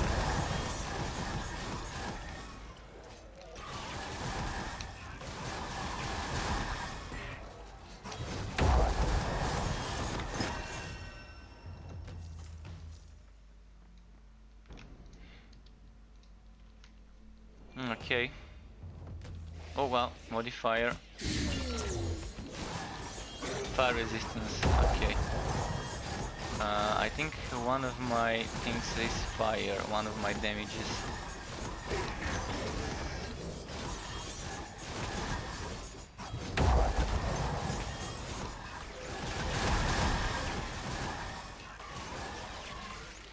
Was this fire? Yeah, Oh no, no fire, frost. Okay, if there's no fire, then that's fine. Look at this 240% magic find. It's making me want to stop using uh,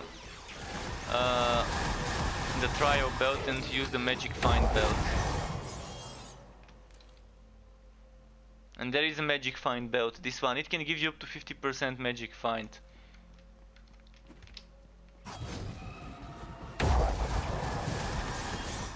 Which is pretty nice by itself.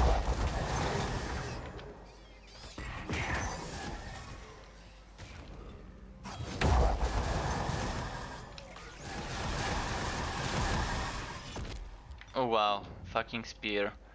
Spear bearer, and now they're gonna spawn kill me, those damn spear bearers, if I don't move.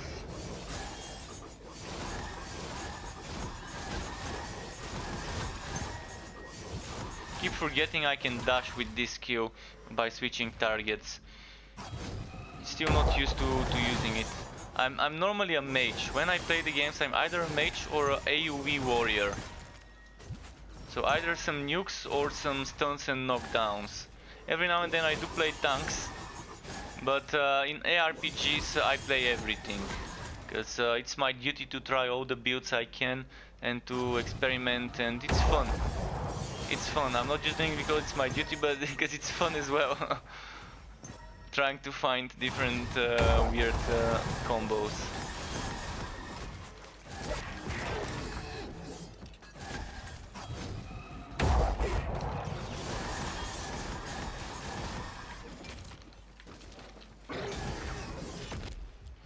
Ah boy. Oh boy.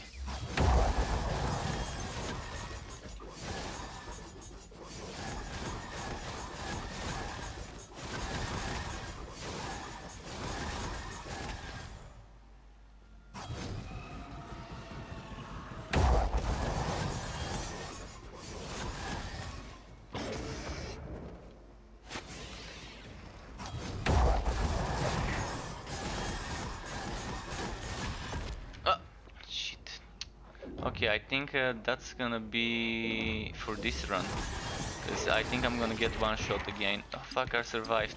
I survived, but yeah, I was surrounded by so many, and this guy was the problem. He was the problem. Okay, maybe I can survive this, but I don't think I'm gonna be able to do it without dying anymore. What level are they? 33. Well, not too high, but still a decent level.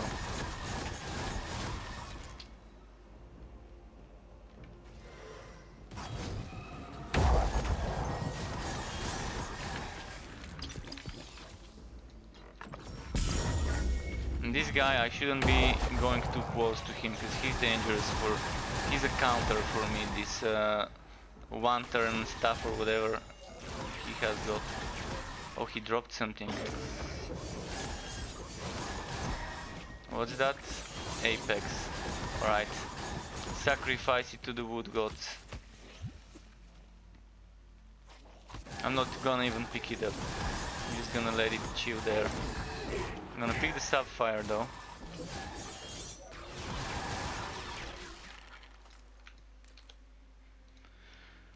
Uh, 8 to 11. 8 to 10, yeah, that 8 to 11 is an upgrade to the 8 to 10. Wait, was that a dead end? Oh, it was.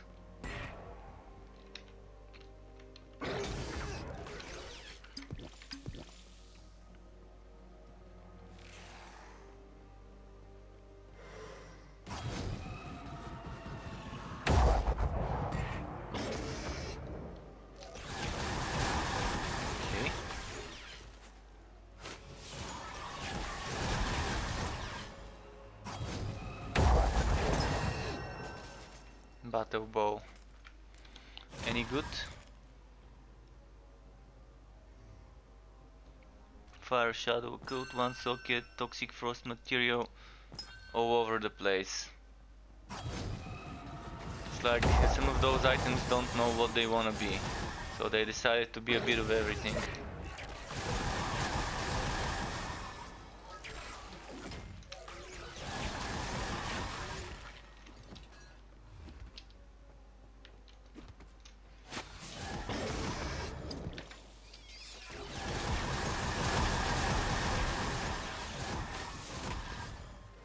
pew pew pew pew pew.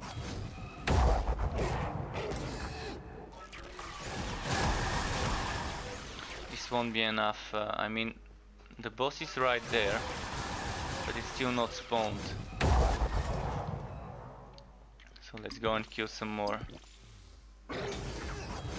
The hunt continues.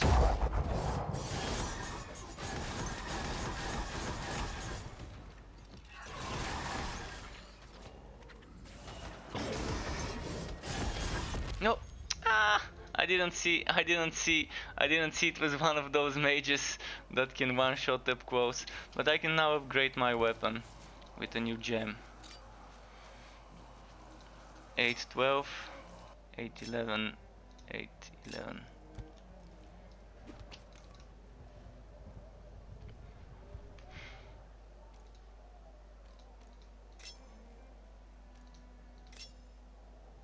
This one, by the way, gives acute and shadow. But the dagger is still the better option for me. Can't use the Slayer's Fury without it. And yeah. And yeah, again, if someone wants items, here they are. Those purple items here, those pink items you can take for yourselves, and all of those here. Nice variety of stuff up for grabbing. Get it while it's hot, get it before the game wipes. Let's do some adept runs. And I'm gonna change the build first. I'm gonna change the build to you wanted a mage build.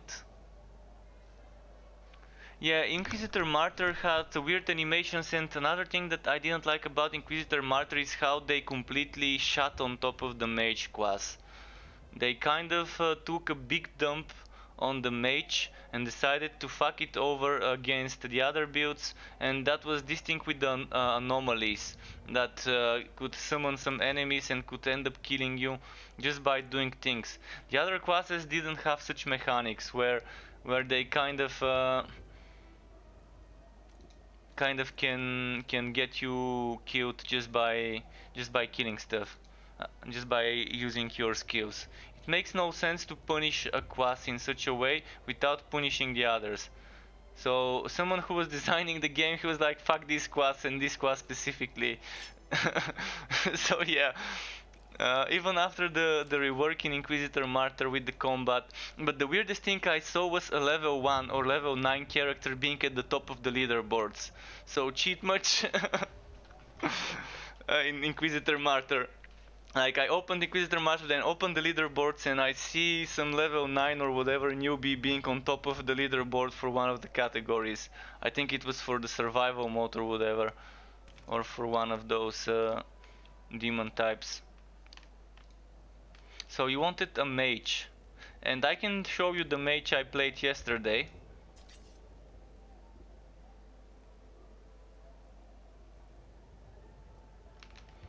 Which was kind of the rage mage. The rage mage, because you get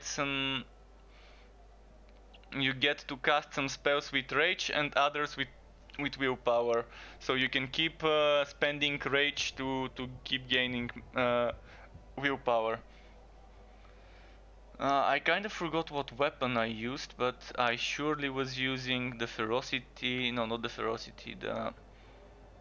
I was not using the material damage, because with the mage I was not doing material damage, so probably get this for ferocity. The other unique boots don't seem to give me anything that good. That would be that much better. This is good for shield though, but probably not worth it.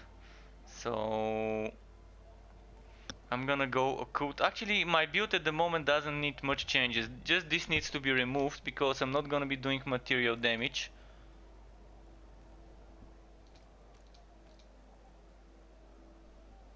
And I need occult damage. Rage and willpower cost reduction is amazing, so either this or this. And this one with 4 shield 81 force shield is probably the better option. 3 ferocity is not gonna do much for me. 2 occult damage, not that big of a difference, but the force shield stacking probably would work well.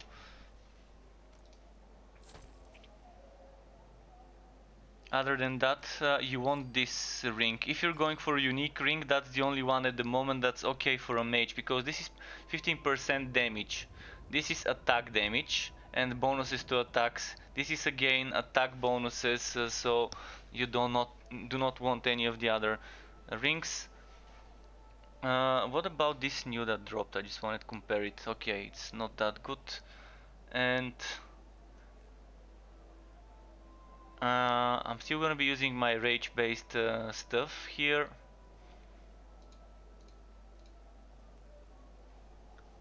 That's another thing I could get for cooldown reduction. And on mages, if I want the cooldown reduction, it's gonna be a little less damage per unspent rage points. And I also don't want wife leech. I'm gonna go back to my HP setup. Where did all my HP go?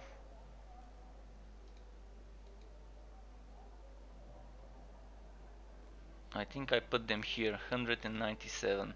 Or do I want to go HP, or maybe I don't want to go HP, maybe. Maybe I might want to go with something different. But anyways, I'm gonna go HP as I normally do. For the sockets.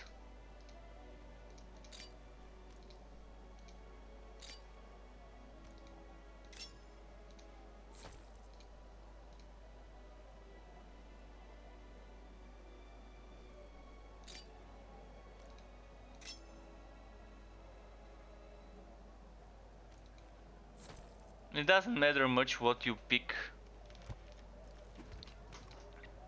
Because on the harder difficulties, everything one-shots you when it's about defensive.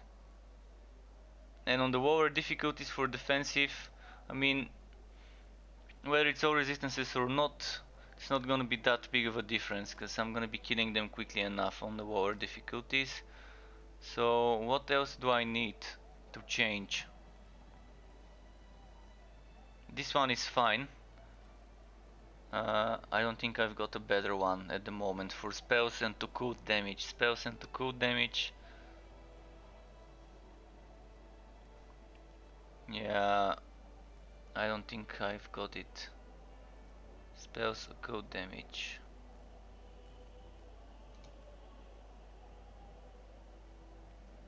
Oh, that's gonna be small difference anyways, but what did I want to change? My weapon. This is what I wanted to change, my weapon.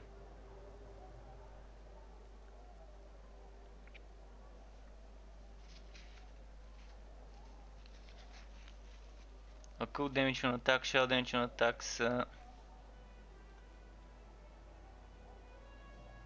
First, let's pick the skills. We need Aether Jump. And we need Arctic Spear. We need Winter's Grasp. Or maybe let's do them the other way around.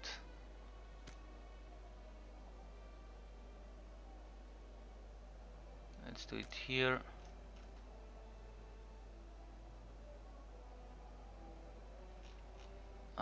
Missing something, I can't tell what. I'm pretty sure there's something I'm missing. Can't remember what I was playing yesterday.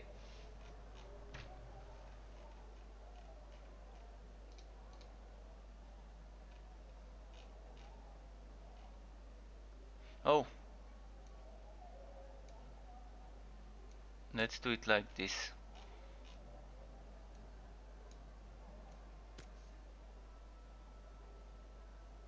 That probably would work.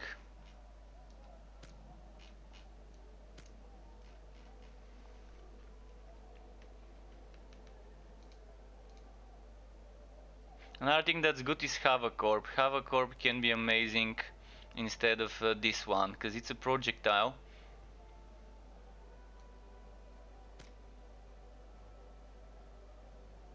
But if you're gonna be doing the shadow one, I'm gonna suggest going for this first. I'm gonna show you both. But it's gonna be a projectile based setup. We're keeping ferocity as our main stat. And then what we're doing here is boom, boom, boom, boom.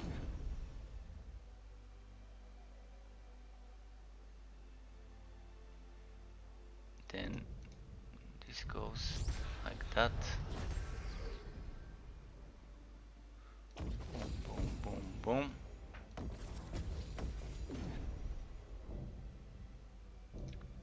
Then quickly wanna pick some other stuff I need.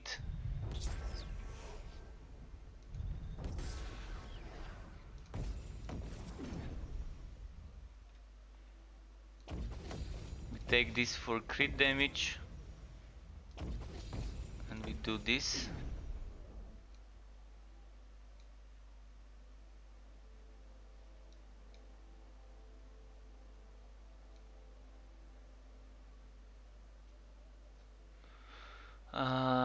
Now what I want to reach is this one. I want to reach this one, and I want to reach probably this one here, but it's not necessary to reach it.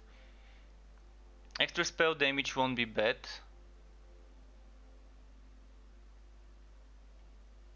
Let's get extra crit chance score. I do get this one. This gives us extra damage when killing enemies with certain skills.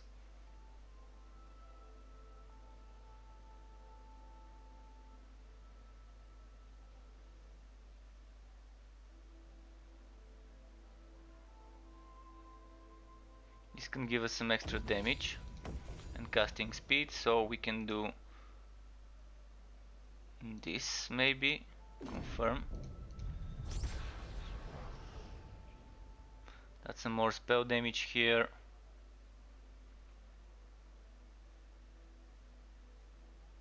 We need this one.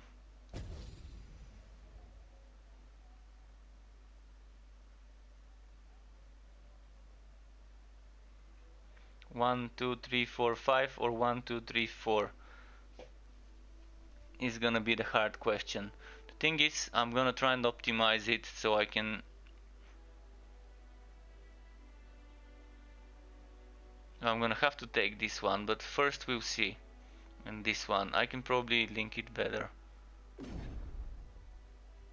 Now let me see the better linking.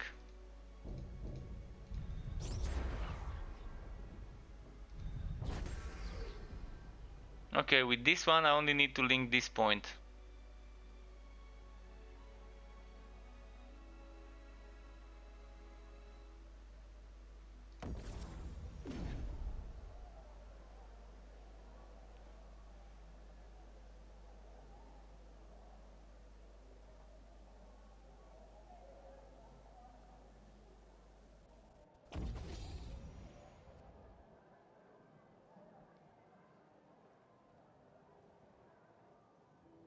Wait, where did I need to go? Other than here.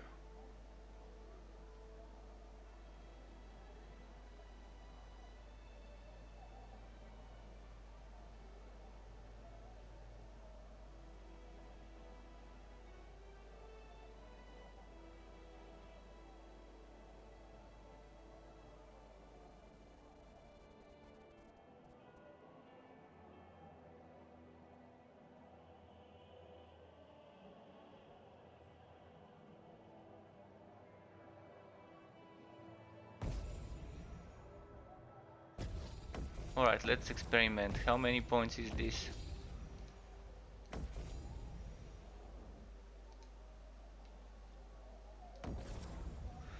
I'm gonna have 3 points with this one.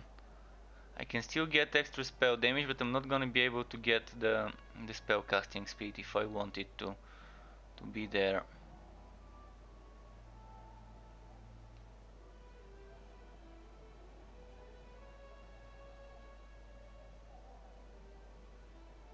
And this time I'm not going for for this Manix water. The rage generation on Q. I'm not going for the rage generation on Q, which probably I should, but let's see setup without it. So I'm gonna confirm this. And we can either get 40 spell damage or attack speed, casting speed score, but the casting speed score is gonna be like 3-4% altogether. And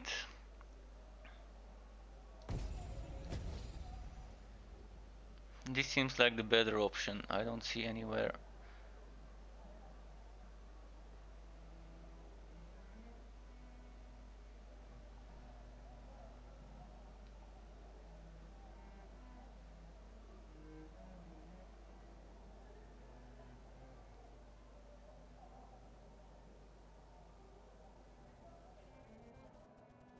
Just trying to figure out which one would be best for the final note. I mean, extra ferocity won't hurt. Extra ferocity definitely won't hurt, or extra wisdom.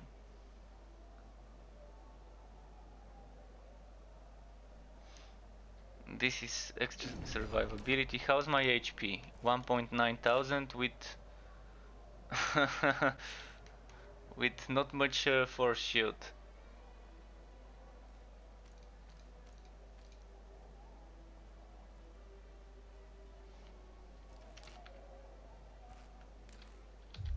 So I'd rather invest a bit into HP, I guess. This one from 1.9 thousand would go all the way to 2.3. Okay, that's worth it. That's definitely worth it because it still gives me some extra cost reduction. And now the only thing I need to do is change the gems.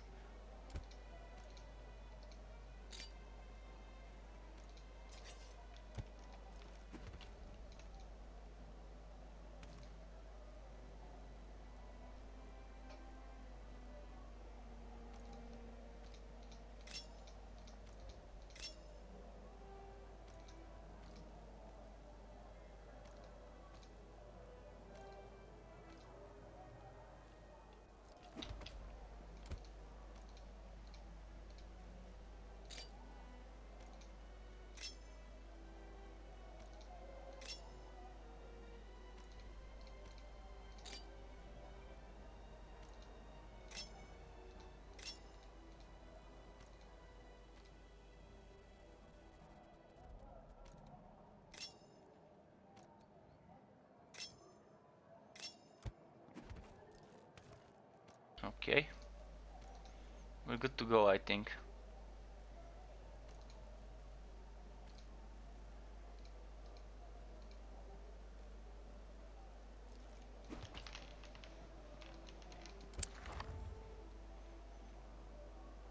I'm gonna be doing some adept runs, some chill stuff for now. Maybe better later.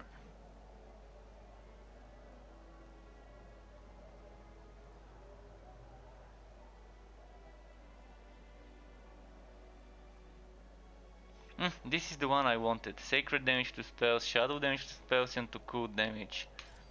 This is the one I was trying to find in my inventory.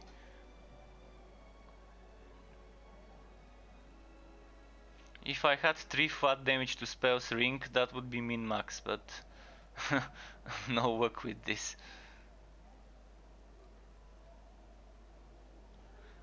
Okay.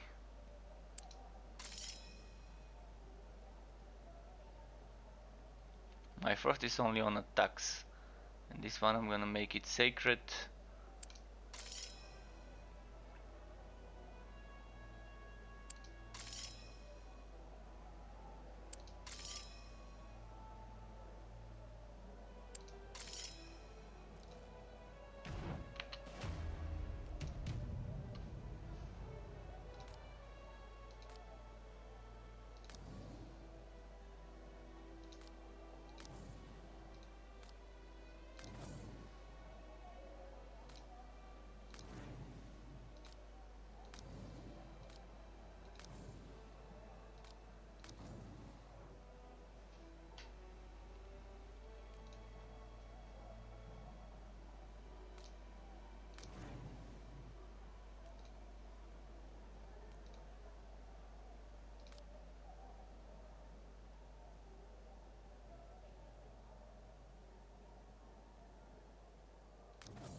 Too hard to decide which one, but let's do this one.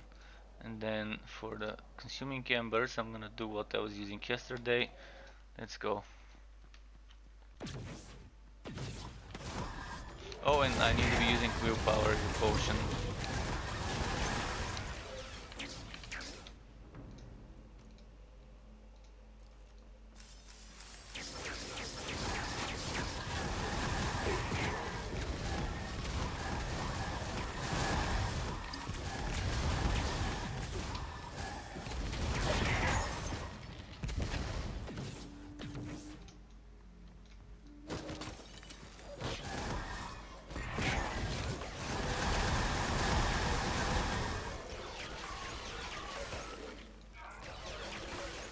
What?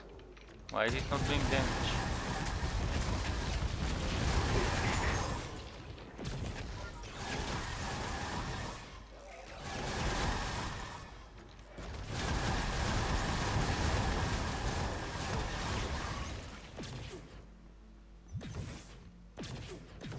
Let's see now.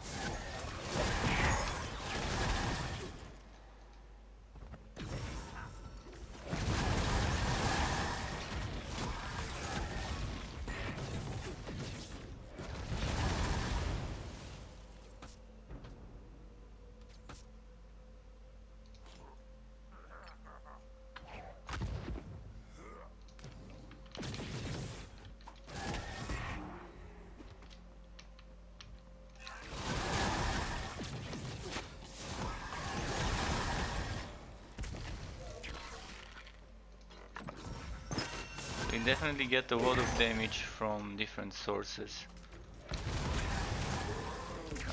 with those ailments.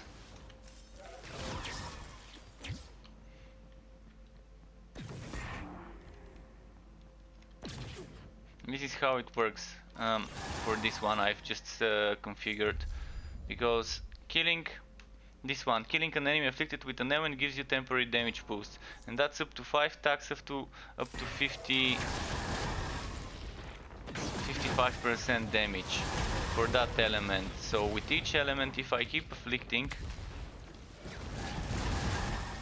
and killing them, and then that's gonna be, with Shadow I can get it easily.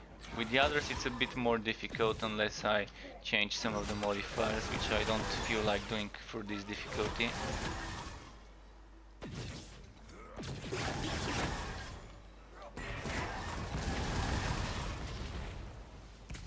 And that means I actually need to change something here.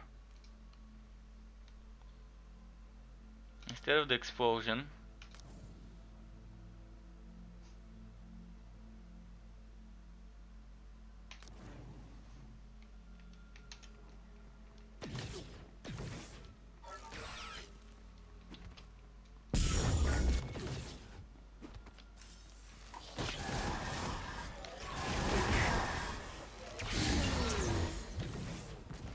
wow, I did rent somehow, probably with my dagger.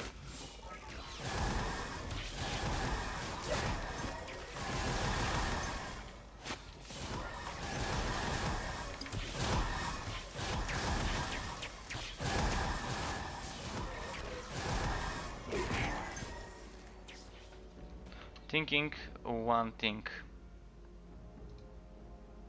I wanna try it instead of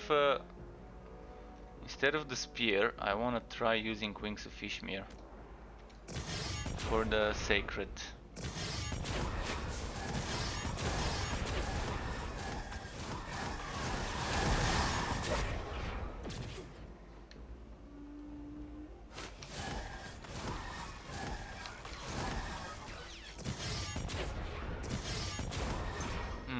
Pretty unreliable using that for sacred.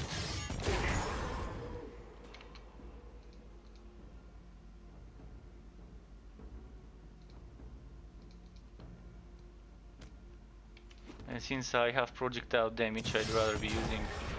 Nope, oh shit, I swapped the wrong one.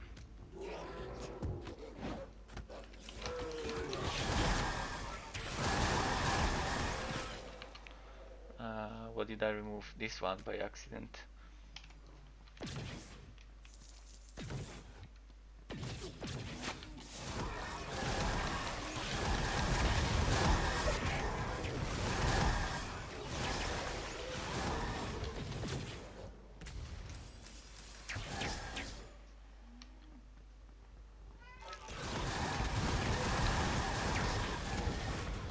Right, this worked.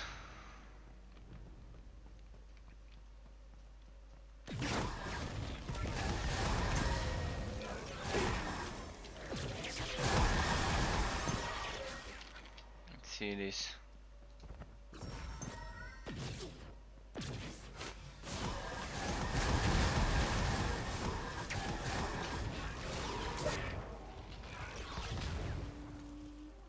And after this run I'm gonna have to feed my pet, my IRL pet. Thankfully there's no pets in the game yet, but I am gonna be excited if they decide to add pets eventually.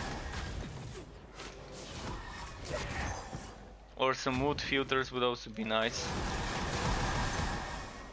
But that's some quality of life things. That's definitely...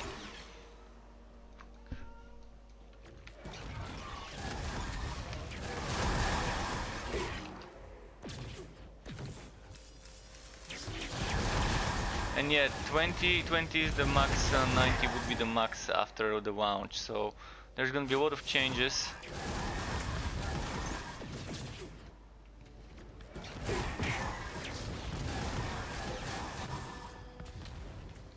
So what we're seeing now is just a glimpse of what will be on the launch.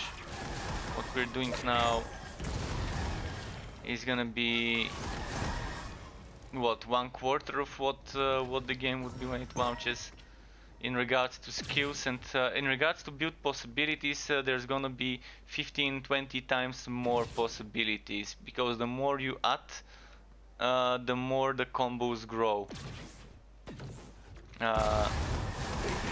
Kind of not like adding new skill trees and new skills is not equal to the exact same. Like adding twice the skills is not equal to twice the build possibilities, but probably to 4, 5, 6 times the possibilities. Then adding twice the passives, even more, probably adds it to up to 20, 15 times the possibilities for builds. And then adding all those modifiers. Oh shit, I clicked out. I, for example, clicked outside of Wolcen for a moment. So that's why I was saying shit. Because I out and tapped by clicking outside of my window, and I play windowed. Okay, let me quickly open up what I closed by accident. I closed my chats. There we go. So the possibilities can only get better and better.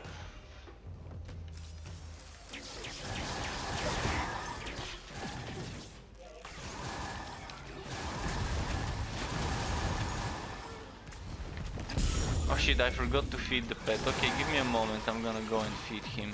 Let's hide here in the corner. He's hungry. And I don't want him to get hangry. Pet, do you want... Oh shit. Thankfully I had my headphones to see and hear. Alright, let's give the pet some food. We could get him to tell you hello. Say what do you want, pet?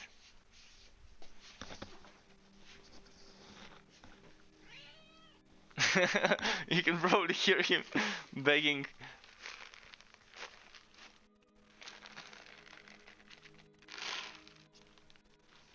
He's a spoiled cat. I'm trying to keep him in shape, otherwise he's gonna become overweight. If I give him as much food as he wants.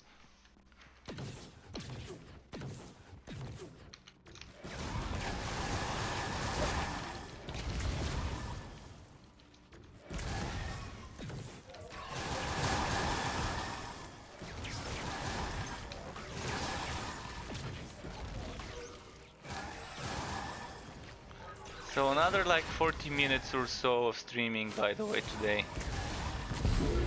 And there will be more tomorrow. There will definitely be more tomorrow.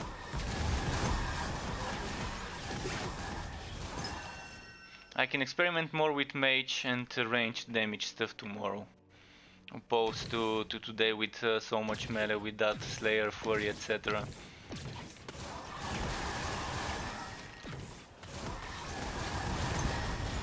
I'm just trying to cover items I've not used. So tomorrow I'm gonna be trying to again try and use some uniques I've never tested builds with.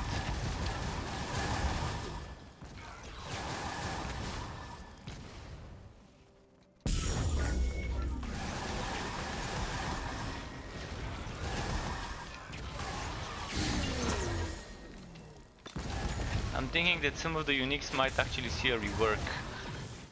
There's probably a high possibility that some of the unique items would get reworked when the game launches. Some of them might get buffed, others nerfed, we'll see. I'm hoping there's no nerfs, only buffs. It's better to make everything OP and then start nerfing, rather than make everything underpowered and then buffing stuff.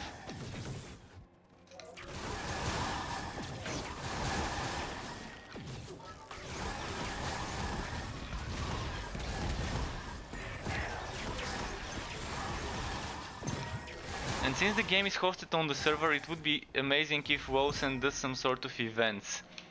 Like Wood Weekend, increased drop chance weekend or something like that. And the platform probably allows them to do it with minor hotfixes between the updates, like after the update and before the update.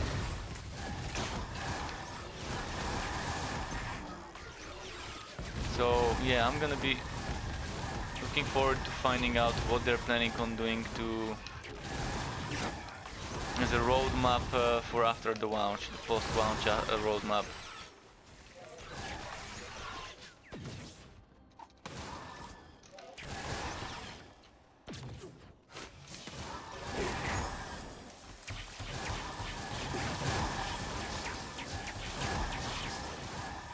The good thing about this Arctic Spear skill is I can cast it while moving. And I thought I disabled this auto dash. Need to fix it, and so auto dash, let's disable it.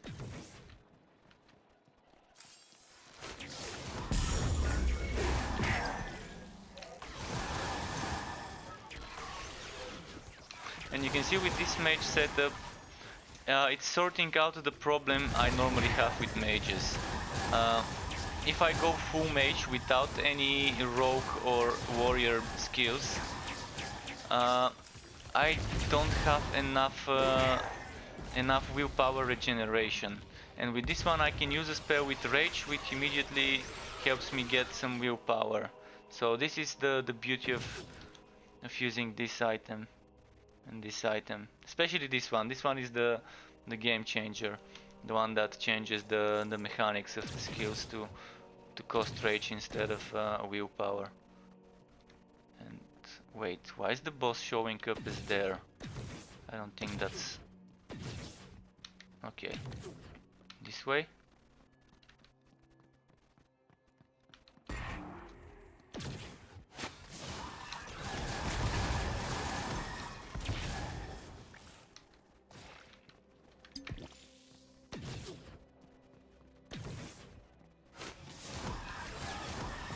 Keep disabling the dash attack, but it keeps enabling itself, unfortunately.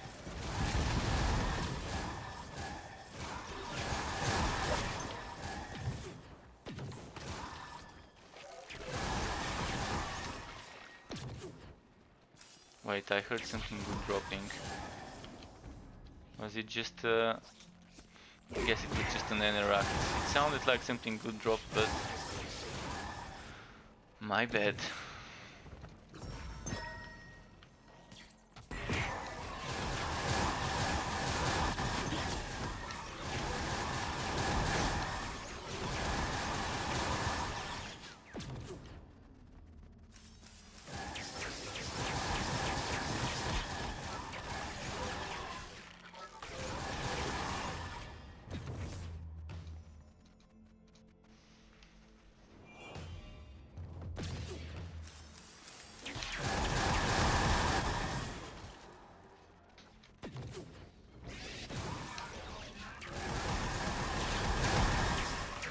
So another good thing about Arctic Spear is you can cast it while casting another spell. So it doesn't interrupt whatever you're doing. Whereas with this one, with this one I need to stop, and with fireball I also need to stop. I can't cast it while moving.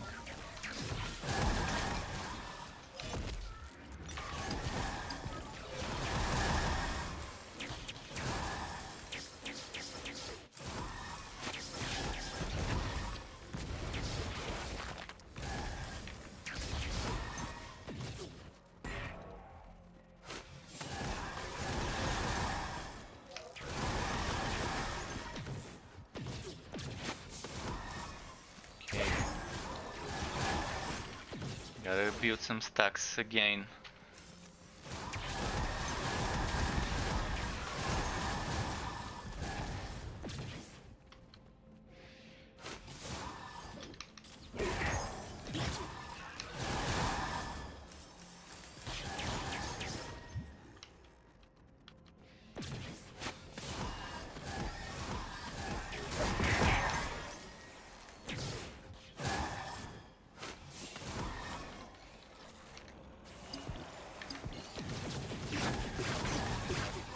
Wow, this was supposed to do some damage. Oh, it actually did do. It got me 2 Aether damage stacks.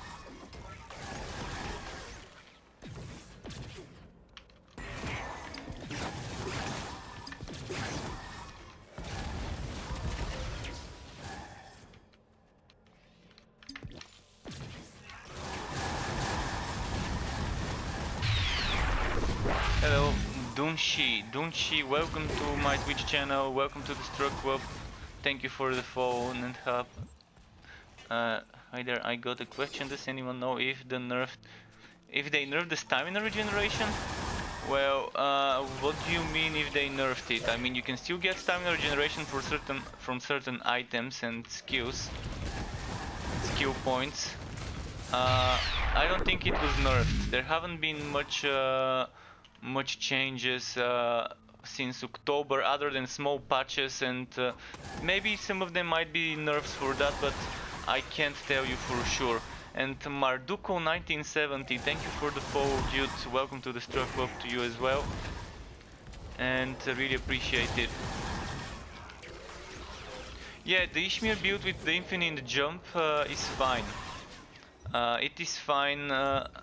Skewer's Rabbit build. Skewer's Rabbit build was still viable few weeks ago, I think. So yeah, you can still try and do it. But you need specific items, so if you have those items you probably shouldn't have problem with it. But since the game is launching soon, we don't know what's gonna be happening on launch.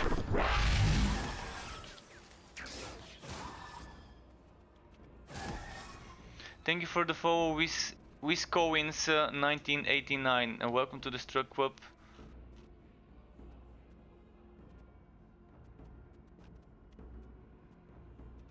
Well, infinite jump, I don't know, I've never tried this build myself. I've never tried it. I still think whenever I try and do an Ishmir, I still get enough regeneration to be able to get it. Of course, do you use the regeneration from the stamina regeneration from what's its name, from Bulwark of Dawn? This Bulwark of Dawn can give you stamina regeneration as well, and you can make it follow you, so you can make sure that it's always with you. And then there's stamina regeneration items like sockets, I think. So I've never seen his build in regards to details. I've only skipped through long ago before I came back to the game. I skipped through some of the things and read that this build is like that, the rabbit, the infinite stamina or whatever. But I've not listened to the video, I've not seen the details, so I have no idea exactly what he uses. But I know that there are some gems that can help you with that, from what I've seen.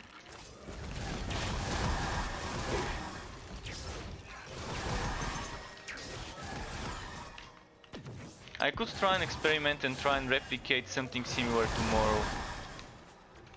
I know you do need certain things like the 3 crowns brooch probably, Like the 3 crowns brooch was 34 stamina regeneration reduction.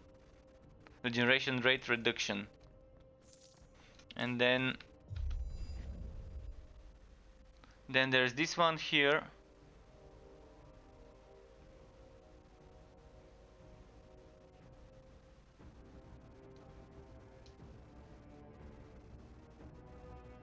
And I don't see any other places from where to get this. Let me check. Might experiment with something similar tomorrow, why not?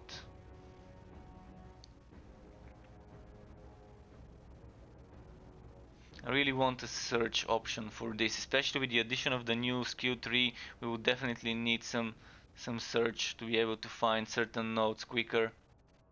Until we learn them, but before we learn where's what.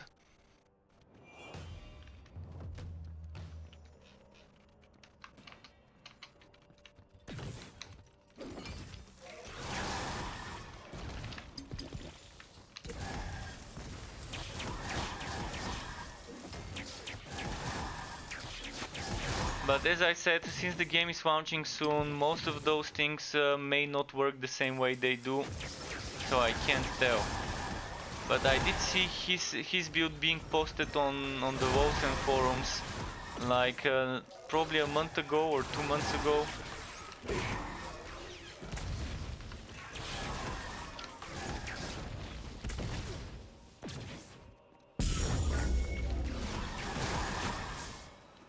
I'm not sure whether you're watching the new one or the old one, but I can show you where to see the new build. Just a moment. I'm gonna give you a link to the official forums.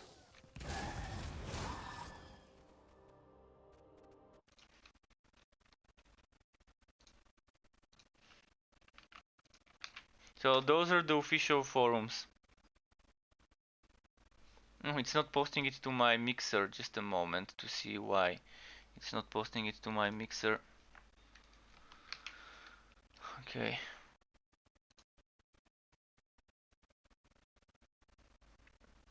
And on those official forums, some people post builds. So if you want builds for the beta, you can try and check what's there.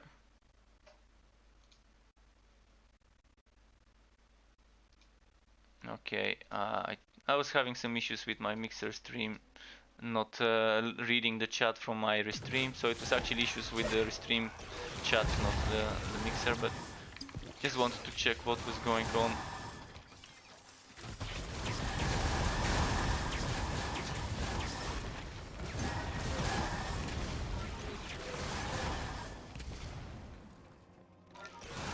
And if you need some items, by the way, let me know. I can hook you up with some gear.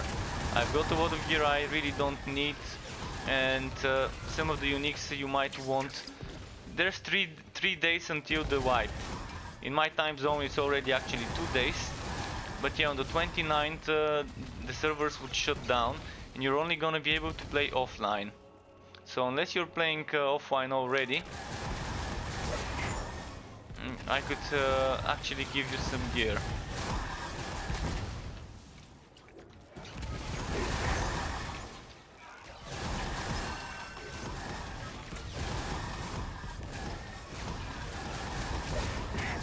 If you're looking for something specific, just let me know, guys. That goes for everyone. Anyone that's watching and needs some gear, ask me, I might have it. I don't have some of the very rare stuff, unfortunately.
Okay, getting close to the boss fight.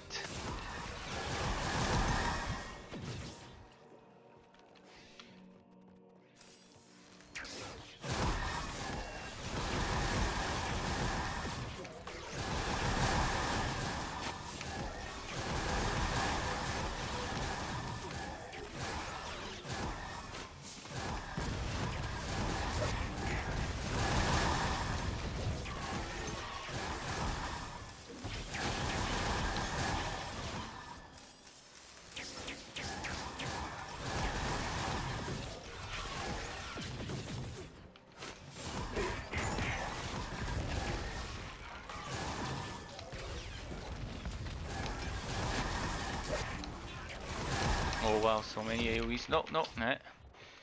Tried to run away, but no willpower. Worst possible time. Overextended, kind of, got too close to them. Oh, chest, chest.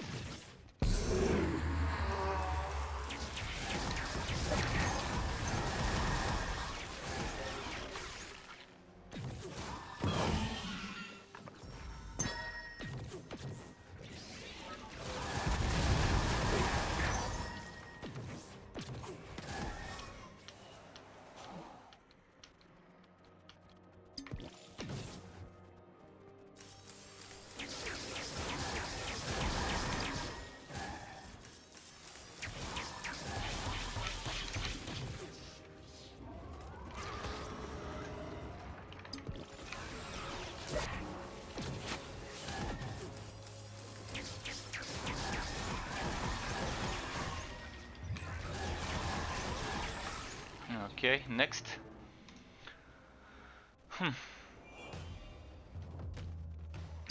What have we here? Demons. Some primordials and some abyssal spawns.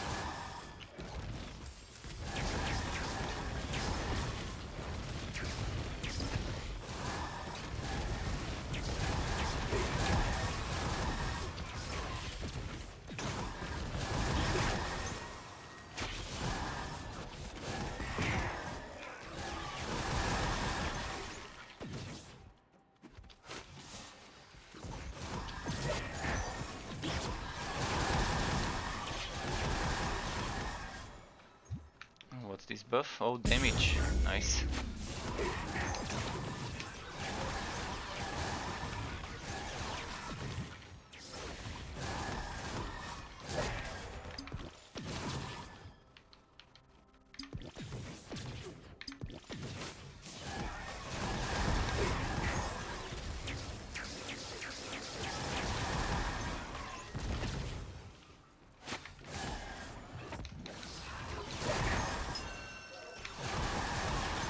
Force powder. Let's see if it's good.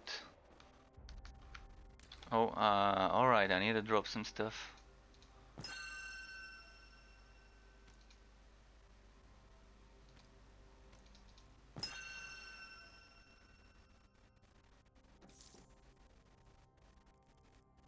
Material 33, I've got 35 and 32.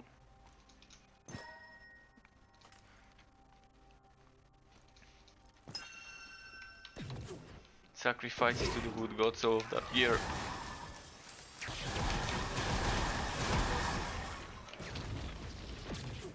Well, 2 white chests. It would be a shame if I don't open them and see what's inside each of those chests.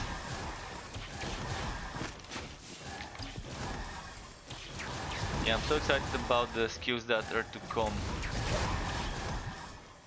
So far we've seen a little bit of the skills that would be added. So from the 20 new skills that we would be seeing, I think they've only showed 4 or 5. So they've shown that bleeding one, they've shown that teleporty sacred one, they've shown the smoke bomb one. What am I missing? They've showed the railgun one, so that's 4. And I'm missing one more that they showed, I think, on my calculations here.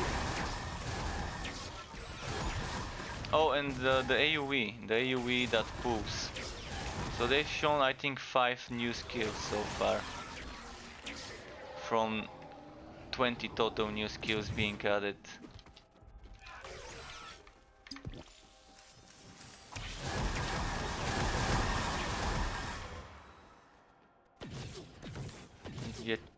Get that other chest.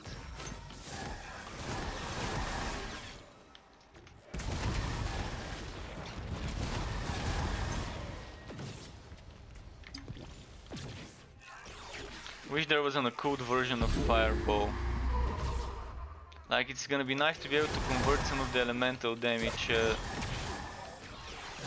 Fireball to a code and benefit from a full code build with it. And it's probably gonna be possible. I mean, we can convert elemental skills like Arctic Spear into a code. We can convert the Frost Nova into Shadow as well. So Sacred or Shadow or Aether. Aether Fireball would make sense, so that we don't stack everything with the same element. So hopefully there is something like that.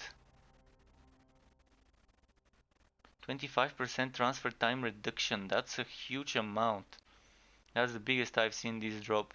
But no rage based damage, no cooldown.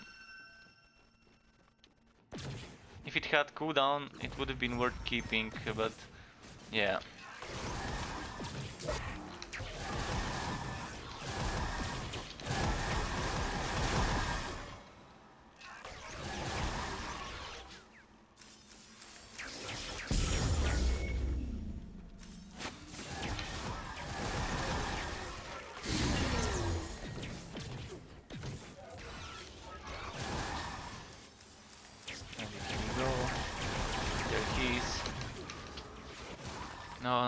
No, that's a very bad spot. Okay, I'm gonna pull him towards here. Much easier that way. Get him to come to me rather than me coming to him.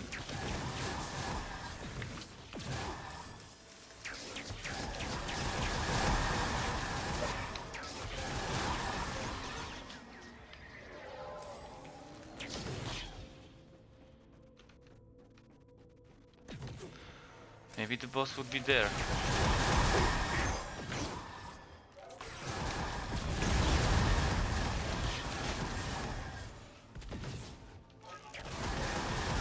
Or maybe not.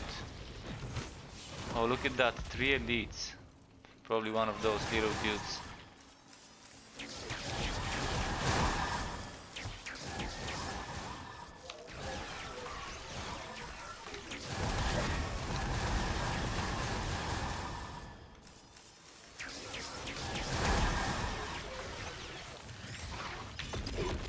Ah, fuck. Okay, let's teleport quickly.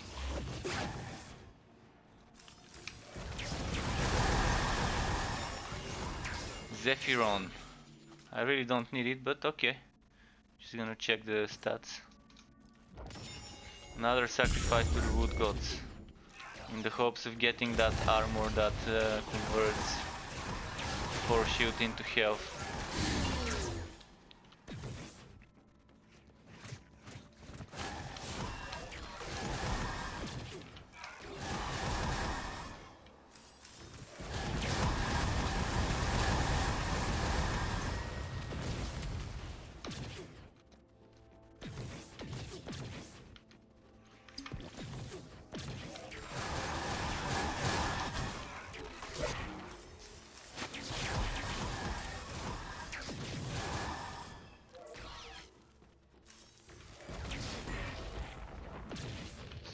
Boss is here, at least now that's clear.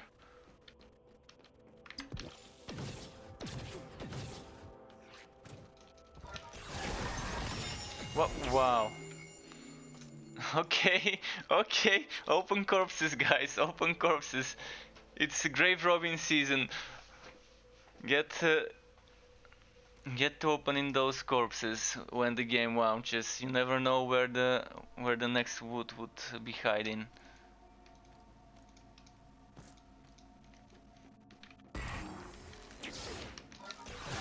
Fucking 2 uniques from a corpse on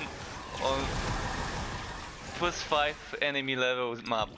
with 150 wood quality without the wood quality belt. So, okay, thank you RNG. Those sacrifices to the wood gods sometimes do work.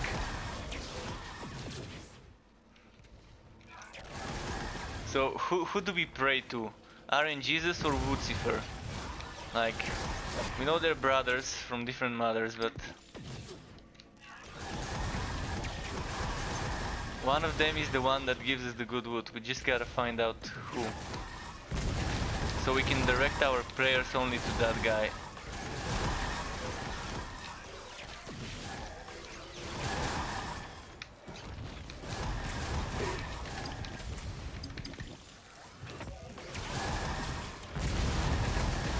Kept trying to use my potion for rage, then I realized I'm using willpower potions. I ain't gonna get rage with those. I'm gonna get the other type of rage if I keep trying to get rage with willpower potions.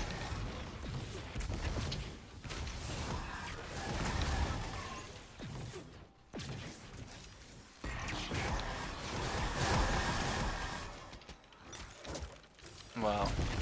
Knockbacks, knockbacks.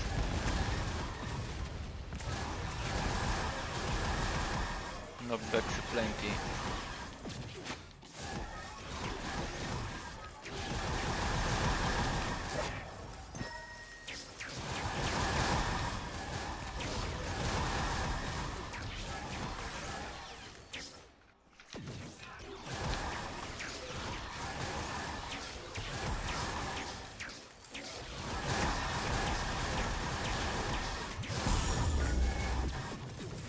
Oh wow, that's the boss. Let's do this first.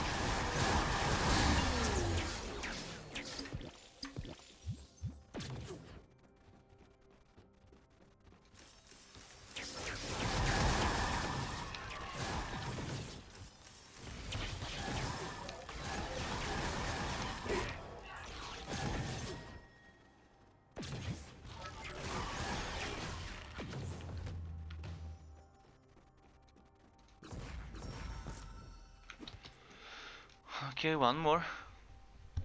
It's 12:37, so 37 past midnight here. Maybe that's gonna be the last map for today. Because I normally stop around this time, between 30 past midnight and 1 past midnight is where I stop.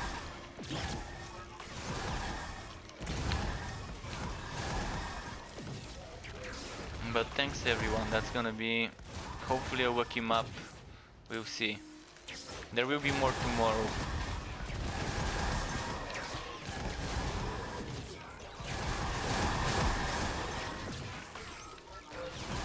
Wow, no rage, no rage. Let's get some rage with this mage.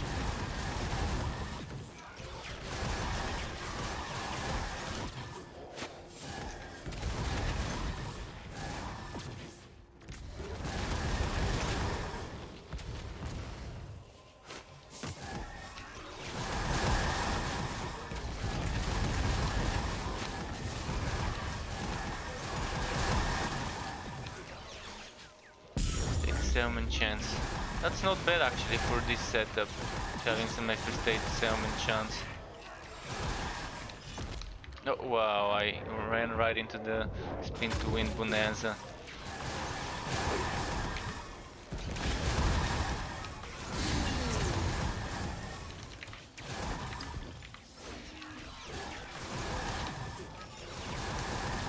Something dropped, gotta go and see. Right now.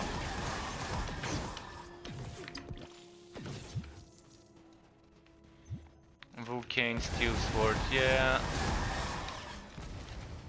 Nothing too fancy. And that's another item I've never made a build with, by the way. The elemental one-handed setup. So yeah, if you need unique items, let me know. If you need legendary items again, let me know. I might have them. I'm not gonna have those special Sari Cell items at hand most of the times, because I don't farm it right now that much. But for a few days you would be able to get some extra experimenting going on if I give you some good gear.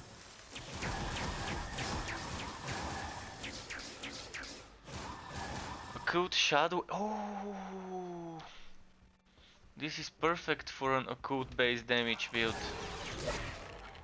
Occult, Shadow and Aether. So if I'm doing only Aether and Shadow attacks, and that's gonna boost that as well. But how am I gonna do this? I mean, probably for a turret it's gonna be nice, because look at that, crit chance, crit damage, elemental status ailment. So if you're using things like this immortal offering on a turret, and making sure your turret deals a lot of shadow damage, like similar to this build but with a turret, let's say. Something like this, if the game launches and I get something like that for an end game item, I'm gonna be happy. Even while leveling, I'm gonna be happy with this, with an item like this. I'm also wondering how many tiers we would have from the gems. Currently on the images of the gem vendor, the socketer, the jeweler, whatever he's called, we can see some of the extra tiers after tier 4. So those gems here are tier 4. No, actually those are tier 3, I think. But they should be 4. That should be 4. And then on those we see 2-3 different ones, which probably would be tier 5, 6, 7. We do see something that's square. I'm wondering if that's gonna stay. It probably will. I'm gonna show you after this map what I mean. Let's go for the boss fight.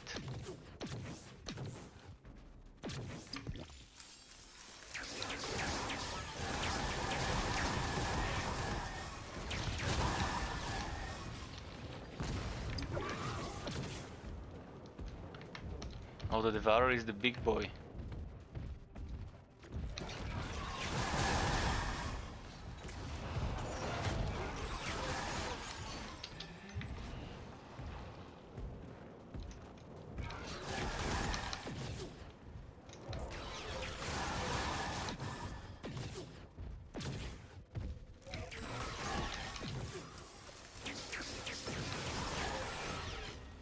I heard something dropping. Nothing too fancy. Alright, let's show you. Let's show you what I mean with those gems as a preview.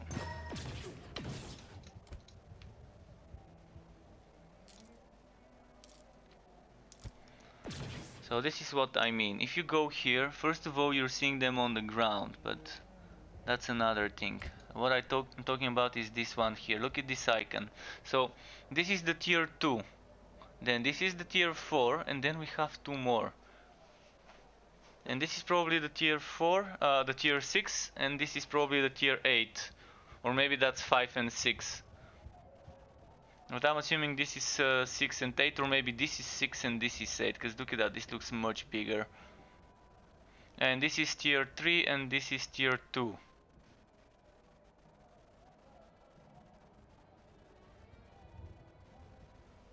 So there's definitely gonna be a lot more tiers. I wish I could see what they look like.